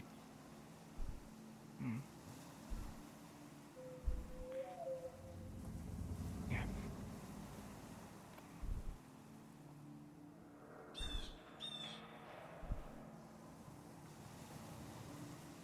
I guess I just wondered if there were people who,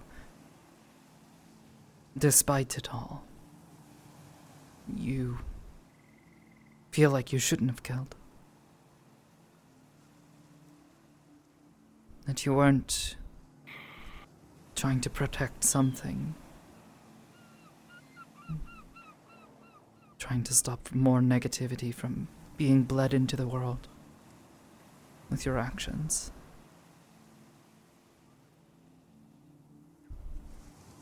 It's weird because saying about people I shouldn't have killed, I always struggle to give you exact people who I shouldn't have killed. Probably a few Whispers, or Tigers who got caught in the crossfire.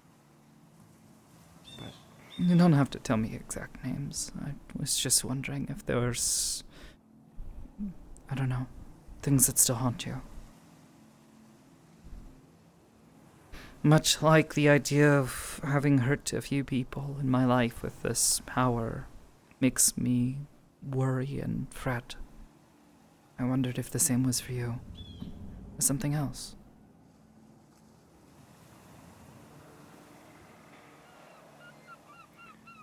the only thing that haunts me is my lack of a decision that would lead to someone's death.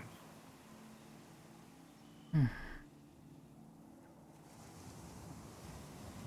can tell you one, which I'm pretty sure it's obvious because I've had this conversation with you before. Yeah. But it's lucky. I came up to a situation where I got back from a mission. I was tired, I was injured, and I was on good terms with him. I considered him a friend at one point. Maybe not a best friend, but a friend nonetheless. And to be a friend of mine is kind of a big deal. Friends for me is a bit more of a best friend. You have to hit that point for me to consider you close. I think I understand. Lucky decides to drag Yuna out because Millie at the time said that Lucky can make his attempts on Yuna, but not within the hollow. So he dragged her out, left her with no weapons. I pursued. I didn't have my sword with me. I had a borrowed weapon because I was going through treatments to see if the sword was causing my cancer. So I was using someone else's. Lucky started fighting Yuna and I stopped him, but I used the blunt end of the blade, not the sharp. It was a katana. I guess I was kind of arrogant in a sense. I believe that my martial prowess, my ability to fight, would beat his inability to fight. But I guess my wounds got the better of me, and the fact that I was going easy on him led to me being knocked out. The last thing I passed out seeing her alive and woke up when she was dead.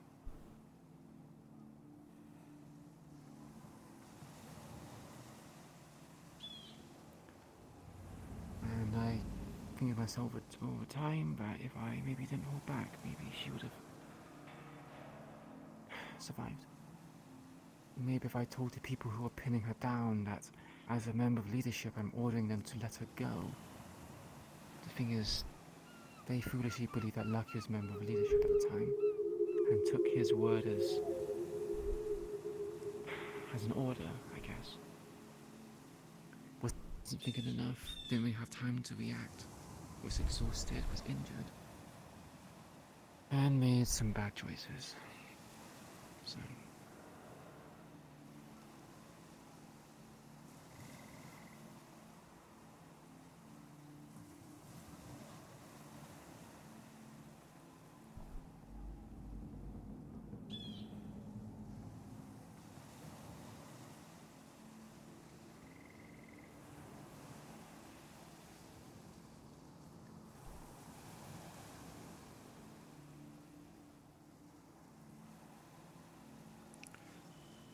Another one obviously being Millie.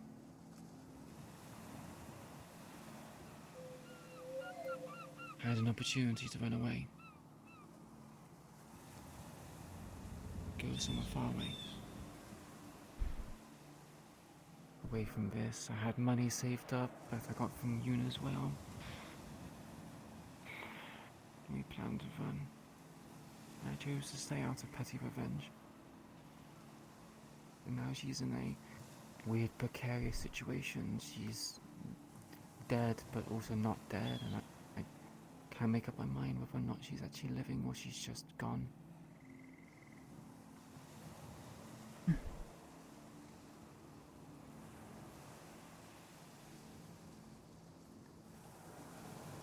You know?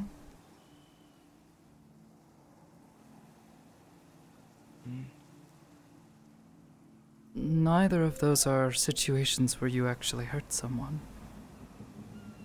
You were, well, wanting to hurt someone, at least in the second situation, but with Lucky, you were trying to spare him.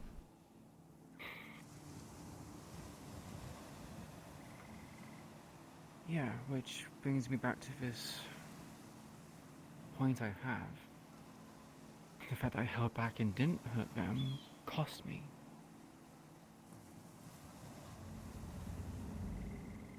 It's similar to how we were in the Mindscape. Marius wanted me to fight someone, and I had thoughts that maybe, you know, me not fighting is causing us problems. Ended up being a boon, but...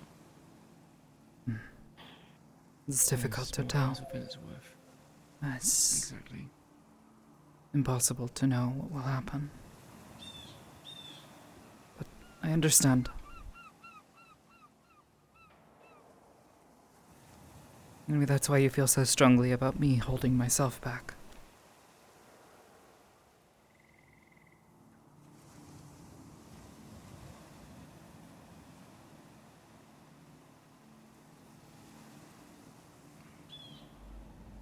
Yeah, because holding yourself back leads to a situation where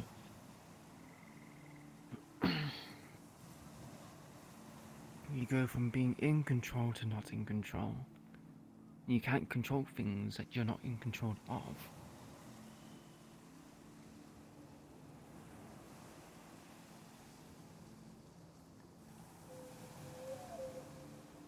But sometimes acting too hastily can also lead to unwanted results.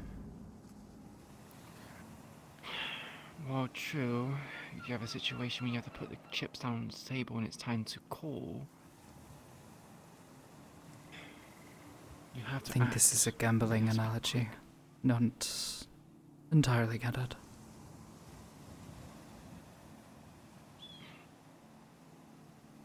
Well, going back to Marius. Me not fighting and taking all his injuries was a huge gamble. I had no idea whether or not they would have just, well, you know, mentally killed me in that instance. I took hits, took screams, or whatever the fuck Oops was doing. Aiden wanted to fight. I was actually expecting him to run me through. My first thought was just to give him a hug so he couldn't move. And he said, you know, just have a sword in me. Yeah. But it was a gamble. And it was not in our favor, or mine.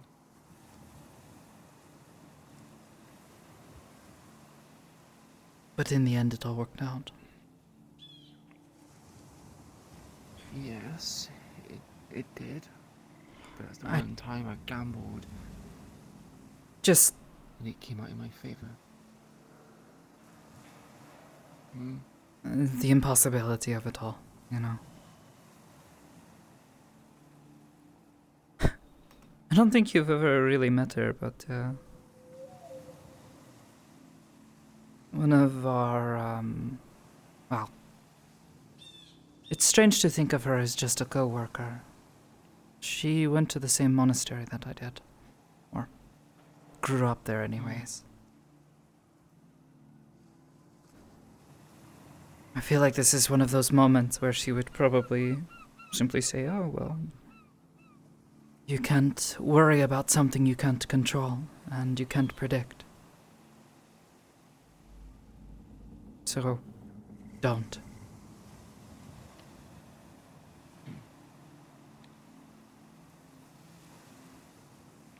There's certain situations in which case not knowing how things are going to turn out is an advantage, especially when you know the opponent or you know your person well, right?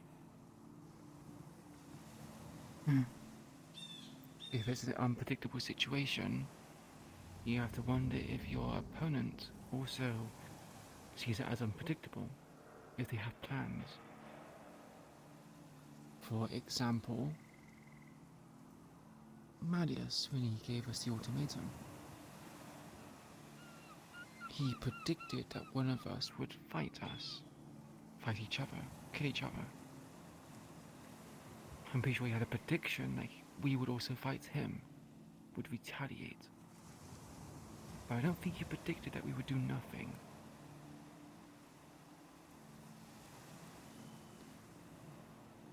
So I got this question. When you're in this mindscape, are you able to move when you're in it? So an example would be if Marius puts us into his mindscape, has he reached a mastery where when he's in that mindscape with us, he's able to freely move around? Because if he isn't, he's vulnerable. So if we wanted to stay in that mindscape for eternity, he would also be in there for eternity with us. He would eventually have to let us go. Potentially, yeah. I don't know.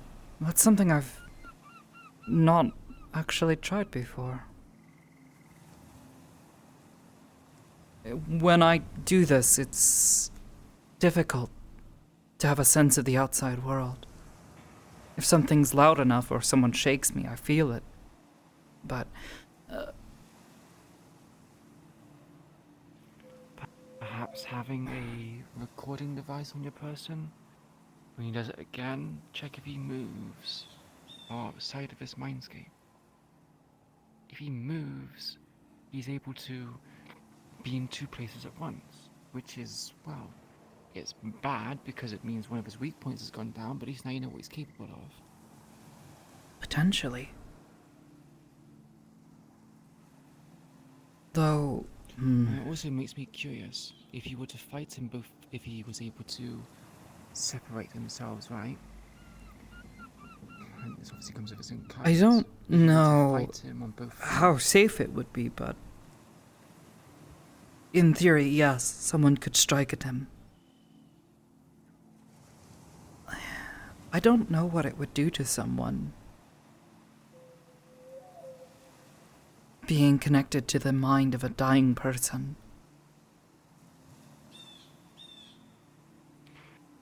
You would probably go with them.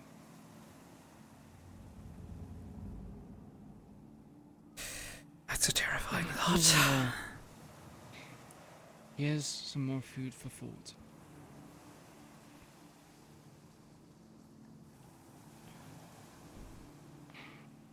If you want to do something, for example, when I wanted to take down Strange, you shouldn't really believe you'll come out winning, but also coming out alive. Obviously, you can wish for it, but doesn't necessarily mean it's going to happen. Now, Strange was a small fry compared to Malleus, but if you're fighting Malleus, people should be willing to die on that hill. If you're taking on a giant, I understand. It's just, you know, sacrificing someone's life in that way, whether it be my own or someone else's. That's. Well, let me also play devil's advocate. If you kill someone who is in a mindscape with other people, what's stopping him from just entering the now empty vessel? And if they do empty the vessel, then that person, everyone who is in that mindscape, is also now in that body. I don't know if that's how it works, but I'm not sure. I don't know how that works. It's less like you're empty. It's more like tying a rope around yourself, connecting it to another.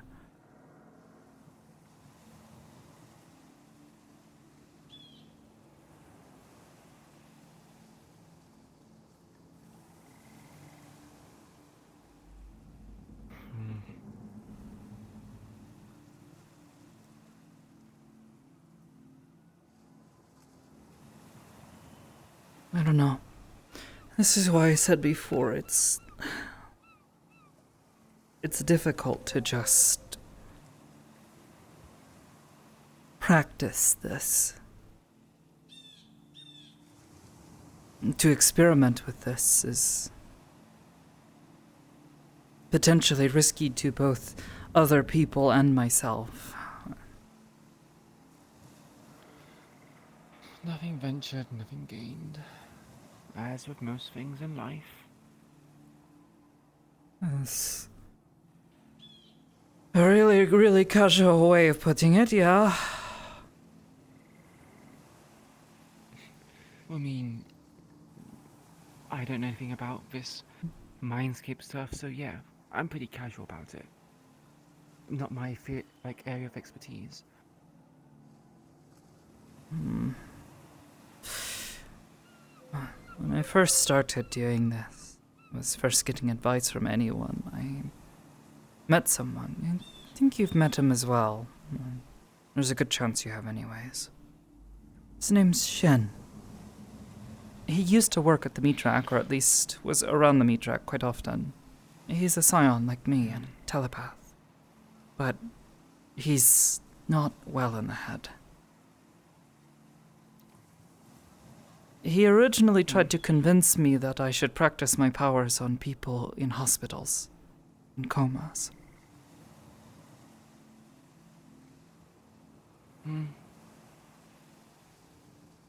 I just...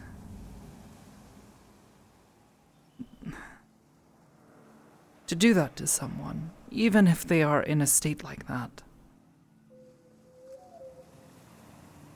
To potentially make things worse. Give them no chance. They're in a coma. Normally when people are in comas, they tend to be trapped in their own mind. That's for kind of what comas are for. It kind of disconnects the body from the mind in a way that doesn't cause more harm to the physical body. You have induced comas.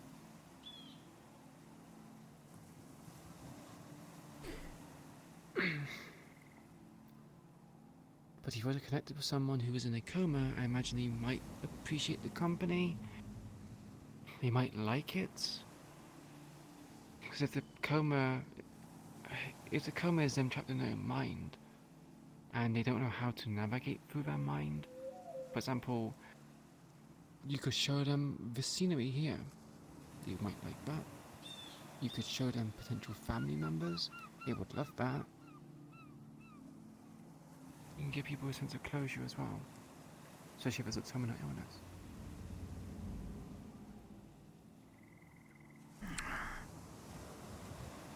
Maybe. But if there's a chance that they imagine could there is- recover, I guess I'd just be worried about making things worse. If there was a chance they would recover, they would have recovered by that point. If they have not recovered, it's Can't been people 5 be in years. comas for years? Not decades? They can.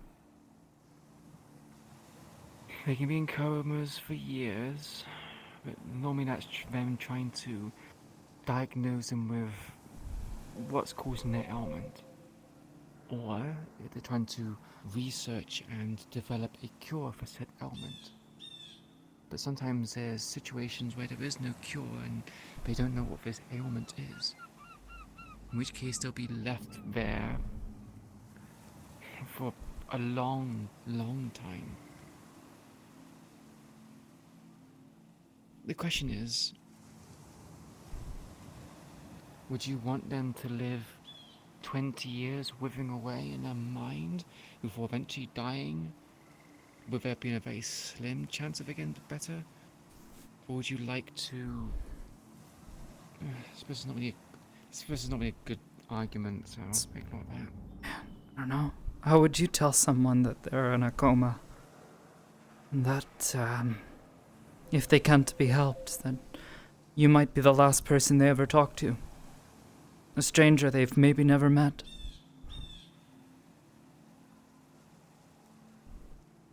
I like to think that if I was in a coma and someone approached me, giving me the empathy, giving me the understanding that I was going to pass soon, and saying that, look, there's nothing we can do for you, but I'm coming here to help you in your last moments, I would feel comfort in that, in a weird way.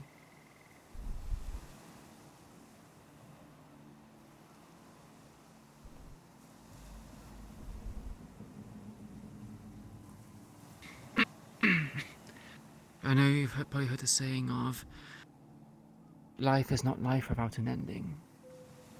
In a naturally coma-induced mindscape, they could be there for centuries, because there's no concept of time in that space.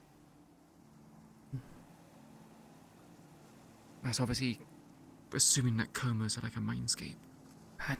I don't know. To be honest, the whole idea of going into someone's head that's already in a state like that sounds dangerous for the person doing it. You know?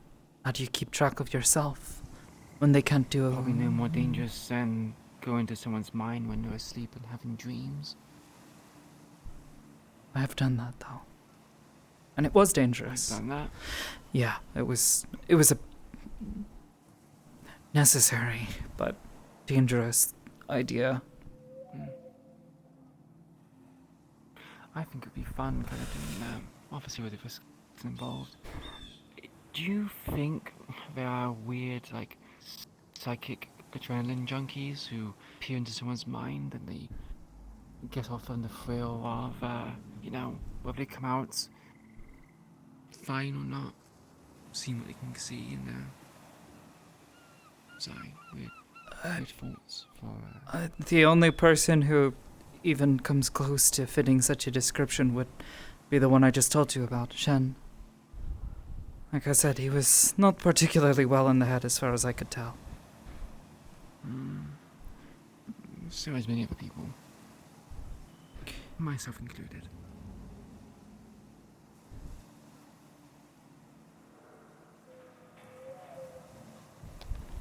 I don't know.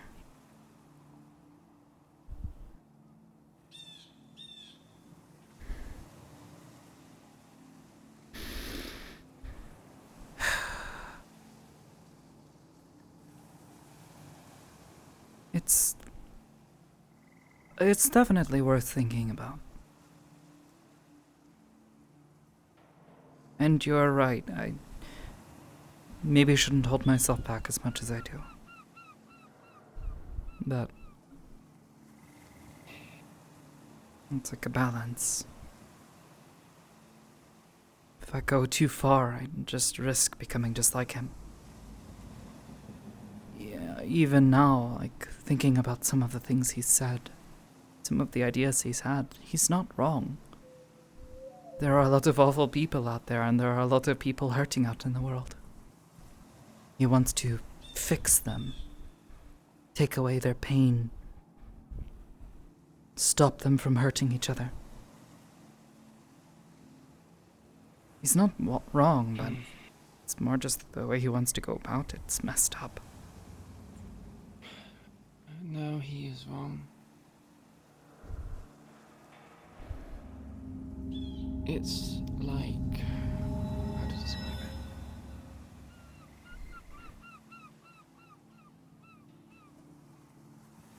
it? Okay, here's an example. If I had a wish, and I could do whatever I want with this wish, and if, for example, I come across many people which I disagree with, many people dislike, but I agree with myself and I like myself. If I wished everyone to be like me, do you think that would be a good place to live in? No sense of colour, no sense of spontaneous things happening, no sense of texture or flavour in life. It would just be all the same shade of grey. Yes, I get that. I've had that conversation with him.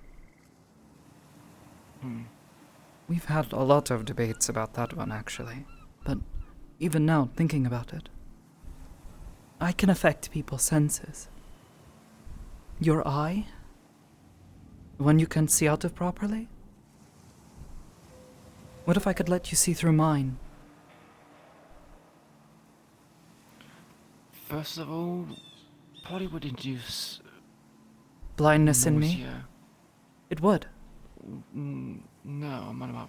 Oh. Seeing yourself... Okay, how about a better example?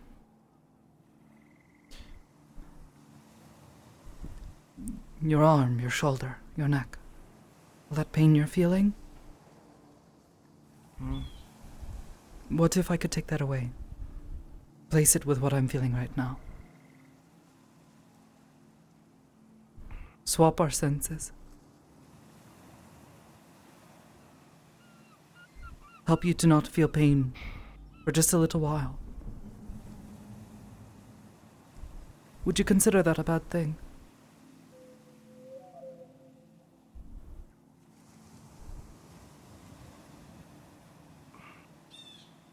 Consider I used to take morphine daily to deal with the pain. Yeah, it's not a bad thing. However, maybe it's the profession I'm in, but I often believe I'm defined by my scars, by my pains. It makes me human, makes me who I am. Maybe if so. Marius wants to take that away from me, then I'm not me anymore.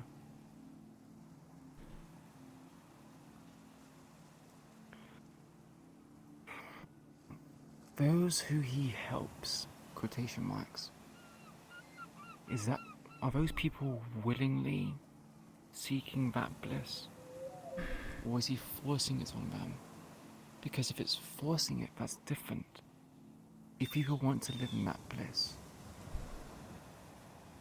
then I can't judge them for doing that.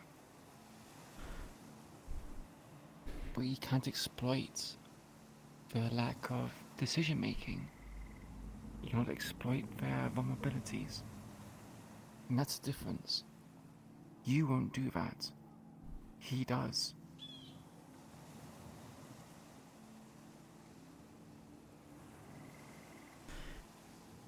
Maybe you both want the same kind of thing. You don't want people to hurt. But he's going about it in a way that is not a human's perspective. Because he isn't human.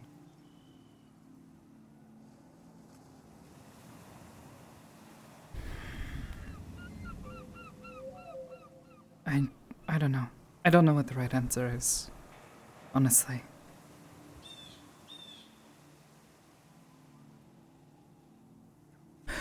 Maybe there is no right answer.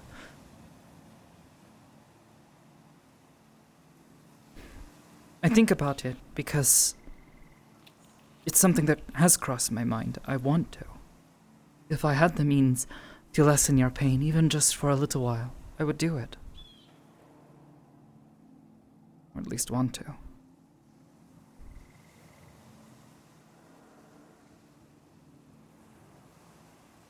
But imagine then if I could do that for other people. The temptation there, it just seems...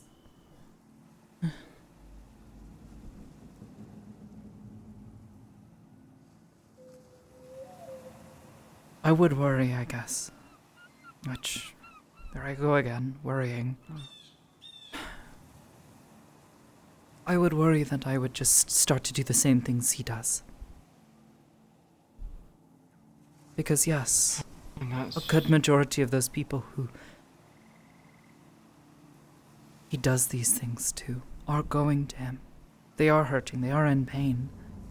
And to say that they shouldn't want to lessen their pain isn't wrong. But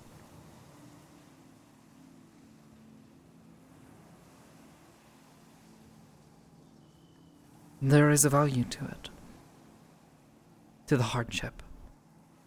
He's offered before to get rid of my unhappy memories. And I've had to tell him no for that very same reason.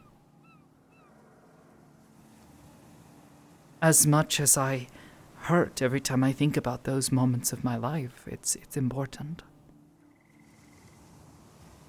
But then there's the little things.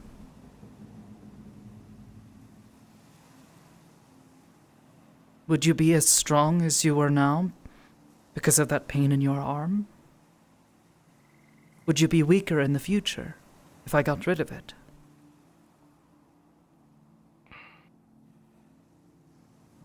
There's no way to know. So it comes down to a decision that you can't make on any sort of real fact, aside from a feeling and a belief that maybe something good will come from the suffering. Or maybe it won't. It's a mess.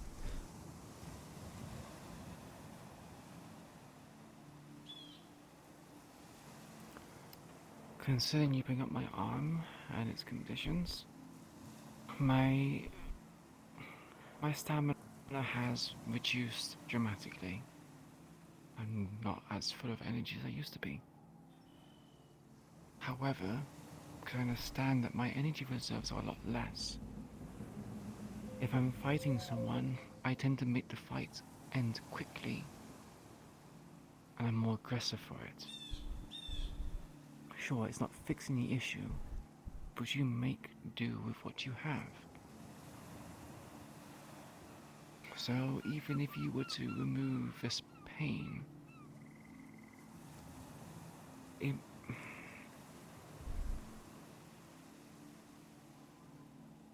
How do I describe it?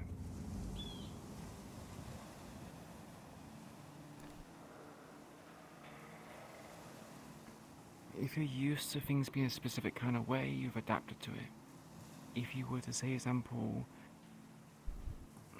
you were to run with weights in your shoes, you eventually get used to that weight. And if you remove that weight, suddenly you have a lot more maneuverability. And although you feel like you're moving faster, you are sacrificing technique. When it comes to running, technique is just as important as being able to feel light. The analogy is completely... It's difficult. I get it. This is why I say it, though. It's impossible. Which is why I've sort of just decided up to this point to never want such a thing. Because the moment I start to, what's to stop me?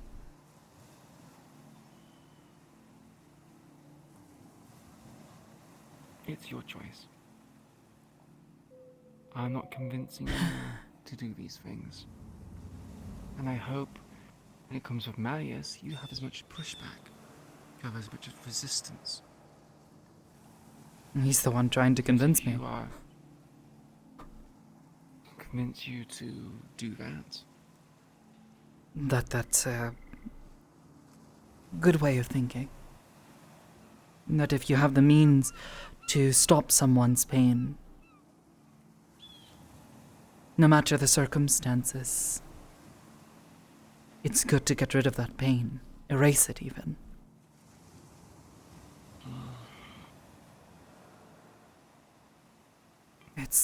I don't know. I guess I'm just... The difference is... You're a psychic, right? And so is Malleus. If he's removing physical pain, I think that's fine. Because he's not messing with the mind, right? He's messing with your perception, but at the same time, if he has to maintain physical pain... For example, if 100 people were to ask him to remove physical ailments, he can't maintain that. And that's because you're telling me that Malleus is having a conversation with us, and also maintaining 100 people, which is also a large number, and I'm pretty sure it's more. It's different. I guess the analogy doesn't entirely work. If it's physical pain, that's fine. If it's mental and emotional pain, that's not fine. It's like, if you're playing a difficult game and you cheat to get to the very end, does it feel fulfilling? Do you feel satisfied? Do you feel fulfillment? Probably not. But if you get through those struggles and you fight the boss, win, you figure out the puzzle and you put all the pieces together or do something like that, it feels rewarding. Yeah, and I get that. Same thing with mental problems. But... how to put this? There is a temptation.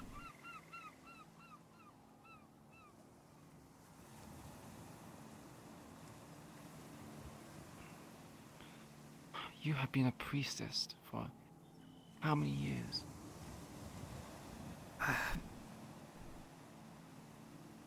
Almost a... oh. Oh, wow. Yeah, over a decade. More than 10 years. Yeah.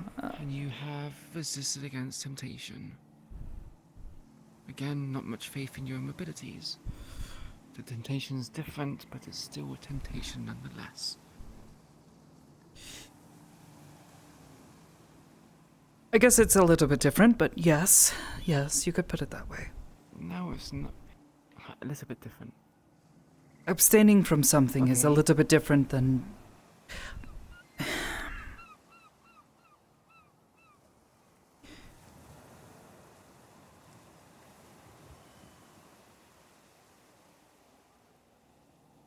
I believe they're one and the same. They use the same kind of methodology, which is discipline, and also a sense of self, a sense of what you believe is the right or wrong. As long as you keep that sense of right and wrong and don't sway from it, then it's fine.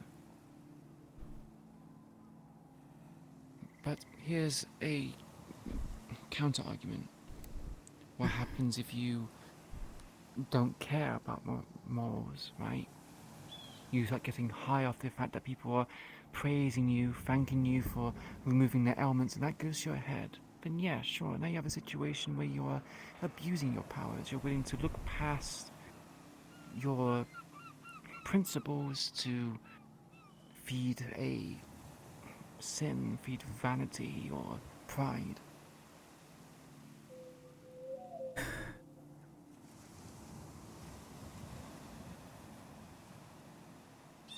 Yeah.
It's difficult to put all the thoughts into words.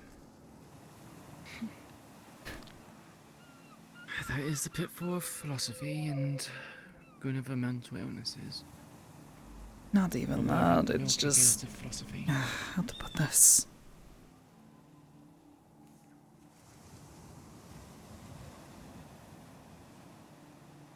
I don't see myself as being as strong as I think you see me as.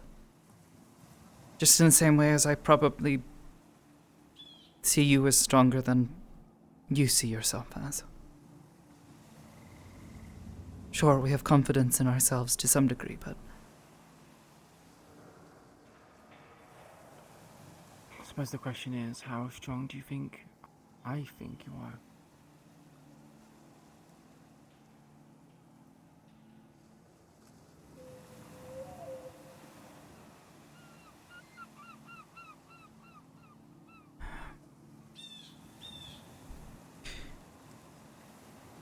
Don't think about it too much. Just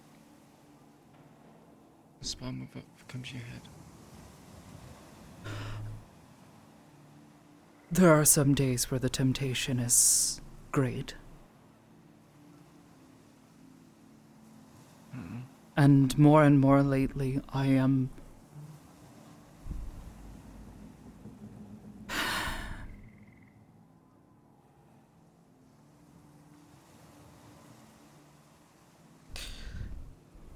I don't know how much longer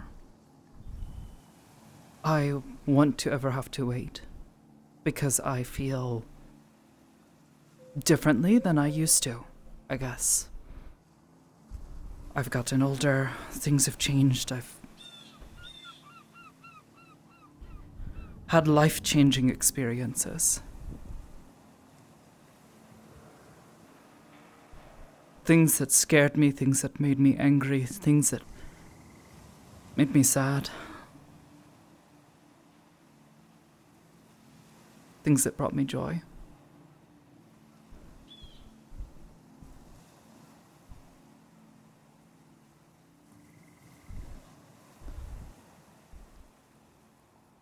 And now, it's like someone telling me that I shouldn't hold myself back. Shouldn't. Always. Abstain.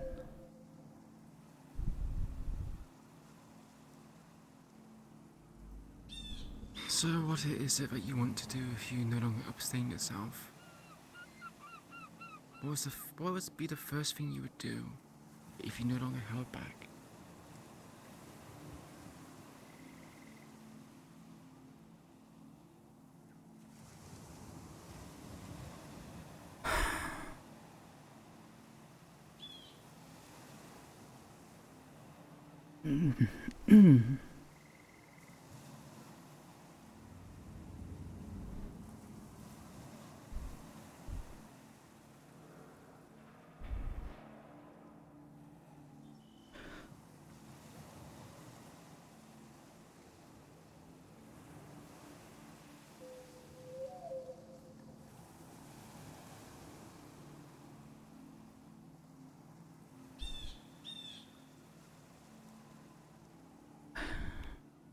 I'm not good at this.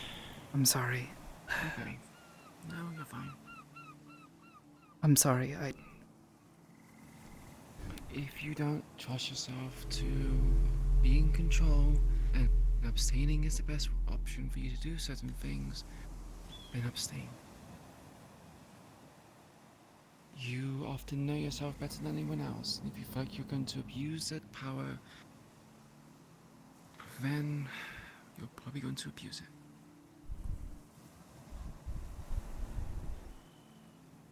This is one of those things that is a lesson where you have to figure out whether you're ready to do it or not.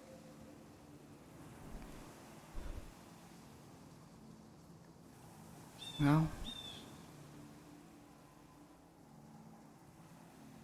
I suppose for starters, I wouldn't simply sit and wait.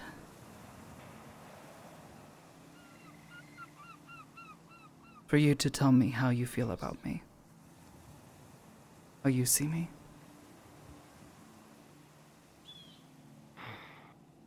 I would just look myself.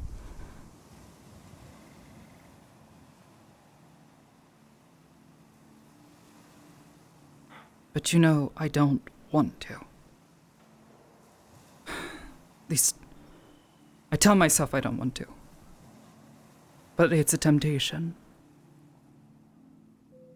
You said it yourself, if you can have all of the answers. Okay, I thought this was a little bit... I thought this was more malice related and more serious. If there's something... maybe not I mean, if I could serious. just make him explode and never exist, I would do it. Probably. Maybe. I don't know. I don't know what I would do. A lot of people will thank you for that.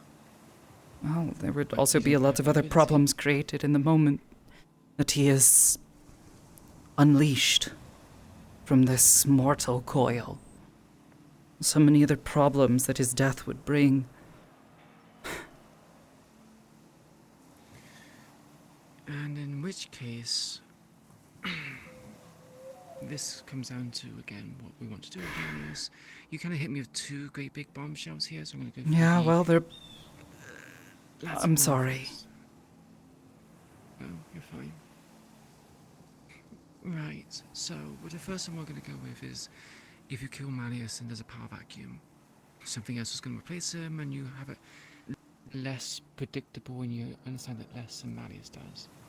In which case, it goes back to the idea of, why are you risking yourself to deal with Malleus if you know that killing him or removing him from power is going to... It's not even the power vacuum. Well, It's all of the things that hide in his basement, all the people that work under him. The problem isn't just him. And that's what I hate. Okay. In which Even if I case, could kill him, just snap my back to an fingers. earlier conversation we had. You are sacrificing yourself for a goal which you don't even think is going to work. Because if he dies, power vacuum. If he dies, things in his basement gets unleashed. You're throwing away a lot of things for an undetermined goal which you don't know what you want at the end of it. Other than just healing people. But again, you're healing people. How is Maddox going to teach you how to heal people? I imagine he was probably going to ask you to fix the aberrations he's created. In which case, if you consider them to be people as well, you're still making them worse before making them better. Based upon how you see it, you're doing the exact same thing, except for you find it fine because you don't consider the aberrations to be human, to be sentient life, to be even cared about. Those beings being created isn't even something I knew was possible until recently. Well, it's possible now, and it brings into a situation where they could very well be sentient life, in which case they are entitled to living just as much as us. I never brought that into question.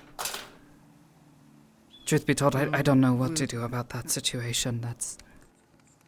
Well, we're here now and we're dealing with it. If it was up to me, the thing that was created from our energies, because of how chaotic it could be and with something like that existing, I want to dispose of it. If it's something that's living a miserable life, dispose of it. If it's something that's going to cause us problems in the future, dispose of it. It's just... We have no way of knowing. Yeah. Yeah. And to go to the other bombshell you dropped on me,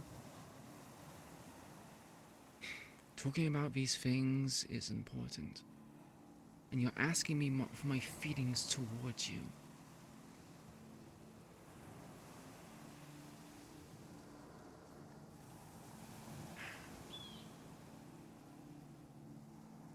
I'm going to be blunt because I feel like you deserve the bluntness of it.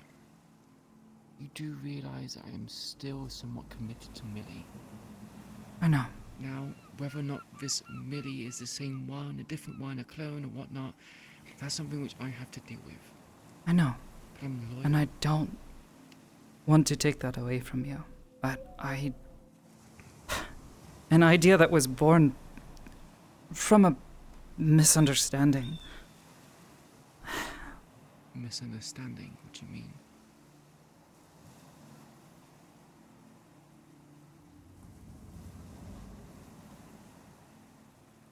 When I said that to you, I didn't mean it like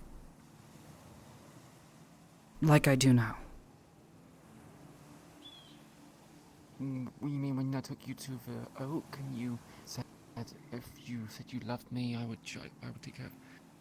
So, okay, that doesn't change how you feel right now, though. Yeah.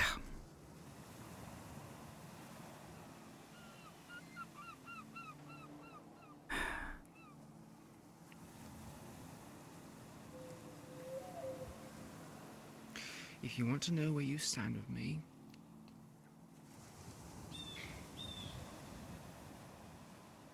this is something which I'm going to struggle to put into words because I've been so detached from humanly bonds being queen that it's a complicated situation. Do I value more than the average Hollow member? Yes. Do I value more than Millie/Yuna? No. But that's because my bond with them was forged through fighting by their side. Through years and months of struggle. Not saying that can't happen there as well, but just because they are seen as greater does not mean you are lesser. And I understand that. And I wouldn't want to take that from you. But you asked the question. When I asked the question, I was asking the question about you holding back. And I thought this was about Maddie, it's not about how you feel towards me. I know. And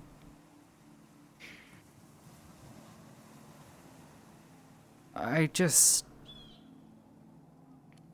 don't know what to do anymore. I've hit a point with a lot of things where I feel lost.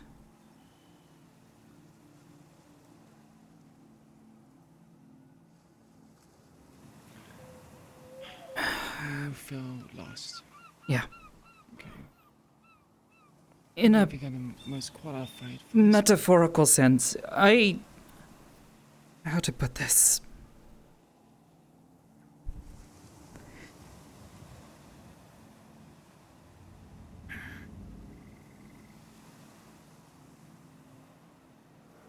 You're a hungry child at a buffet.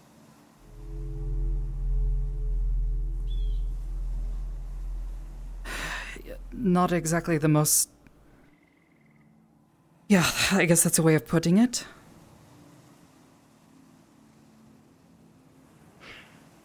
I have spent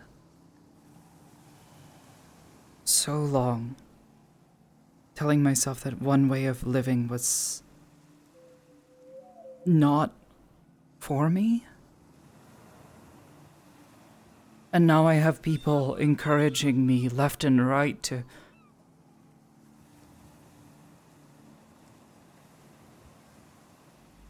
live. Honestly. To find happiness somewhere. Especially in the midst of all of this.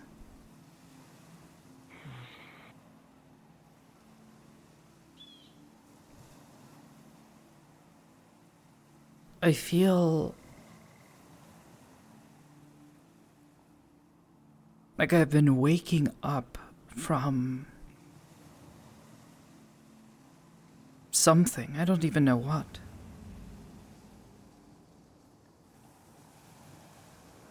I feel like I blinked. And suddenly I am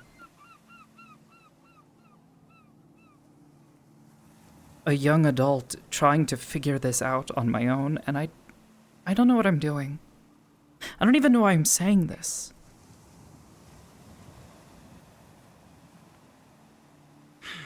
No one really knows what they're doing, Sakoto.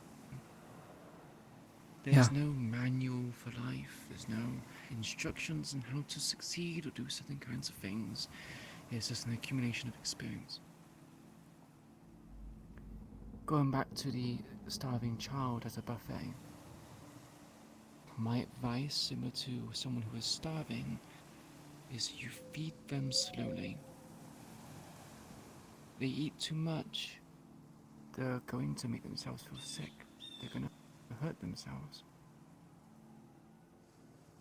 So take small steps towards finding small enjoyments.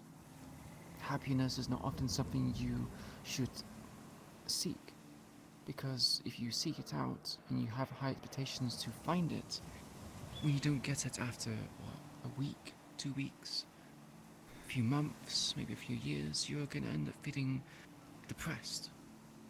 So it's going to start feeling like, where am I going wrong?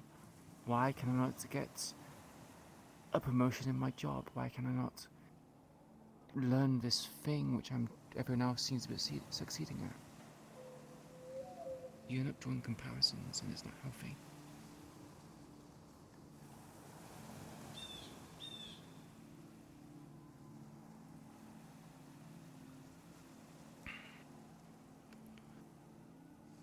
Surround yourself with people which make you feel happy.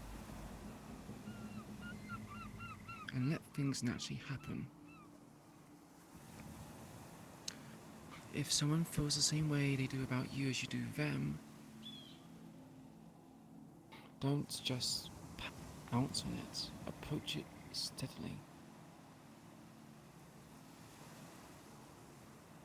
Because if you run, you're less likely to see the things coming in your direction. You're liable to trip, or worse.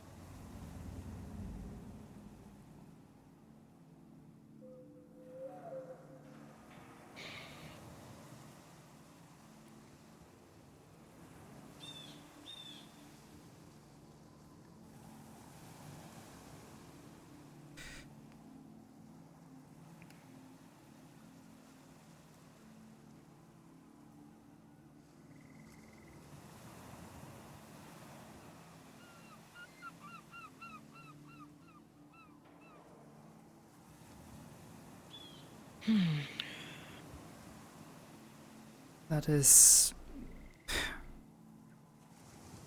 better advice than I've gotten from most anyone else, honestly. Coming from someone who has very little relationship advice and is probably the least attached from relationships, that's bad. That's very bad, actually.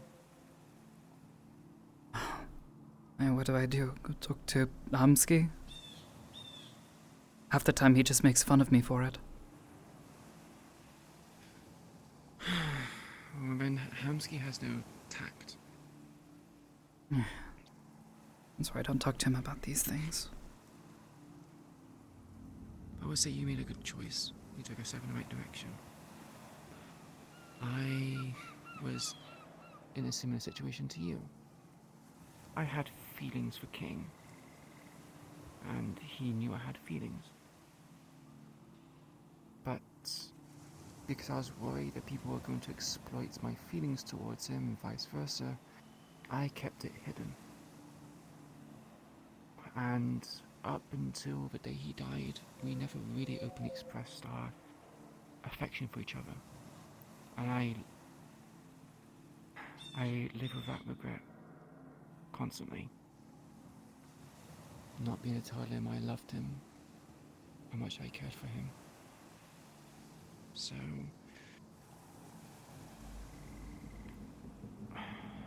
even though I probably didn't tell you what you wanted to hear, I it's still don't good know to what be I decided. wanted to hear.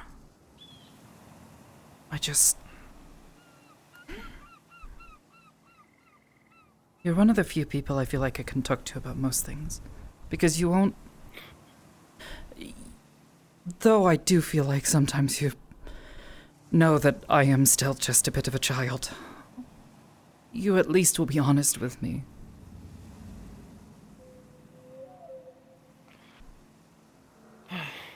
Honesty is very important in a relationship to understand people's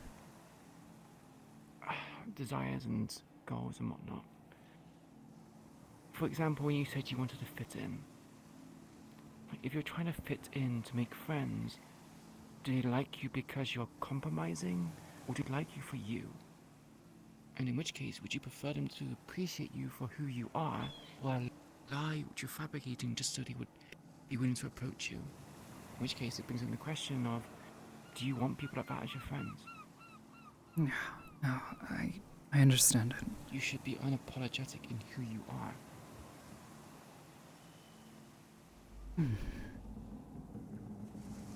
Yeah, it took me a while to figure that one out.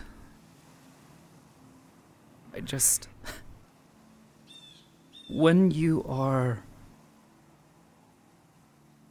surrounded by people,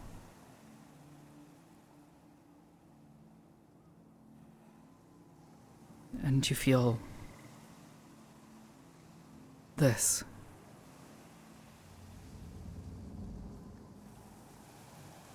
I don't know. It feels hard to be close to people. Because they don't view you as the same.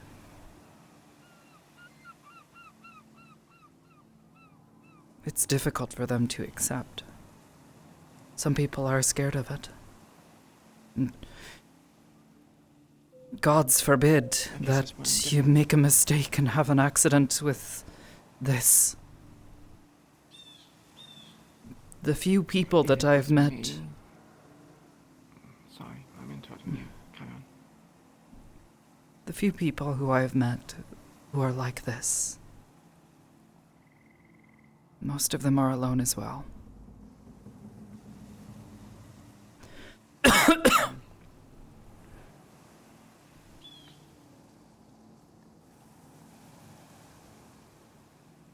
Maybe my approach to this is a bit differently. If you're peering through my mind and I go, don't do that, I get aggressive. Let's face it, I probably have something to hide. Something which I feel like is private, right? And again, I'm pretty sure due to your training, if someone wanted their thoughts to be truly private, they would be able to make something up in their mind. If they think of something else. Or, something I would do, is if you would appear in my mind right now, I would think of something that would be kind of humorous. That would be...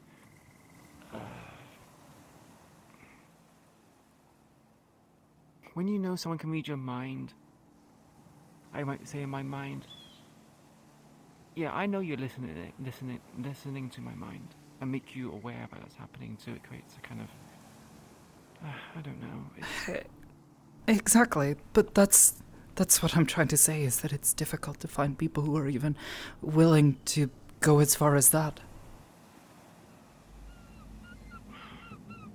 Oh, now I feel like I'm a weirdo. No. If I'm the it's one who's not. doing it, then... I'm not being serious, I'm just saying... it gets lonely, that's all.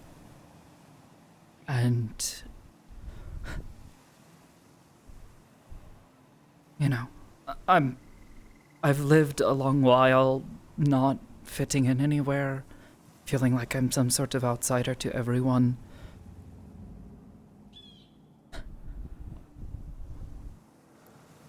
Well... it just gets old I guess you after a can take... while. Yeah. And it's... in which case, you can take solace with me, where I won't cause you to feel that way. You'll feel comfortable.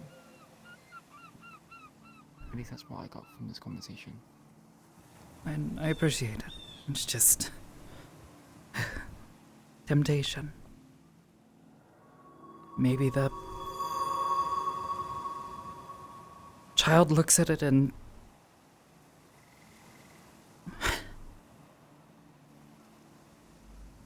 now that they have a few friends,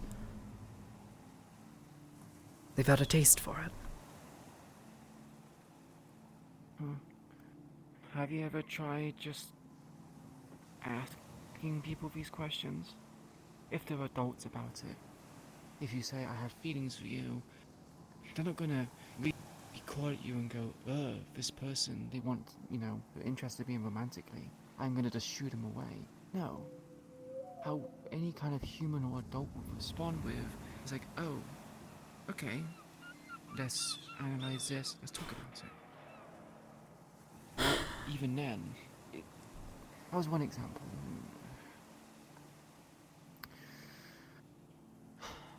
The point I'm trying to make is if you try speaking and communicating with people, a lot of time you won't even need to use your ability. I know that, I just... sometimes enables that. how to put it... you're the first person I've ever said anything like this to. To be completely straightforward. Yes, I have seen other people. And it's... I don't know.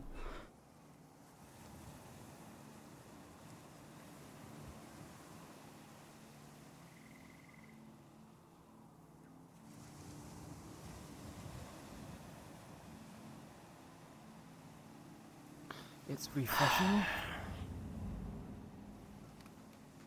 It's liberating. Maybe. Maybe. How to... I'm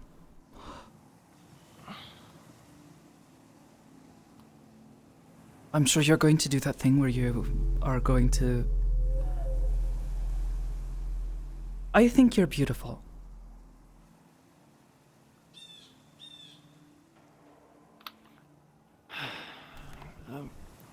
Okay.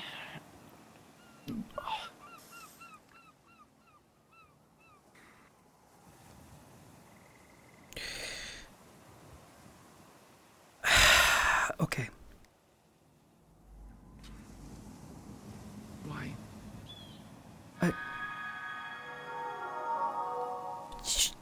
Physically, Yes? Personality-wise, Yes? I'm missing, well, not missing an eye. I'm blind in my left eye. I'm covered in scars. I have crystals growing out of my body. Like, And I'm turning grey.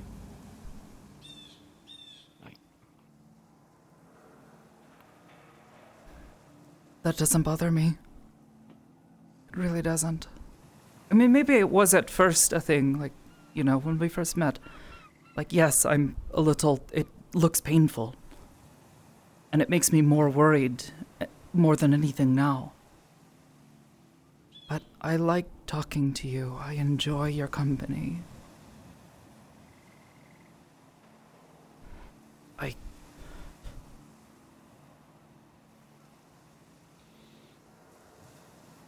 So the appearances are kind of secondary, then it's more a case of you find me attractive because of personality and mentality, I guess. The looks is a bonus. Yeah. So it's... I don't know how to... I don't know how to behave. I guess. It's hard to explain. You don't know how to deal with romance. If that wasn't already obvious, yes.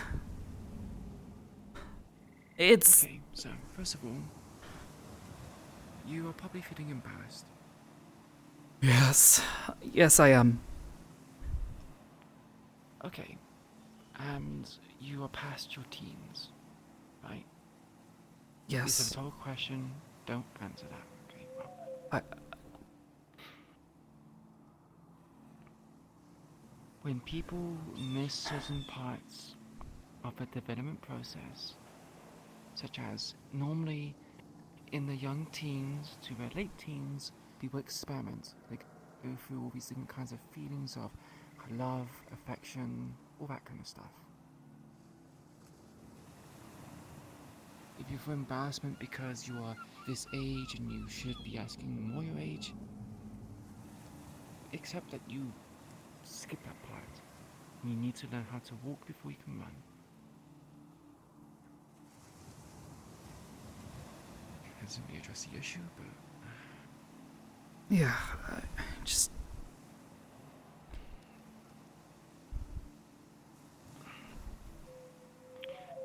You're a nice girl, Sakoto. You have your heart in the right places.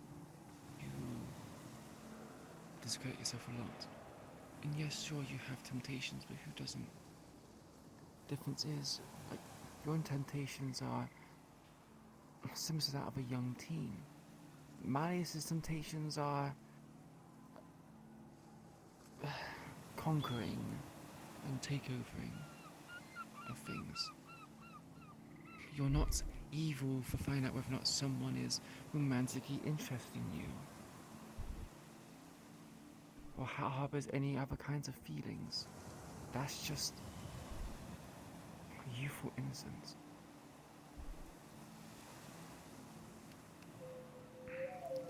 I guess, to me, it feels like something...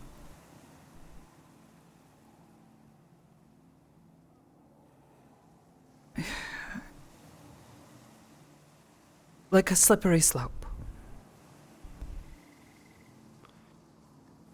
Kind of like you have one sweet thing before dinner, and another one, and then eventually you're just like, oh, I can't have dinner because I've had all the sweet things I wanted to eat. No. More like making excuses. Excuses? Yeah. This power that anyone has should be wielded with responsibility. And you have been wielding with responsibility. And we say about When I gave the alternative of you talking with the person rather than using your psychic ability, that is taking responsibility for doing something. You using your psychic ability to find out whether or not I have feelings for you and vice versa, or whatever you like to call it, that is a shortcut. You're cutting through the difficulties of life to find an answer to something that you just want right now. Sure, this is probably awkward because you asked me these questions and you feel embarrassed, and maybe if you went into my mind, you would be saved the embarrassment. But that's no better than living under, having a sheltered life. You're not really growing from it, you're just indulging in unhappy moments without the negative contrast.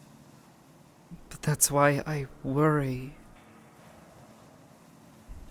If I allow myself, I worry that eventually that temptation will be too much. Then get someone who can be your rock. Get someone who can... You ask them, is it fine for me to do this? And not so much they asking for permission, but if they give you enough insight, and you be like, hey, I want to do this, they'd be like, well, you can do it. I don't see anything wrong with doing it, but here's the drawbacks for doing such things. You're better, more informed, and you can make a better decision and feel more satisfied that your ability is not being used in an abusive way.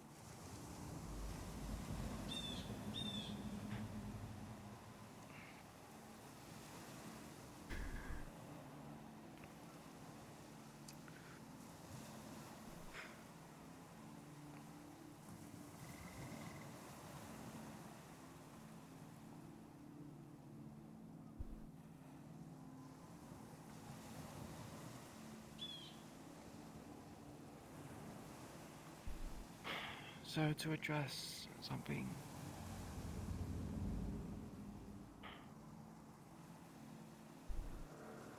I accept your feelings,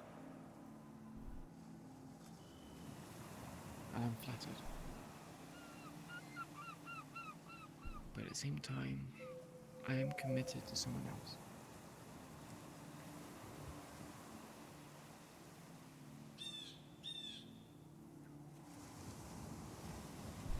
Thank you. This is not... Because... I feel like you're just repeating yourself again, and I feel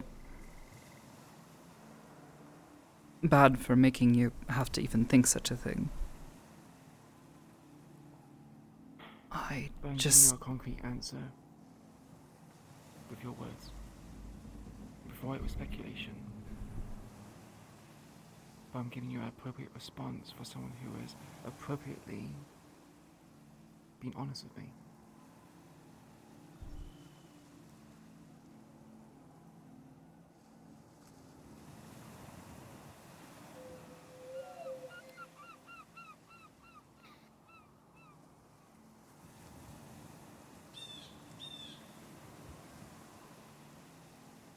This does not change the dynamic of our relationship. We'll still have the same conversations. I'll still treat you the same. And if you want to hold to these feelings and continue to pursue me, you have to understand my circumstances. Only you can make the decision whether to move on to someone else, wait for me, or,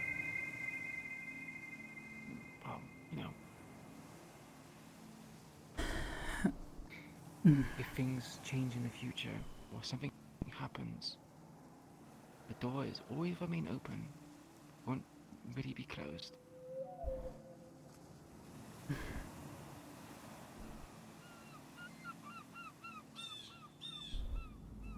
But for now, because of my commitments, I'm gonna have to be loyal.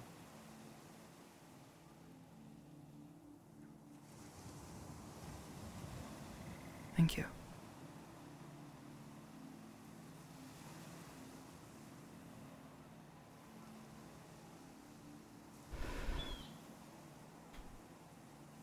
I commend you for your bravery. I imagine it's not easy. especially when this is one of your first experiences. I don't even really see it that way. It's like...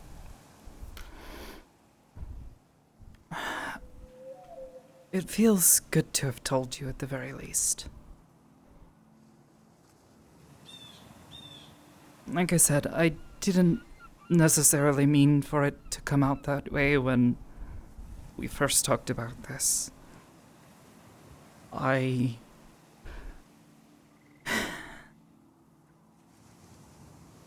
took something you had said, and I thought that if I said something, maybe you would understand. But I realize now, looking back on it, it was really forward of me to say it like that, and I didn't intend for it to mean it like that, but... It is an innocent gesture. I just...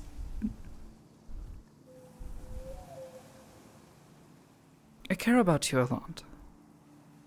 And even if you didn't have any feelings towards me, I would still want to be your friend. I would still want you to be my friend. I don't have many. And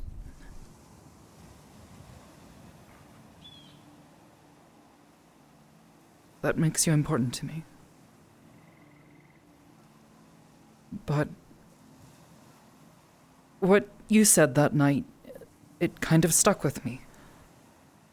And I thought a long while about it. I admire you for a lot of reasons.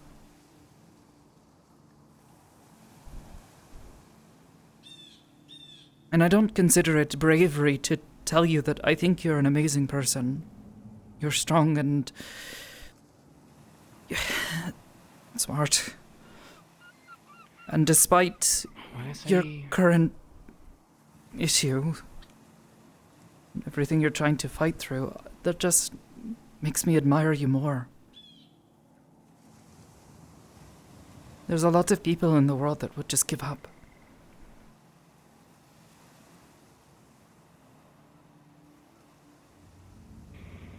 And I thought about it more, and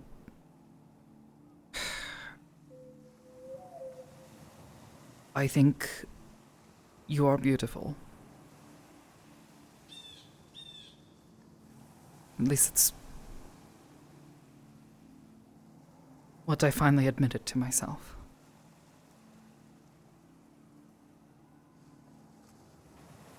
But I wouldn't want that to get in the way of anything else. But the temptation was there, and that's why I wanted to be honest with you.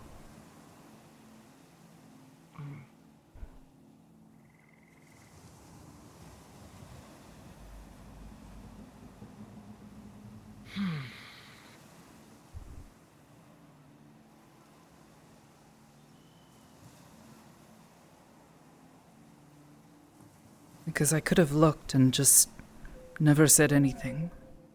But I feel like that wouldn't have been fair to you.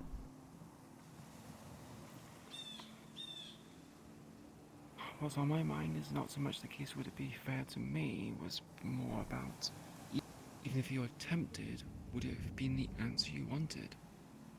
Because if you had appeared into my mind, you would have literally just saw that all I had was feelings for Ellie. I respect you. I do have positive feelings towards you. But not quite the same. And you would probably, like many others, you would be left wondering why and thinking that this... You'll be trapped in your own mind.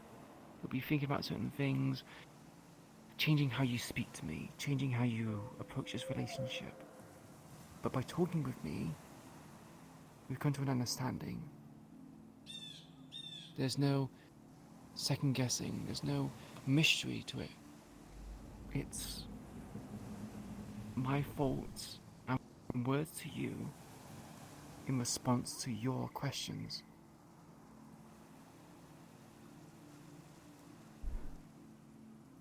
It puts less of a strain on you to have to think about what ifs, ands. For example, and here's a good example. If you were to have looked in my mind and look for faults that I had towards you, there would be faults of envy. I can't believe I'm saying this. I'm not bountiful in the chess department. You are more developed. So, if you were to look into my mind, you would have seen that I'm envious of you. That would be negative. That would negatively hamper our relationship. I understand. There'll be a misunderstanding. I think. Yeah. And you might go off into a corner being like, oh, why is she feeling envious towards me? Without knowing the reasons why I feel envious, or if it's just a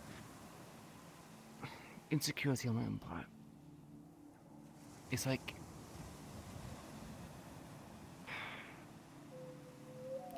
reading a letter without any context, and you assume the worst of it. And humans are more inclined to think the worst of situations. And as kind of silly as it was, you now know that I feel envious in that kind of regard. And I don't dislike you or hate you for that. That's just my own insecurities. It's something I have to deal with. Probably too much information, and probably made you feel awkward, but there's any example that came to my mind, and I'm not sure.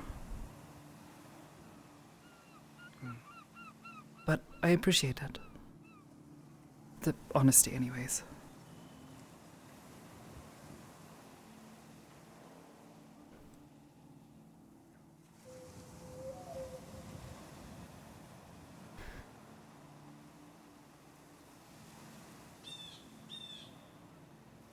It's a lot nicer than people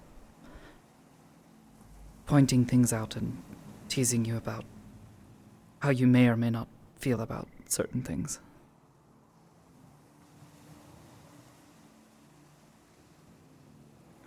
some people just don't know how to communicate.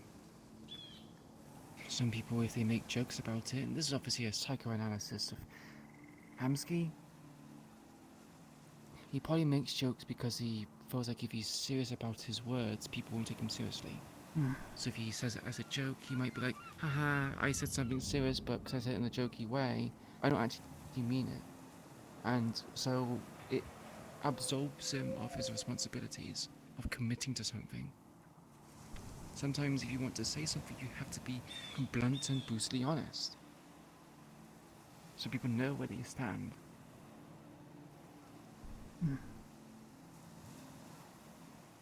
Knowing where people stand is important.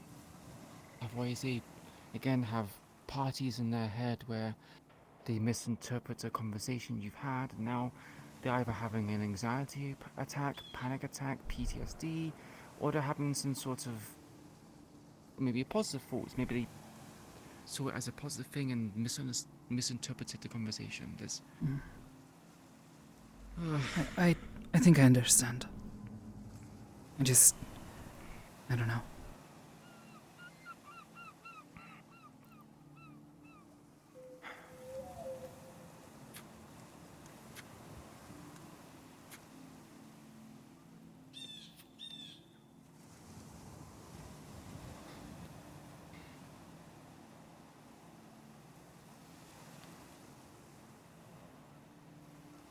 I guess in a way it did sting, I guess, not just because he was...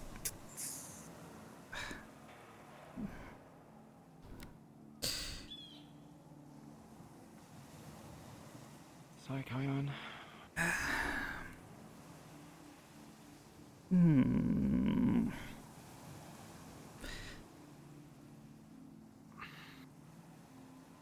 I guess it's...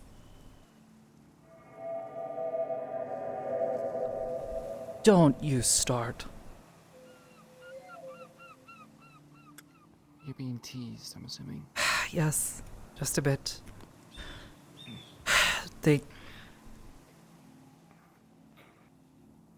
They're very supportive, but also it's hard to have a conversation about it, but also thinking about it, and I feel like I'm overthinking it. It's... I guess I feel insecure about... Or having thought women are just attractive. But now, thinking about it and saying it, I feel so stupid. There's nothing wrong with it. I know. But...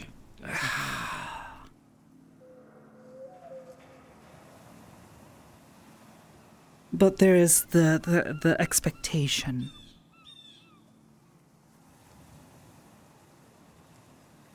You know, From and who? Yourself? I mean, I guess that you're not supposed to look at anyone like that. At least before. Now I'm allowed to, but it's like... Is that actually okay? To look at another person and have that be your first impression of them? It's so sometimes painfully innocent. People have these thoughts all the time. There's a reason why. And I get it, but it also doesn't make it feel any less weird.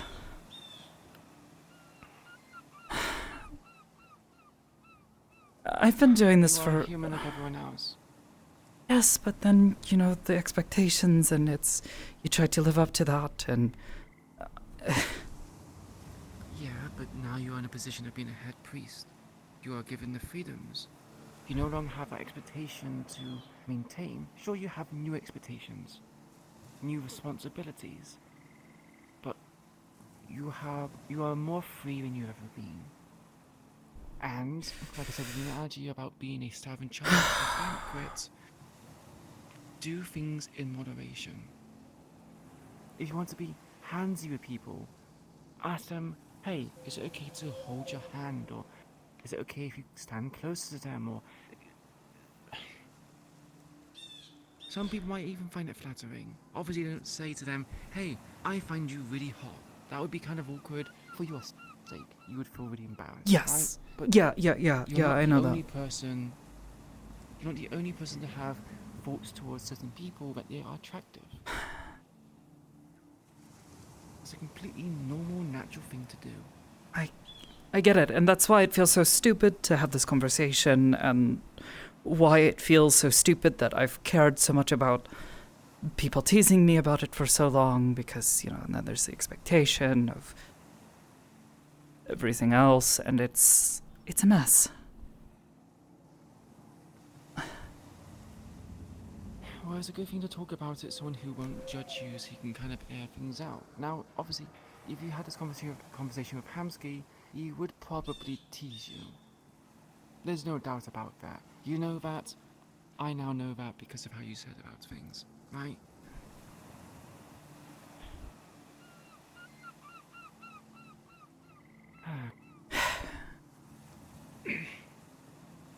Consider me to be dependable. If you have something on your mind which is bothering you, just reach out to me. I don't mind having these conversations.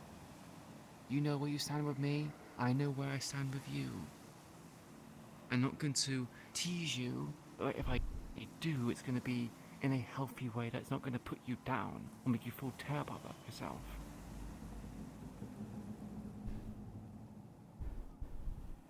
You need exposure to it, and sadly, Sophia City is not the place for that exposure.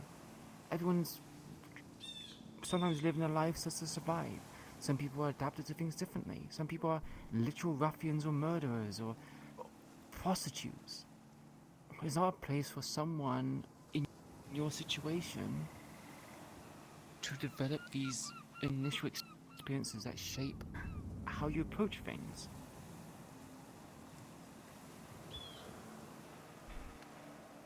My legs. You're right. Yeah, just...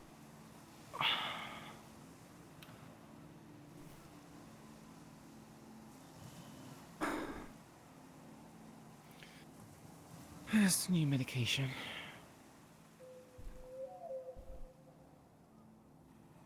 Here. I feel like I've encouraged you to stand by standing myself. Sitting down in armor is not particularly the most comfortable thing. Hmm.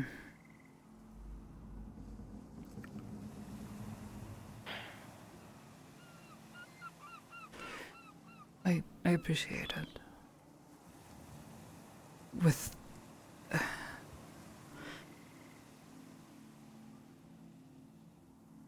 how to...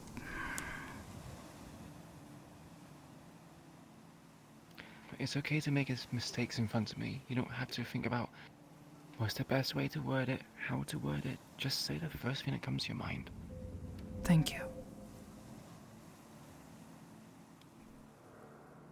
For being so honest with me. I feel foolish and childish, but at the very least you treat me with respect. Don't make me feel like I wish people know how they would complete see it like that. idiot. The only other person I've been able to even come close to having such conversations with is Magpyeong, but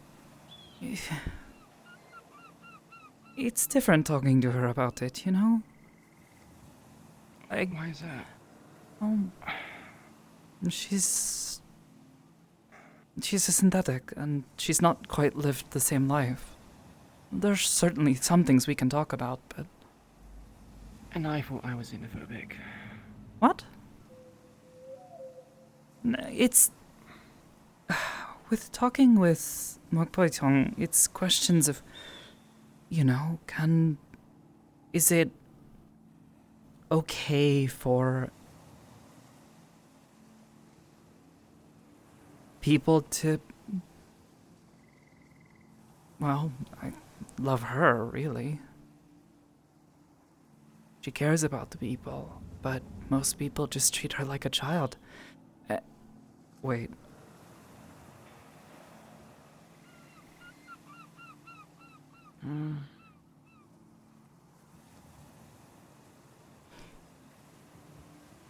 Had an epiphany? It's kind of the same way.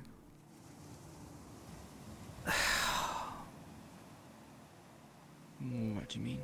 Just being honest with her must... There's someone she cares about. She doesn't want to talk about it, but she feels insecure about it. And I'm now realizing that you're doing the same thing for me. And that I should be just as careful with her feelings. Even if it's not exactly the same situation, sure. She just needs someone to say help that I'm being or careful talk with to. I wouldn't say I'm being careful with your feelings. I'm being honest with you. There's a difference between being careful and being respectful of your feelings. I'm being respectful. I'm not being careful. Sorry. Common. Respect. Being careful. Hard. It struck me.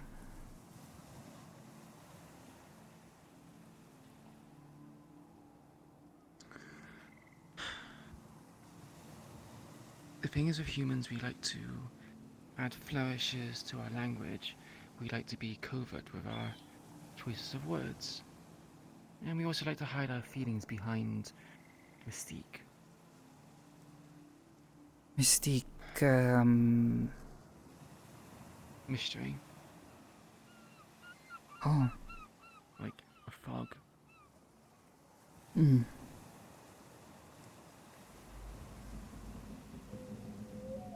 lot of time people just need, well, not just want, they also need it. If, for example, if you did something that pissed me off, a lot of time people kind of be like, I'm gonna hold these feelings inside and let it, you know, seep and foam over and to the point I erupt. But there's also situations where you just be honest and tell people how you feel. I'm very much a perpetrator of that. I know for the longest time I held back my feelings when it came to Lucky. I refused to speak with him and he assumed, rightfully so, that I would try to kill him. He was giving me loads of problems because of an assumption if I was just honest from the get-go, maybe things would kind of blow over, right? Being honest with people often, even if it's painful, can be handled with a certain amount of tact.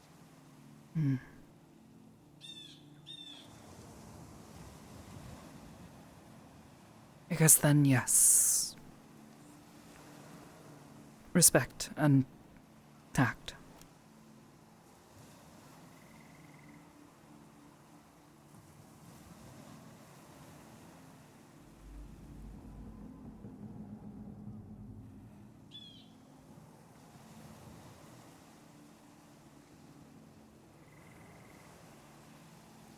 You and Magpie seem to get on quite well. Try having conversations with them and show your support.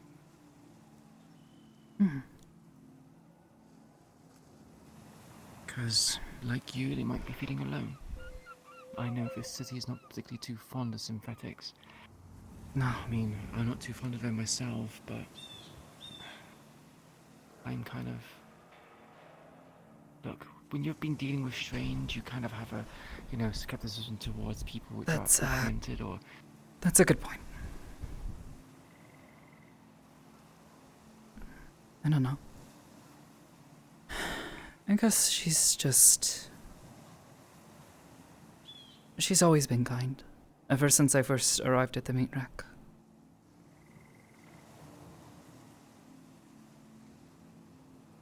And lots of people just kind of treat her like a child. She hates it. I mean, she is small. It used to be to the point where people would try to be kind, pat her on the head, and she would let them, but she hated it. She knew that they were trying to be nice and were trying to, you know, show their affection, but being treated like that, you know, it's hard. I kind of get it to a degree. Up until I started getting taller, and everyone looked at me as though I was just a dumb child. Some people still do, but mostly because they know me. They know that I am still just a child in some regards.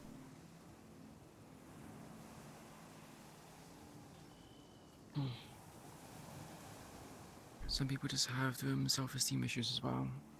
They think that treating someone else like a child means that they feel better about themselves, or they're arrogant. There's a plethora of different reasons, but sometimes it also is just how they speak with people. They want to be genuinely kind, and sometimes it comes across as being, wow, treating someone like a child.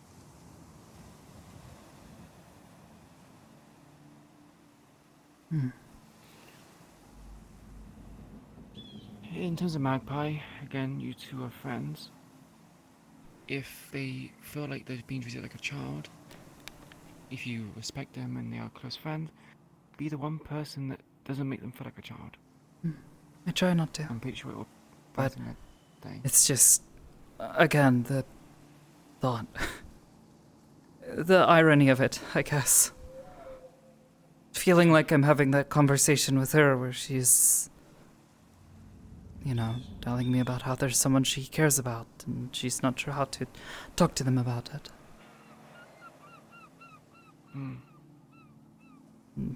Wondering You if don't know what it's to okay say. for, you know, someone like her. If you don't know what to say, sometimes it's better to say nothing at all. But if you did want to say something, give them accounts of your own experience. Show that they're not alone, so that you also have complications. You also struggle to express your feelings. And they'll probably feel comfort in that. And they might feel better. That's pretty much of what I did. Oh, well. Again, not giving yourself enough credit.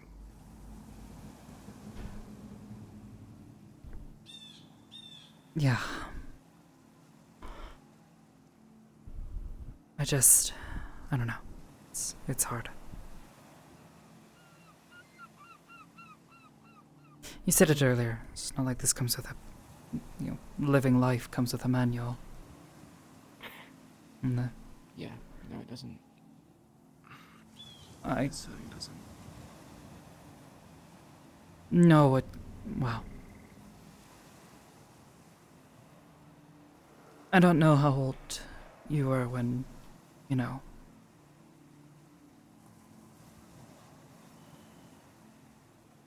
I joined the gang? Yeah.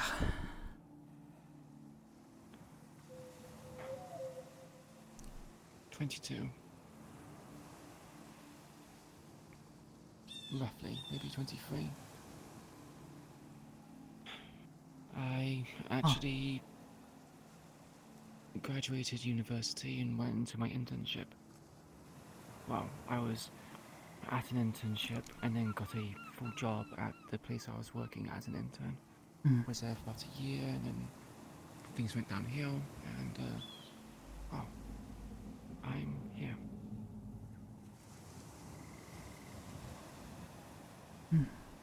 And it's conversations like these, I kind of wish my mom was still around for. Ask her for advice at least, rather than stumbling my way awkwardly through that conversation. Which, it probably still would have been stumbling awkwardly, but, at least I could have gone to her for advice.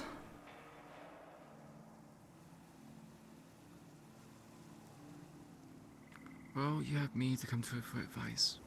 If you feel like you're fumbling or stumbling.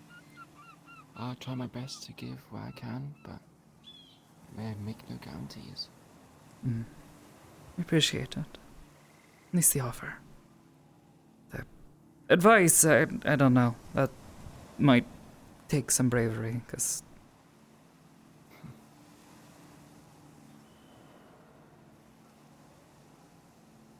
I don't know. I don't want you to view me as a child.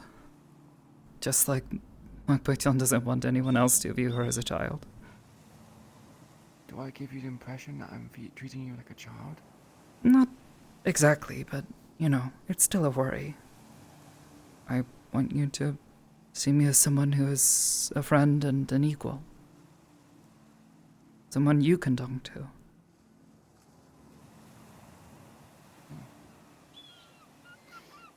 I don't feel disheartened if I don't come to you about certain problems that I'm going through.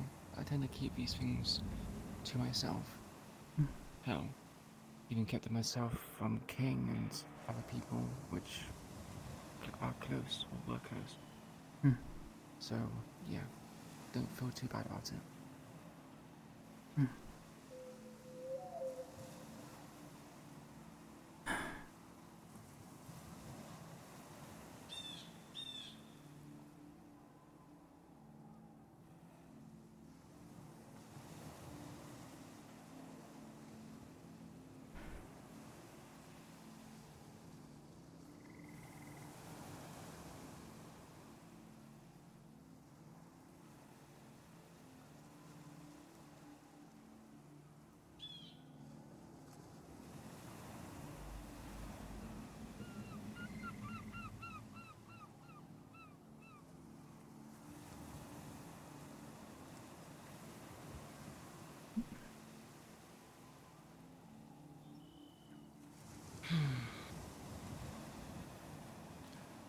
Have you got places to be? No, not anymore at least. Unless, something happens at the meat track and Hamsky really needs help. Or I get a call. Technically, I'm always on call. It's... Well, they really work you like a workhorse in Aegis, don't they? Or is this the meat rack? No. It's HS. It's less about working us hard. It's more like, knowing that you need to keep something nearby, just in case something happens and they need to call for help.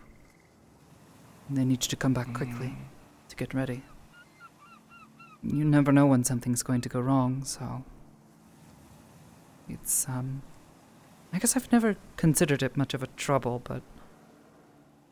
I've also not managed to have too many situations where something's going wrong and they're having to call me all of a sudden. And there's also plenty of situations where they ask for those to volunteer who would think their skills might be able to be put to use to help someone. I see. Like, if they ask for help out on a space station or something, or they think there's a risk of, you know, space things happening and, well, we need to have equipment for it. I don't really have any equipment for something like that, so... But if someone ever needs help with a problematic spirit, I could definitely help them. I'd volunteer for that. Oh, specialists. Sounds like. Yeah.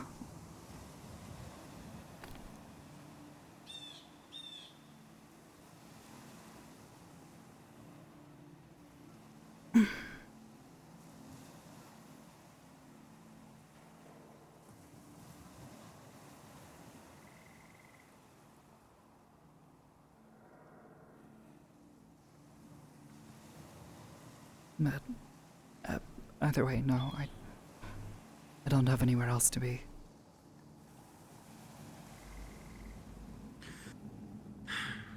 My energy levels are feeling low. I would like to get something to eat. Would you like to join me? Yeah.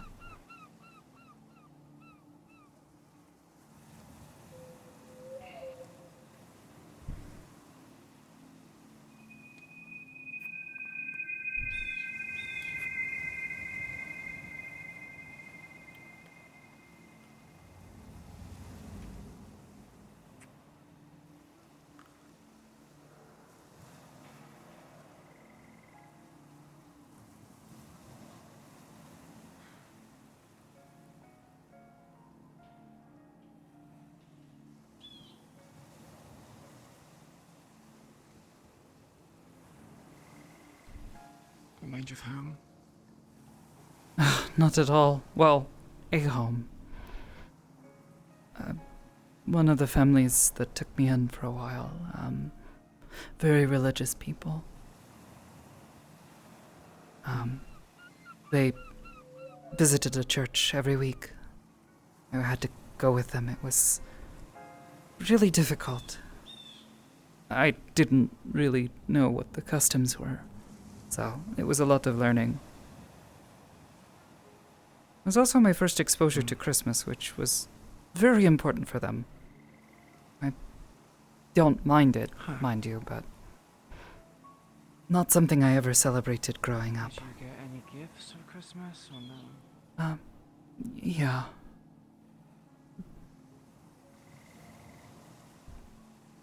They were very kind to me. It's just things didn't work out. Sometimes that happens. No. I understood the reasoning. And now knowing what I know, it's... Well, I'm sometimes thinking, you know, there's got to be other children out there, you know, who grow up with powers like these and, you know, I don't know if I have it in me to be a teacher, but someone really should be there for them.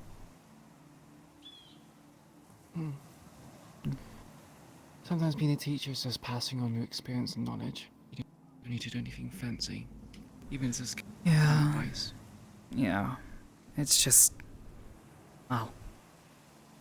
Sometimes I really don't feel like I've learned all that much.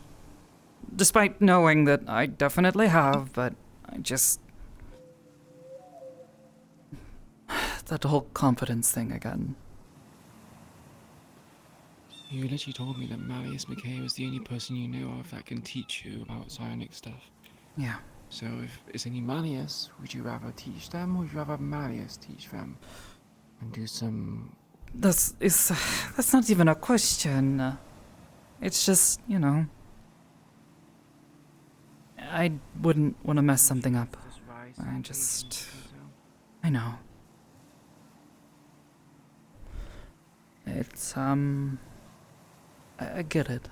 I really do. I just don't know how good I would be with children. And teaching them to control their crazy mind powers. But I do get the sentiment, you know. I would have loved to have had someone there to, I don't know, at least make me not feel like a complete freak. I thought there was something wrong with me, which, I mean, maybe there is, but it's definitely not that.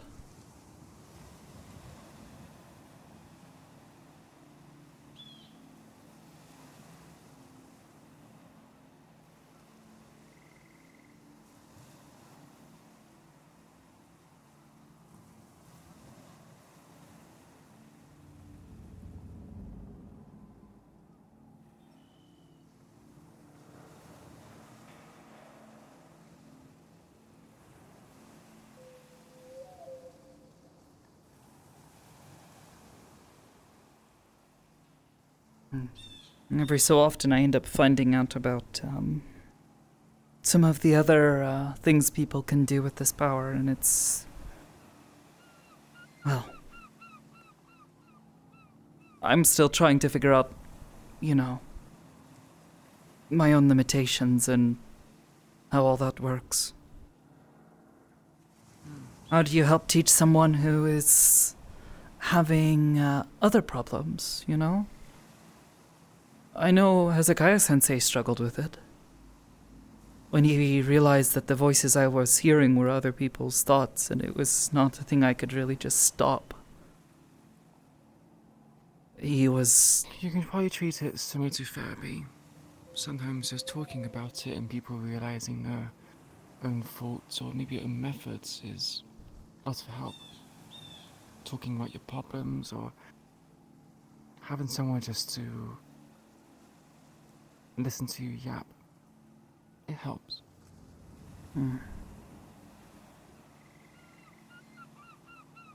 We're surprisingly good problem solvers. We often just let our mind hold ourselves back. I guess you did say it's like,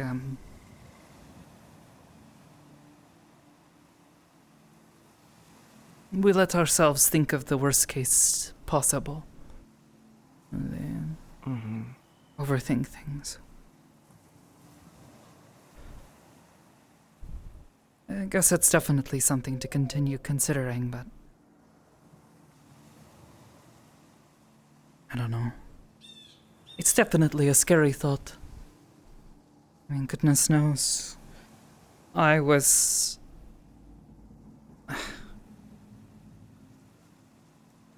barely 15. I had my first accident and ended up breaking my foster sister's arm and leg. Slammed her into a bookshelf.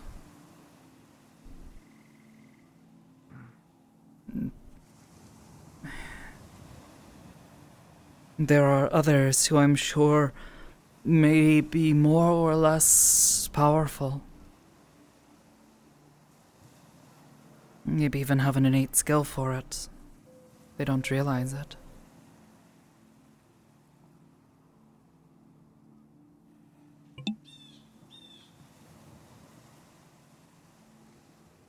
trying to take responsibility and teaching them.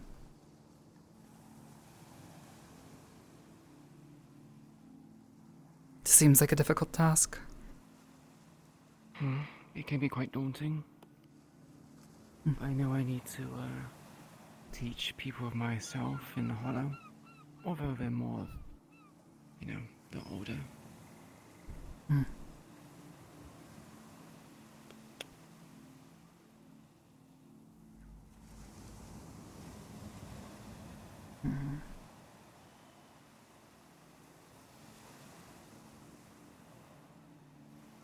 Yeah.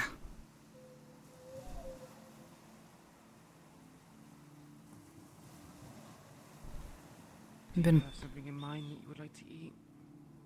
Any kind of particulars? Whatever you're in the mood for and willing.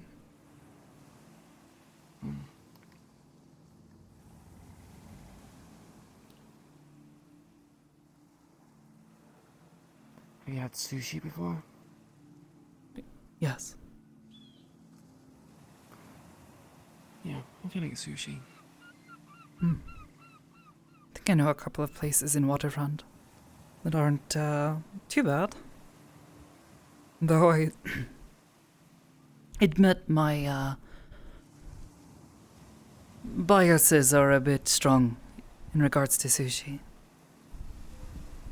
Didn't often have it. I mean, Fish was kind of difficult to get up on a mountain. Or not bias, standard. High standards. I see. But I know there's a couple of places in the Waterfront. You know one Penny Chong likes. Penny goes to it as well. There's a couple of places she has found. How's she doing? I haven't seen her for a bit. She's been reflecting on some things, I think. I see. She's in good hands, though. Chong is taking good care of her.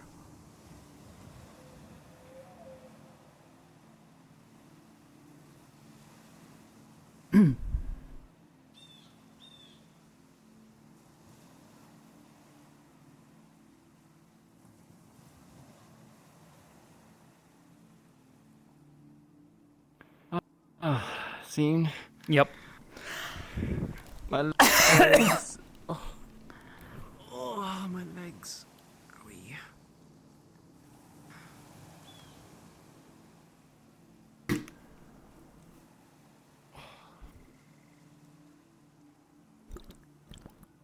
How's it gonna talk now? It was long overdue. Yeah. Oh wow. Yeah, good lord. I've been in VR for almost 7 hours, so yeah, that was like almost like 3 fucking hours, maybe 2 to 3 hours.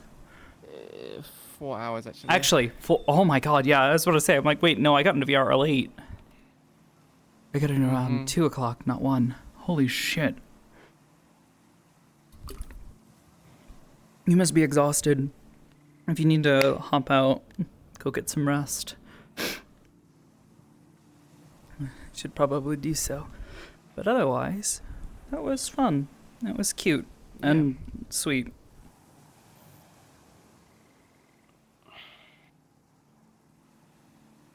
Oh, the old age. Yeah.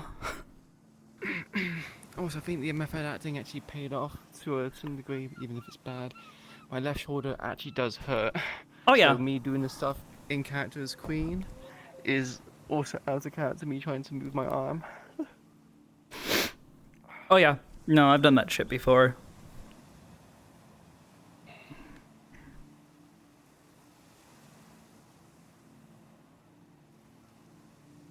I mean, so long as it doesn't persist for hours and hours. It was like one of those situations where she's like, it's in the back of her mind and there's like little things prompting it and she's just like, I am thinking about this.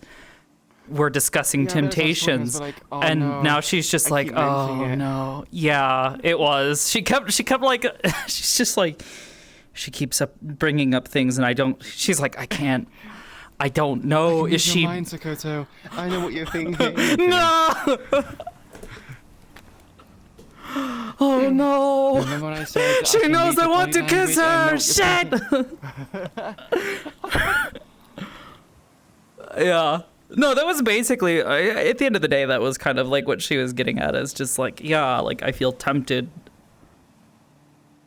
because I have for so long kept myself away from this, and I'm now having difficulty adjusting to not having that limitation and having people encourage me and kind of seeing that as an opportunity for myself and knowing like, yeah, no, I am allowed to have this now.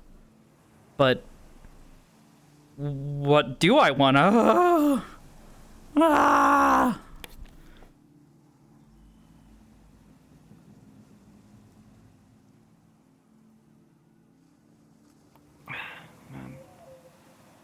It was a very, very cute and wholesome talk. Oh yeah, absolutely. It was very cute. Cute and I think informative for both characters. Mm. Very much so. I think Sakota's gonna, at the very least, try to work on that idea of like, yeah, if you want these things to happen, and if this is something that you're really dedicated to, you're not going to be able to just sit on the sidelines, Sakoto. You're going to have to really push for this, and you need to be ready to accept any sort of consequences that come from that. Queen was a bit like, I don't really want to say this because I feel like I'm just setting her up to like an early grave, but as it stands at the moment, Queen's very much like, if she keeps being on the sidelines and just taking this approach, she's probably going to end up like dead or something that's going to happen regardless. Yeah. So to increase the chances of her actually surviving and doing something good, best her to just like to fully commit. Otherwise, it's just not going to go well. Yeah, well, it's one of those things where Sakota's kind of hitting that point where she is at a precipice of like, she can either continue on the way that she has been, and she's probably never going to ever truly be able to help anyone, or she is going to have to start doing things that she might not be entirely comfortable with, or maybe a little scary at the, with the reward being, you can help people now. Like the big one has been, she knows that to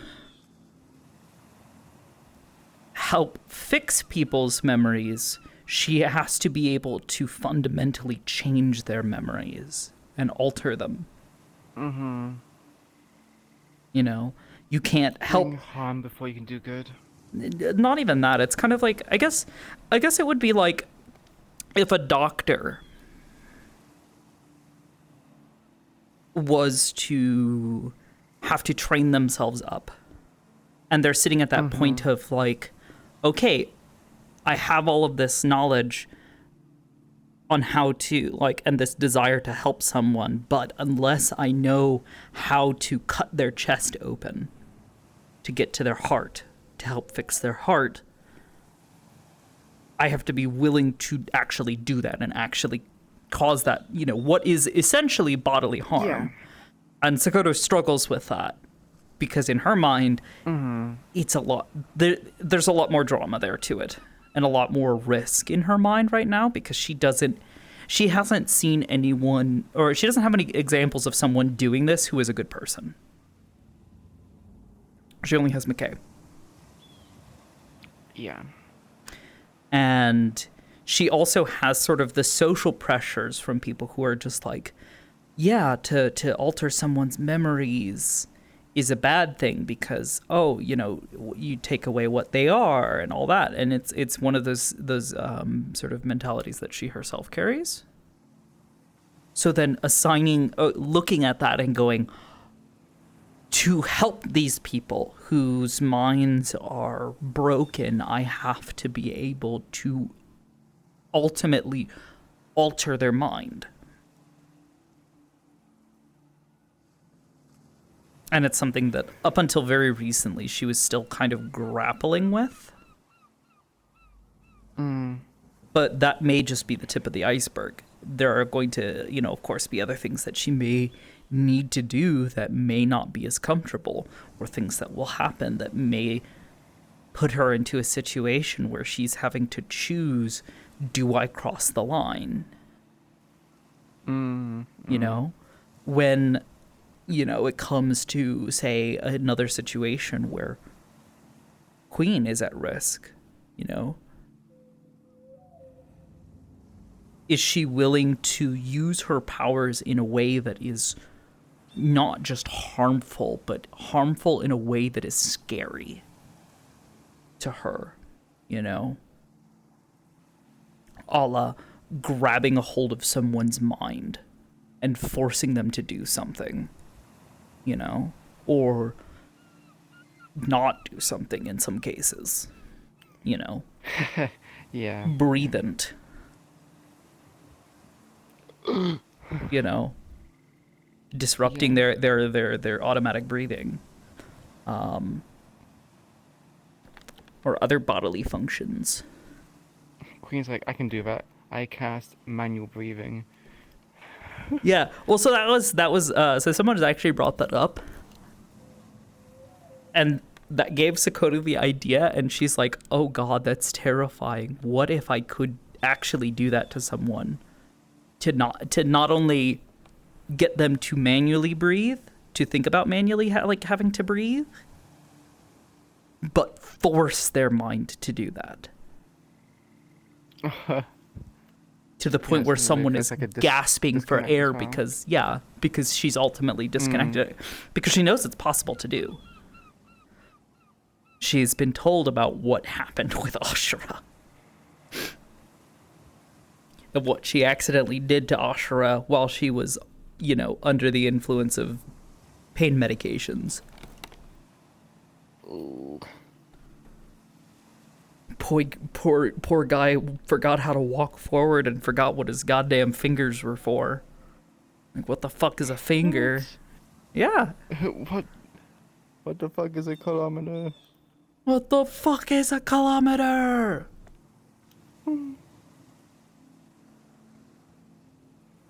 But yeah. Oh my gosh, there's a free coyote in my fucking chat. Hi, coyote. A free coyote? Whoa. Whoa! There's a wild animal in my fucking, and I think he's in my DMs too. I don't know. What the fuck did you send me? Is that food? What has appeared? Oh my god, it's a cat with pizza. Hell yeah. Pizza. Oh, why have I also been pinged in the relic research department? I'm afeared. We'll find out. Oh boy.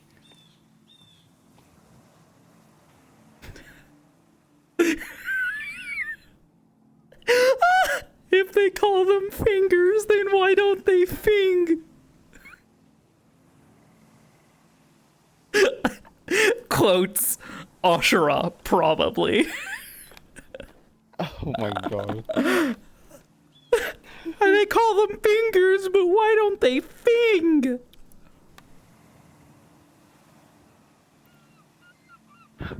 That is a good question. Where the fuck does the word finger come from?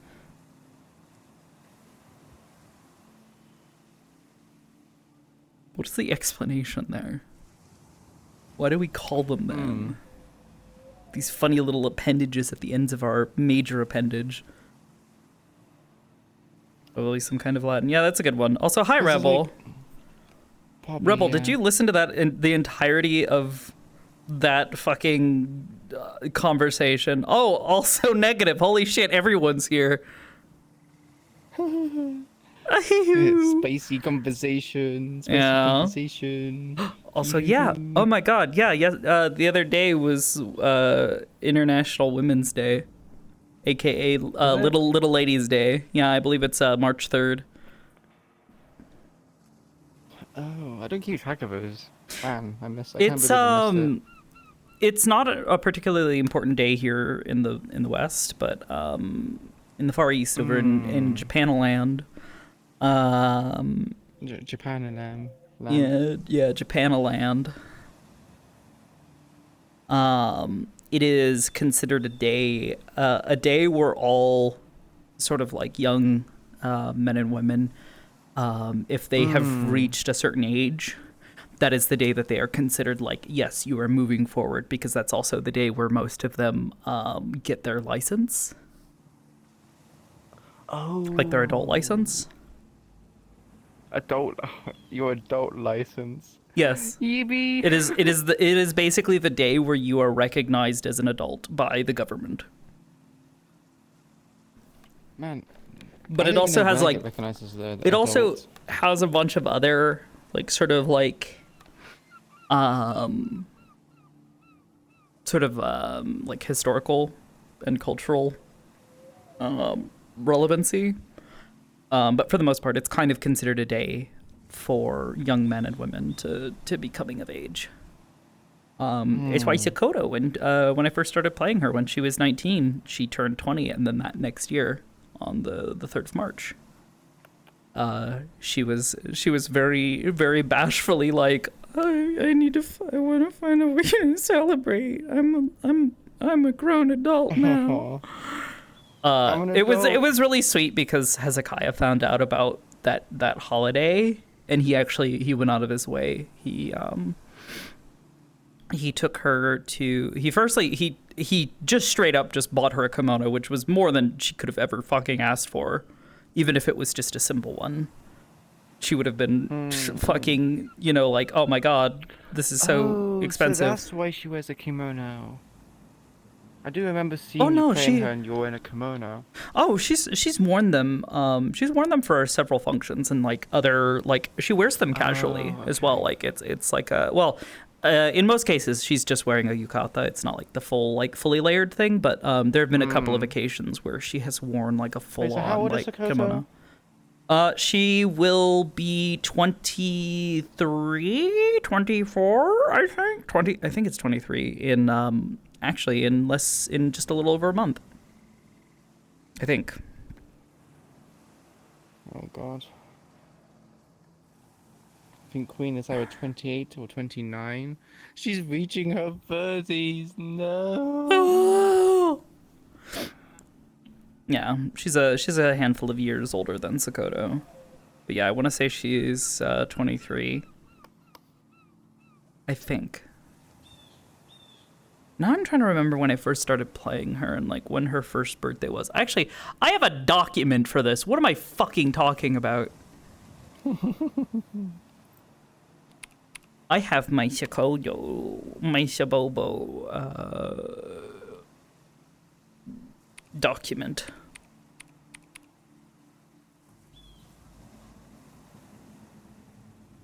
Yeah, here we go. Medical notes.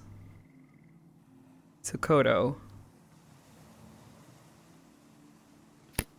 2402. Oh god, she was 21 when I wrote this though. Or when I last updated this. So basically, she would have been born in 02. If we were using like IRL years. 02. Okay. Yeah. Yeah, she was born in April 19th, 2402, which, subtract 400 off of that, and you get Hihu numbers. Hihu real numbers. How old is that then? She's turning 20. Oh god, is she turning 23 then?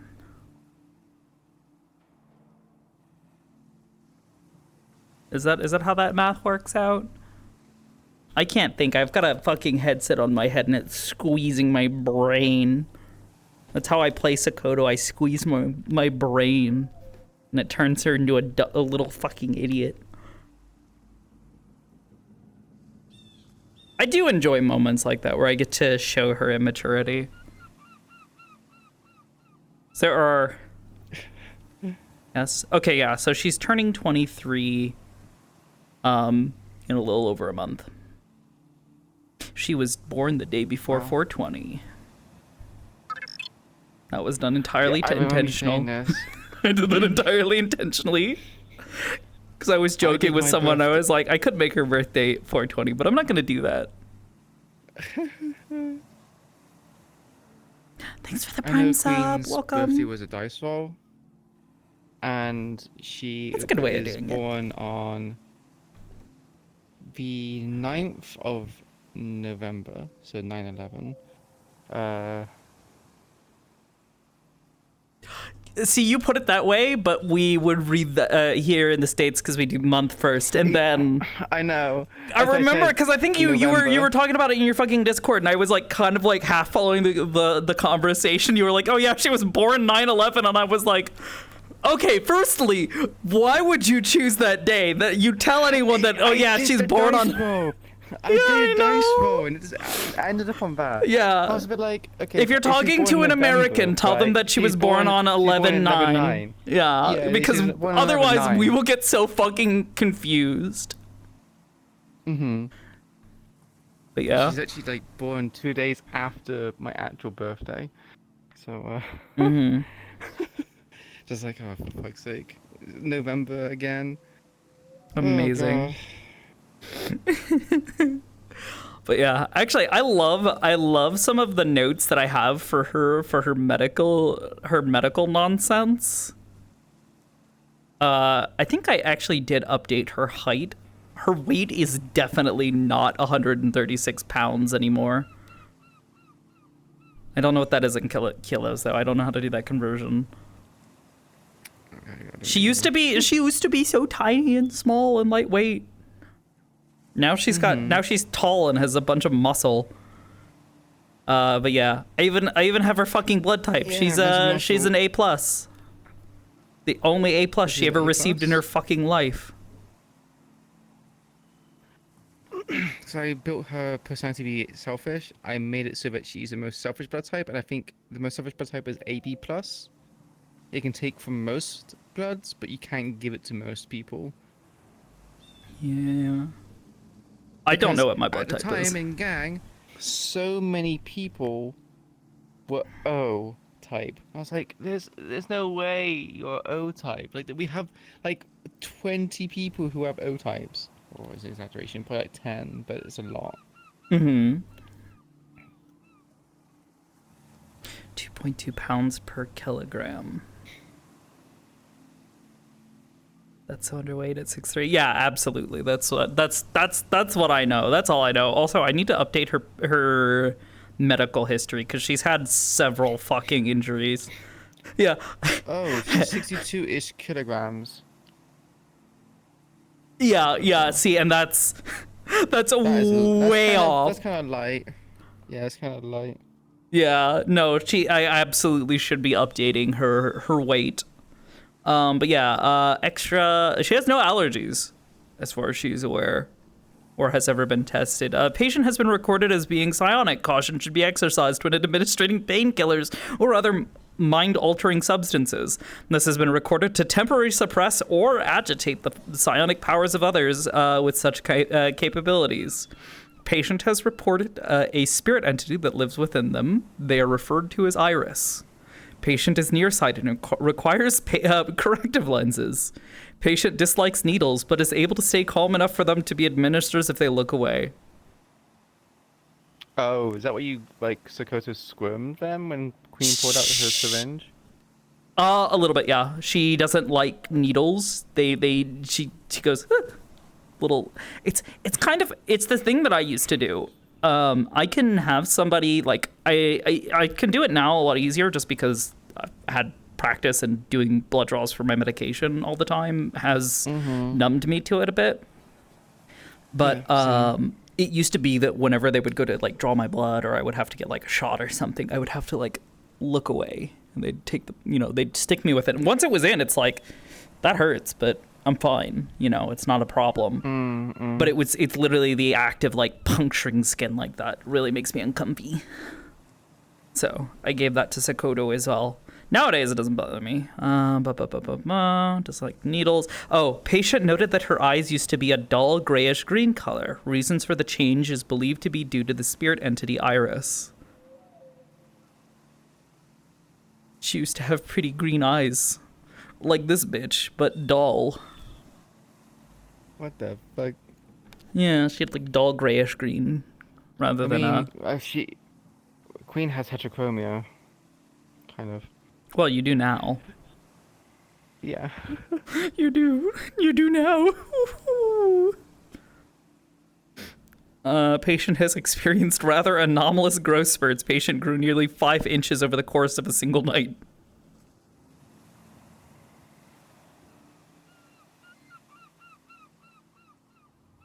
And then, yeah, here we go. Previous medical history. She told them things that had happened to her when she was little.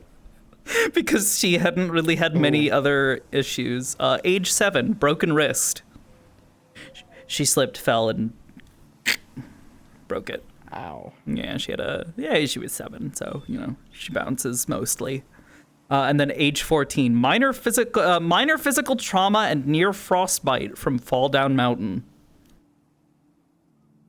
Is that why she has an ice ability? Because of that? Are her abilities just from trauma? Okay. No, her having an affinity from ice comes just straight up from the fact that she grew up in a very cold, frigid, snowy area all her life. So it just kind of like, it sits well in her brain. She was conditioned by it. She was born up on the mountain.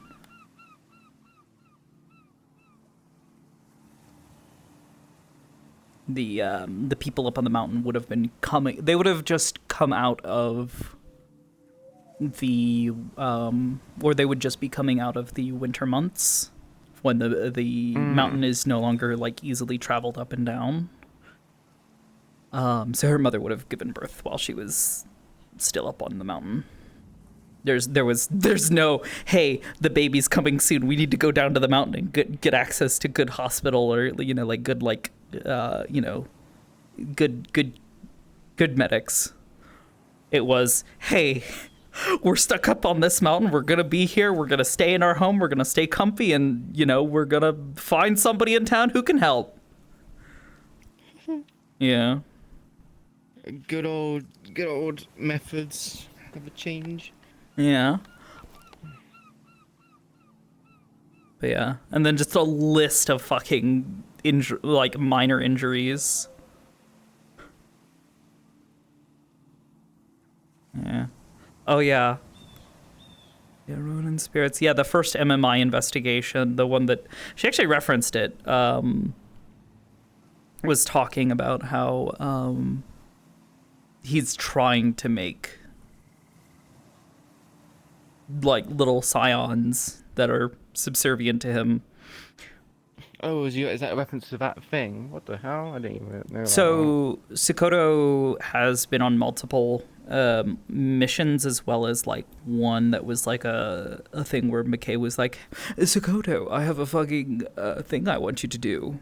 Come deal with these spirits in my basement. And then she walks in and finds out that, oh, it's basically a school that was built inside of MMI that was there to teach young children that had basically been given up to MMI.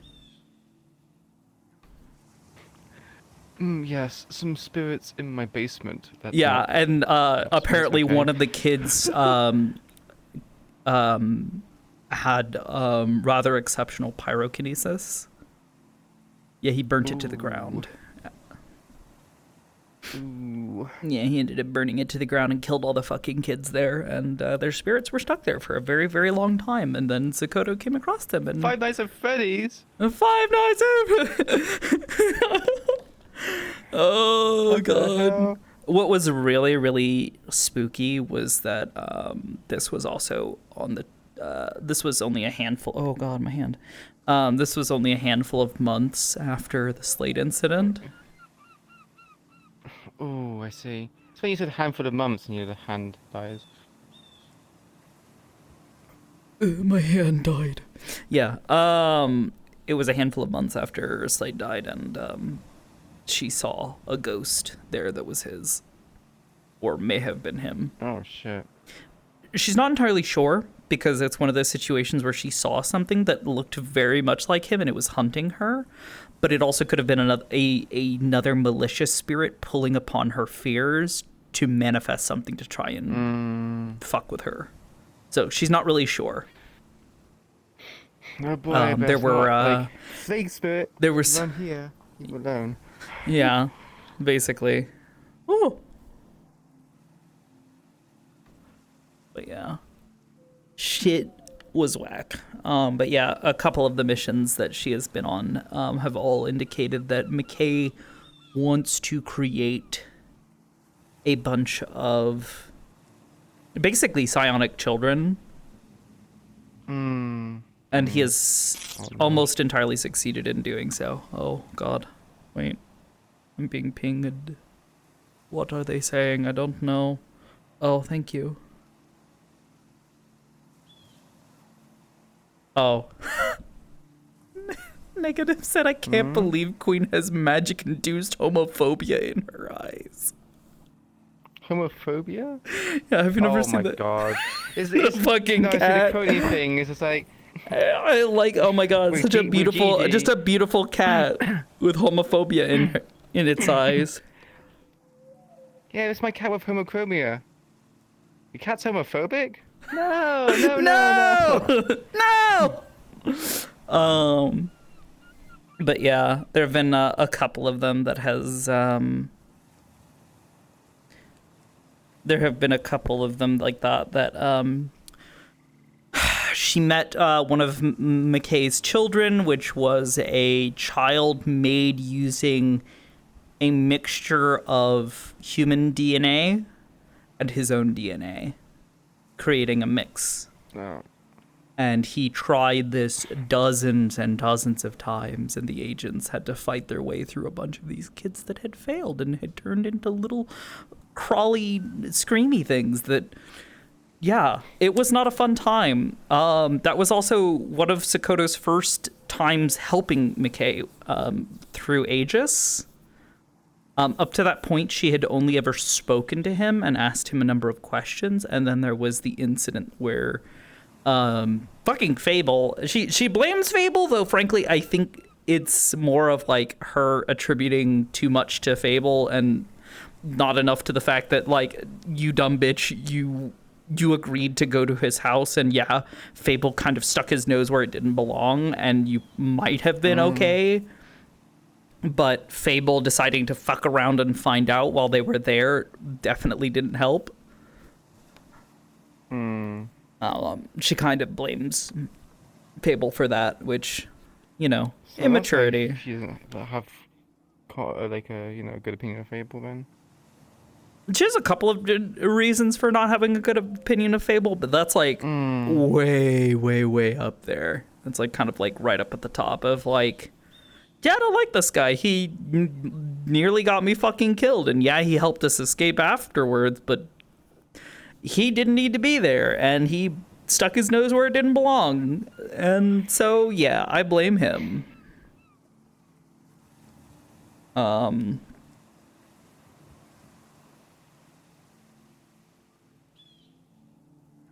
yeah, there was the child that she met who Sakoto still mildly traumatized by this. They were trying to get out. They were trying to help this kid get out because he was basically like crying and go, like, please don't give me back to him, that kind of thing. It's a young kid by the name of who they ended up calling Esper. Because he had a number name, because of course he fucking did. Or I think it was like a code name. His code name was Esper, but then his name was like technically like a string of numbers, and that was all he knew. And they were just like, "Oh, we're gonna call you this for now, but we'll figure this out later." They tried to escape with him, but the problem was going back up the way they came risked them getting attacked by more creatures that were trying to get to this kid and eat him, while also risking McKay potentially following them down there, or finding out that they were trying to get this kid out, because basically they were going to stage the kid's death. So what ended up doing, they did a very risky transmat back to the ship,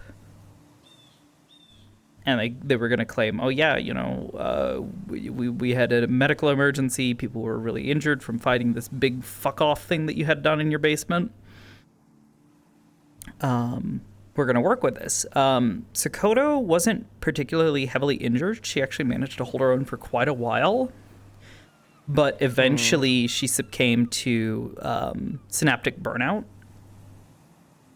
And basically she fainted or blacked out from overusing her powers, basically. And eventually she came back too, but because she was in such a state where she wasn't going to be able to fight and properly protect herself, they were going to send her and this kid first. And the whole point therein being like, yeah, you know, you get him there, and you know, you're salient enough-ish, you know, make sure that he stays safe, and you're going to take the ship and you're going to ride the ship back to the station, and you're going to take this kid and you're going to hide. The teleport failed. Oh dear. Actually, I think they were going to teleport. They were going to try and do like this long-range teleport back to the station. The teleport failed. And Sakoto was okay. She was unharmed, but the kid got hit. Basically got splinched. Ooh. Yep. Fuck. And she ended up with a head. That was all that made it. The rest of his body was somewhere else. Other coordinates. Yeah. And there was a bunch of blood and a lot of screaming, and she was fucking traumatized for a long, long while. And I think if somebody... I'm pretty sure if anybody ever really brought it up to her, or like if they bring up stuff that's related to it, I know this has happened in the past, she gets really cagey about it and gets really like quiet. And in some cases, like I know, like in like even like a couple years after that happened, there were a couple of instances where people talked about things relating to it, or in particular bringing up the idea of kids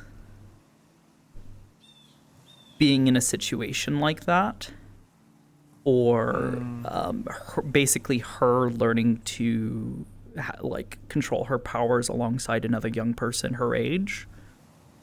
She gets really, really upset about it and starts tearing up, because that was like the big thing. She talked to this kid at one point and basically was really excited for but a moment, because she was like, yeah, we're gonna get you out, and this is the first person I have ever met who isn't Fable, who isn't Shen, who aren't, you know, these crazy people that I don't trust, who's like me. And so kind of like she didn't fall alone. Yeah, because up to that point she had a couple of people who she was friendly with, but she didn't have anybody who was like her.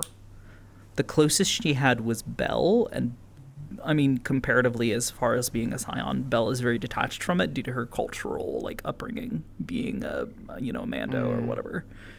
They don't like the Force. They don't like the psionics, so she's very subdued in like kind of like her expression and her connection to it. Whereas for Sakoto, it's become a large part of her identity. You know, if somebody asks, you know, Sakoto, like, you know, what kind of person are you? Being a Scion is one of the things that now comes up pretty quickly. It's part of identity. Yeah, makes sense. But yeah, there was that incident. There was the school, and then on the most recent McKay mission that we did, she was going through some things and she managed to find a device that let her find a bunch of information. Well, I wouldn't say just find a bunch of information. It allowed her access to MMI internally to a good degree, and basically allowed her to scry on some things, and basically ask some questions, and it would respond and basically show her what she was looking for. Like the world's most fucked up version of Google. And she saw a staging area where they were turning the fucking fucked up crystal substance, this like metal crystal substance that McKay has been cultivating, turning it into a solution that she doesn't know the exact purpose for, but she is fairly confident. No, I think it's like bright pink. I want to say I could be misremembering. Black. It's possible. It's also possible that it's like this is like the matured version of that serum, but it's basically taking that serum, and she saw a bunch of young kids or like young people in basically like white hospital gowns and that kind of stuff being tested on, and in relation to this serum. So she's fairly confident that he is using this material to either cultivate more empowered people, because that's been one of his problems, is there's not that many scions out there. She's making more. Yeah, so rather than waiting on them to come about or trying to create them from his own flesh, he's going to use the substance to try to bring more about.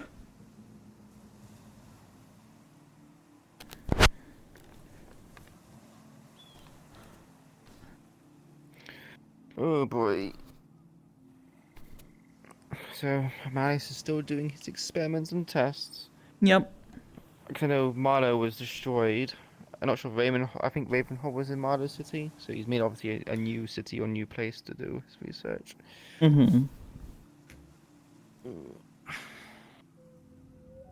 Alright. Oh, I think Faye is like cooking something out in the kitchen. I can smell it and it's making me hungry. No. You should get off and to get something to eat. I should probably wrap up for the night. You should. Do it now. Do it now. Go hang out with your wife and eat food, and maybe play some wilds before. Well, make sure you eat food, then play wilds. If you play wilds in the empty stomach, you're gonna Yeah.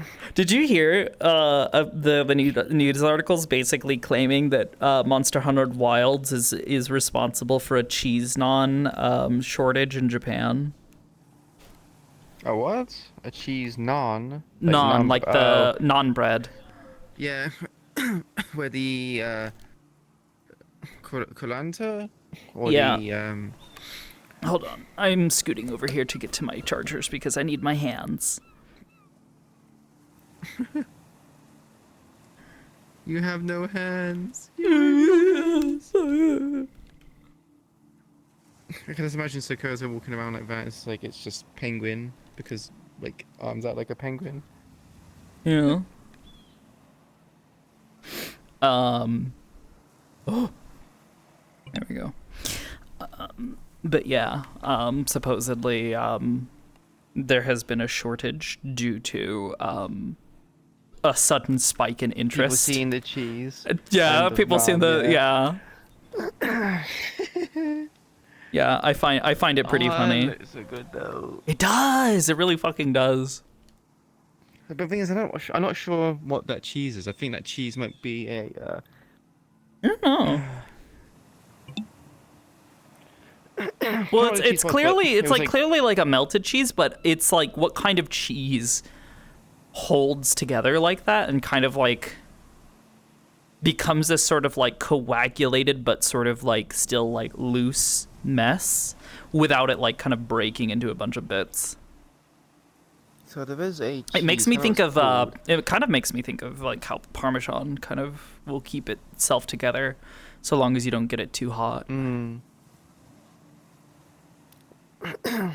It might be a form of softball mozzarella as well. Maybe. Because camembert can be quite gooey when you heat it up in the oven. Yeah, it's kind of basically loses its it's basically shape, like but a it's still- gooey cheese that kind of like you stick a ball in and it like kind of flattens out a bit, but then it becomes this like sort of like malleable sort of blob. When it is a cheese, I think it's got like a shell and it's often got like. Well, it's not cottage cheese, but it does like cottage cheese in the center of it. And I think it's because of an R. I cannot remember what it's called though. I don't know. It's often made like similar to mozzarella, but it has like softer cheese in the center, and they often use it on like toast or something. Yeah, basically you just need a cheese that melts real good. Excuse me. So, but yeah, I think I'm gonna go do that. I'm gonna go wait for her to finish. So in my chat mentioned about Marius and a machine. Because apparently when he kidnapped both Queen and Sakoto, he mentioned something about a machine. I don't know. I'm not sure if some of my chat is just mishearing for that thing. I'm still curious about what Marius meant about the machine is almost done. When he kidnapped Queen and Sakoto. Huh. Maybe.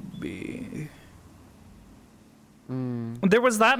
I'm trying to think. I'd maybe need to go back and review some things because I'm also again brain headset. My brain is being squeezed. So I remember the cheese. Someone in my chat mentioned it. It's ricotta. That sounds about right. It has like a shell on the outside. Yeah.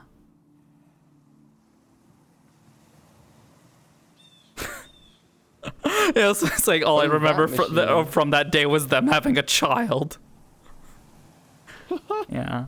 I thought it was a car. No. I thought it was a car. Maybe? I mean, so basically, I don't fully know. But from what I could tell, it sounded like more or less McKay put them under. Like, basically knocked both of them out. Though it couldn't have been for that long, because the thing with Sakoto is Sakoto does not dream, so putting her into that state, she is still salient. You can put her to sleep, and while she may not be able to, she may still be in a magically induced sleep, she's still entirely salient. You know. Someone else in my chat said, he said that the machine that was the market district was coming to a close.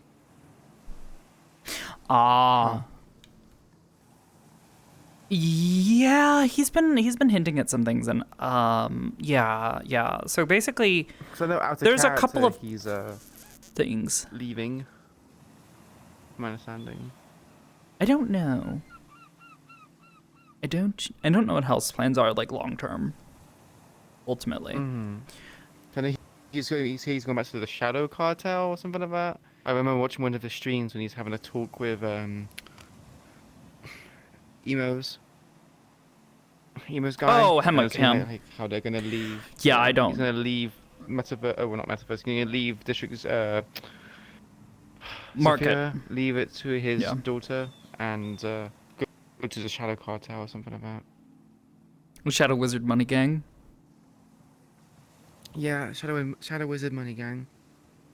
Oh, the Shadow thing is endgame. Okay, I have no idea. Maybe it's speaking about the far future then. Anyway, I need to go eat. So do you. Thanks for the scene. It was great. Yeah. Fun. Yeah, we'll have to. Nice conversation. I'll have to try for more stuff here in the future-ish. I know I've got a couple of things on the horizon. Maybe if we can get stuff fully worked out for timing and everybody's availability, that I feel like if Queen finds out about it or is present for any of it, is kind of like she might take an interest in helping with it, but I don't know. We'll see. Yeah, sure. If you give it more details and info. Yeah, I'm not talking. I'm not talking about it while I still have cameras in my eyes. Oh yes, yes. Yeah, Also, that's not sorry for the happening. inappropriate comment of Queen being jealous. Oh, and it made Sakoto very, very red. It's not. It's so it's one of those things where it's like we've talked about it before out of character, so it's like firstly that just immediately, like, if we have a talk about it out of character and I'm fine with it, that means like even if it's like uncomfortable for the character in character, I think I usually just find it funny if the character's left to squirm for a moment. Like there were several times where Sakoto was just like, "Oh fuck, this is embarrassing. How do I put this?" But you know, it's like fucking anime trope type bullshit, like where it's just like, "Bitch, you're fucking stacked, and I'm fucking jealous of you for it." Yeah, like her chest looks big now because well, she's wearing this fucking plate armor, yeah, which I'm sure doesn't help much at all because it just squishes everything down. But meanwhile, Sakoto's just like fucking all out, wearing nothing but this tiny little fucking tank top. Oh yeah, actually, did I show you? I don't think I showed you or talked to you about it. This is my current inspiration for the next Sakoto combat for like the base body. Or like sort of like the basis of the outfit. It still looks good. Oh yeah, I saw it in the stream. Yeah. The whole bodysuit thing it's a fucking vibe, and it would work well with some of the things. There's also a potential. We'll see. We'll see if she eventually. She's gonna get the black. Oh wait. Yeah. Yeah. So this is just the prefab that came with the download. I don't even know if this is like the fully up-to-date version. I just downloaded like one basically at random. Well, that's cool.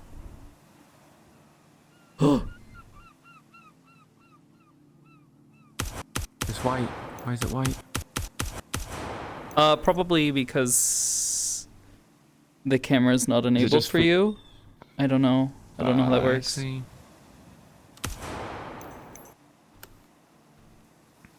don't know how. Supposedly, like, there's like a whole bunch of. Oh yeah. Sakoto was one of those rare cases where I looked at a character and was basically like, "It's my turn. It's my turn." I need to make a character that's like, you know, voluptuous.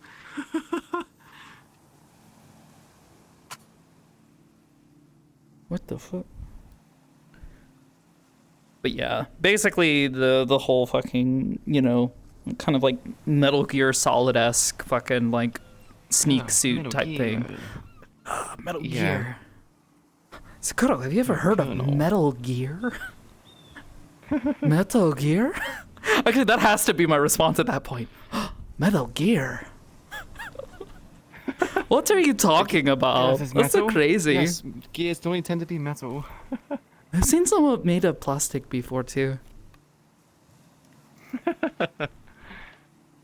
But yeah, the whole just like Metal Gear Solid sort of like sneak suit thing kind of is a vibe that I wish to emulate. Calamari. Actually, that's squid. She's an octopus. Yeah. Takoyaki. That's takoyaki. Takoyaki.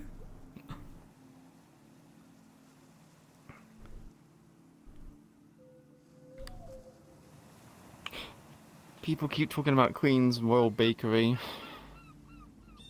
Oh, yeah.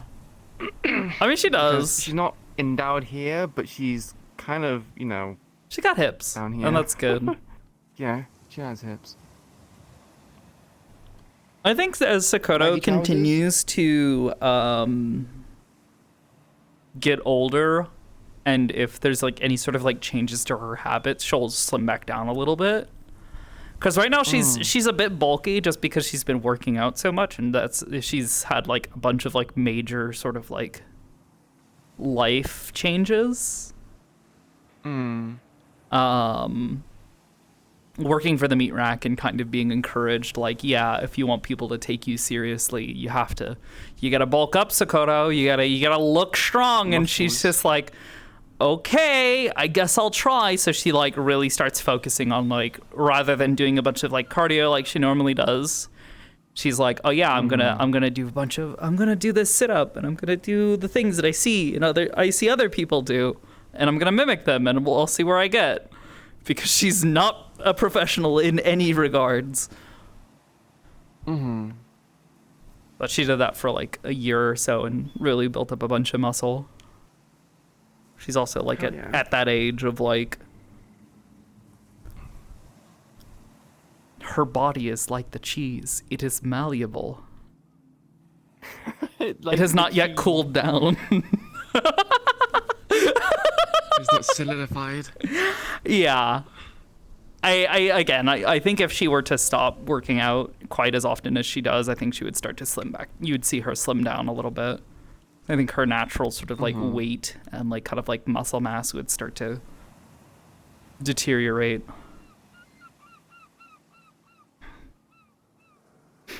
So, bitch has so little fucking fat on her right now. I do. Oh. And I need to go eat as well. All right. Go. Thinking about winding down. Yeah. I'll probably be in the Discord if you wish to talk any further. But in the meantime, I'm going to send these goobers off to... Yep. You know what? I'm going to go get Kana. We're going to go get Kana. We're going to go attack her. Go say hi to Kana. She's playing a game that I don't know what it is. Thanks for the RP, and I will You too. See you definitely tomorrow for Eden Lost. I'll see you tomorrow. Gamerino, I'll talk to you later about that other thing. Maybe. We'll see. I don't want to give you too much info. Oh, I see. It's going to be a surprise. Mildly. It's one of those things where it's like comfort is needed for anyone who's involved and participating, because it's heavy stuff. Because of course it fucking is. It's a way of heavy stuff. But we've been working on stuff for it for like over a year now, I want to say. And we've been waiting on stuff, and now that other stuff is finally happening, you know, we might actually get to do it. Because certain people wanted to wait until we could do a thing. So why am I being pinged? Let's see. Right. Enough. Bye-bye. All right. Anyways, go get Kana some love. I'll catch you guys tomorrow for Eden Lost. Why did the caption say eating loss? It's Eden Lost. Wild. All right. Anyways. Yeah. I'll see you guys tomorrow. Eden Lost tomorrow. Woo. Bye.